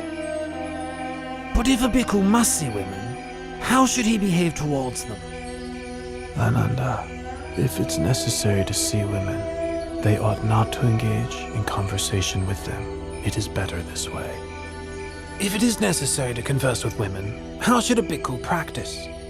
In that case, a bhikkhu should have well-controlled mindfulness and sense restraint. He should have orderly speech and guard his mind from falling prey to lust or infatuation. The beautiful things of this world themselves are not sense desire, but the lust which arises in one's mind due to unwholesome intention, that is a person's sense desire. Once one has abandoned pleasure in unwholesome states, beautiful objects of this world still exist, but there is no way one can be harmed by them. Lord Buddha, after you have passed into Parinibbana, how should we treat your body? Use the method for treating the body of a wheel-turning monarch. Wrap the body in 500 layers of white cloth, lined with cotton wool. Then place it in a coffin with perfumed oil. Then place the coffin on a pyre of sandalwood. Once the body has been cremated, enshrine the relics in a stupa, which is to be built at a crossroads, so that people can pay their respects there for a long time to come.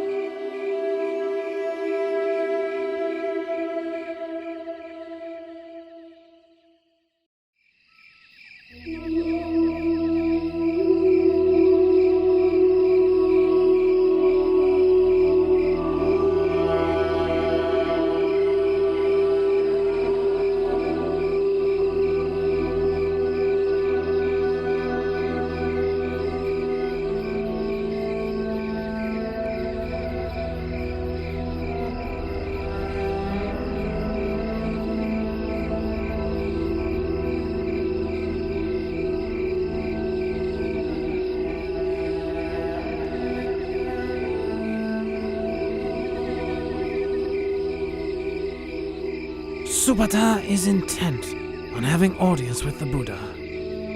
Now each of the Malla dynasty kings have just finished approaching the Blessed One, who is sick. If I allow any more guests, it'll be a great burden on him. Supata, I can't permit you to see the Buddha. At this time, he is seriously ill and must rest. Ananda, please allow Supata to come to me. At this time, there are 6 renowned schools of doctrine. Each has many followers. Of these 6, can you tell me which are led by an Arahant? Supata, in any faith which does not have the Noble Eightfold Path, there is no true samanas to be found there. Should bhikkhus or non-bhikkhus Continue to practice the noble eightfold path. This world will not lack for arahants. Now listen to my teaching of the Dhamma. This heart is luminous, shining like the moon, but it is subject to incoming defilements. As such, it is dulled and obscured, like the moon concealed by passing clouds.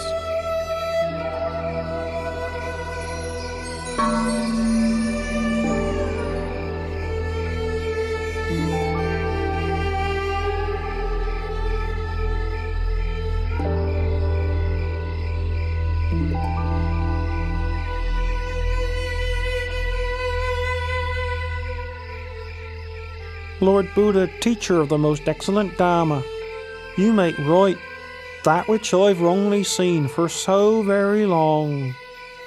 Please may I take ordination in the Buddha's dispensation? Ananda, please take on the task of ordaining Supata as a bhikkhu.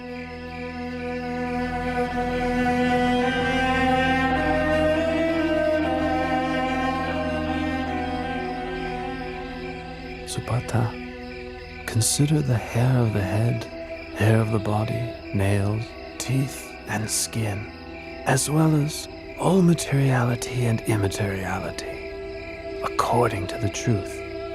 Such things are changing, decaying, impermanent, suffering and not self, not a being, not a person, not I, not mine, not myself, not him, not his, not himself.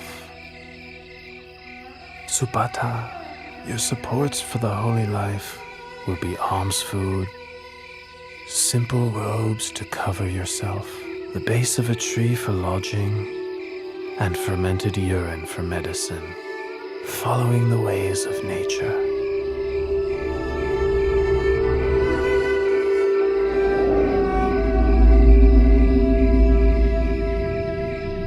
Having received instruction from the Buddha, Subhada went off alone and practiced contemplation until attaining to arahantship that very night.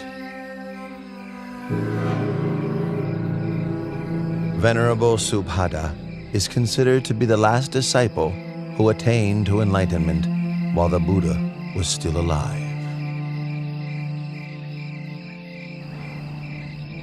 Loyal bhikkhus, when I have passed away, the 84,000 teaching of Dhamma Vinaya will be your teacher. Don't think to yourselves, now that the Buddha has passed away, we'll have no teacher. Truly the Dhamma which I have taught and the Vinaya which I have laid down will be your teacher in place of me. You must take the Dhamma Vinaya as your refuge. Don't take anything else as your refuge.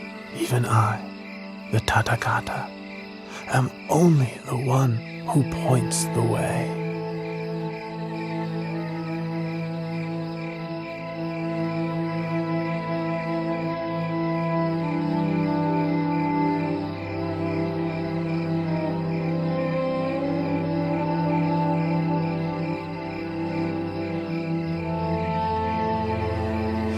Lord Buddha is about to abandon me and enter Parinibbana. With all my effort attending to and following the Buddha, I have still not attained to arahantship as the other monks have. Venerable Ananda, I've been sent here to find you. The Buddha wants to see you. Ananda, come and sit close by.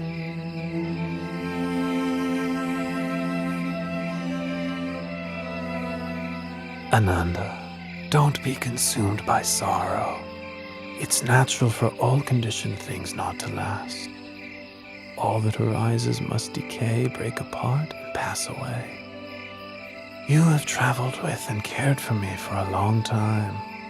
Now you must make efforts towards your own liberation. In no long time, you will be fully enlightened.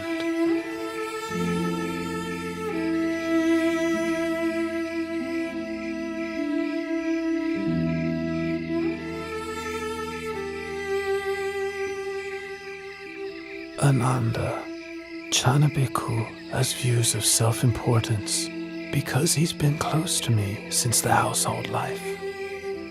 He has become stubborn and difficult to teach. Once I have passed away, he will become even more stubborn and disrespectful, refusing to take instruction from any monk. You must give him the Brahma penalty. How do we impose the Brahma penalty? All the monks must refrain from speaking to, instructing, and admonishing Chana. Having received this punishment, Chana will realize his fault and change his ways. Finally, he will attain to arahantship. Loyal bhikkhus, for as long as the Sangha meets regularly together, in harmony, with respect for the disciplinary rules, and with humility towards the senior monks, careful not to fall under the influence of craving, content to live in the forest, and wishing happiness to all that come to live and practice. For as long as the Sangha is not preoccupied with work, not prone to indulging in talk, not given to excessive sleeping, not socializing without good cause, not given to indulging unwholesome desires, not falling under the power of evil intentions, not consorting with bad people, not giving up effort in practice, but striving for the attainment of higher dhammas. For so long there will be no decline for the Sangha, but only development and growth.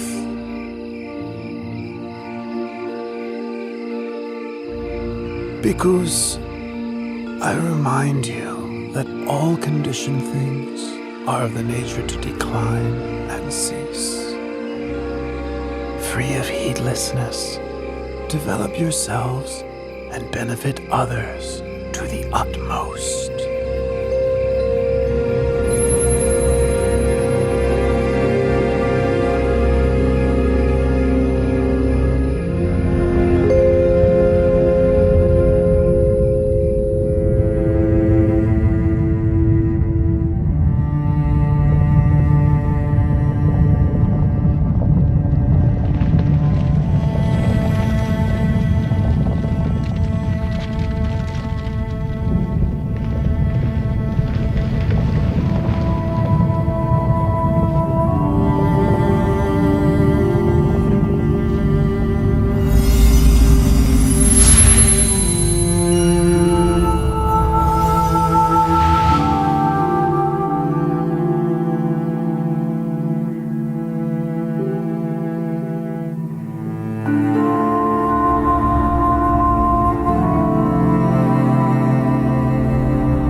After the Lord Buddha's cremation ceremony was over, Dona the Brahmin was given the task of distributing the relics of the Buddha amongst the nobles and Brahmins who had gathered there.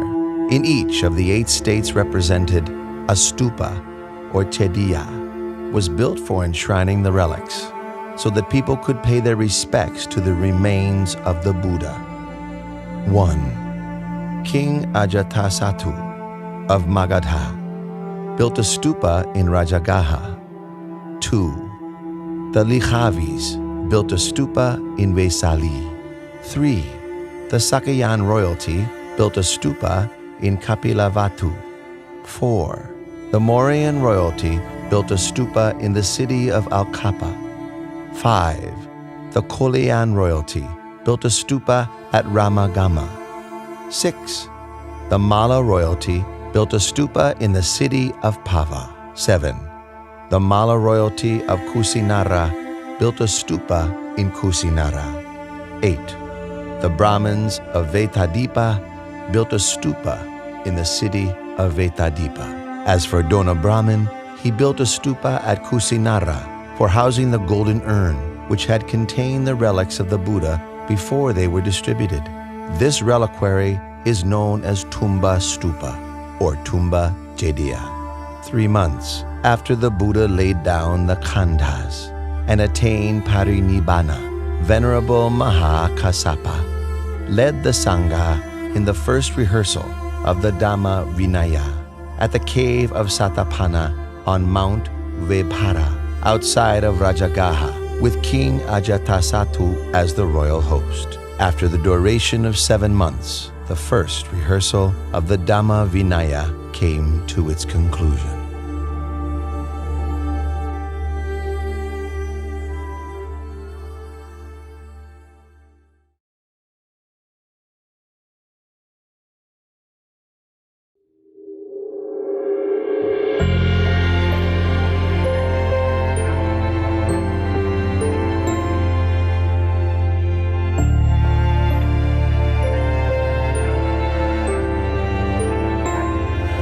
Ah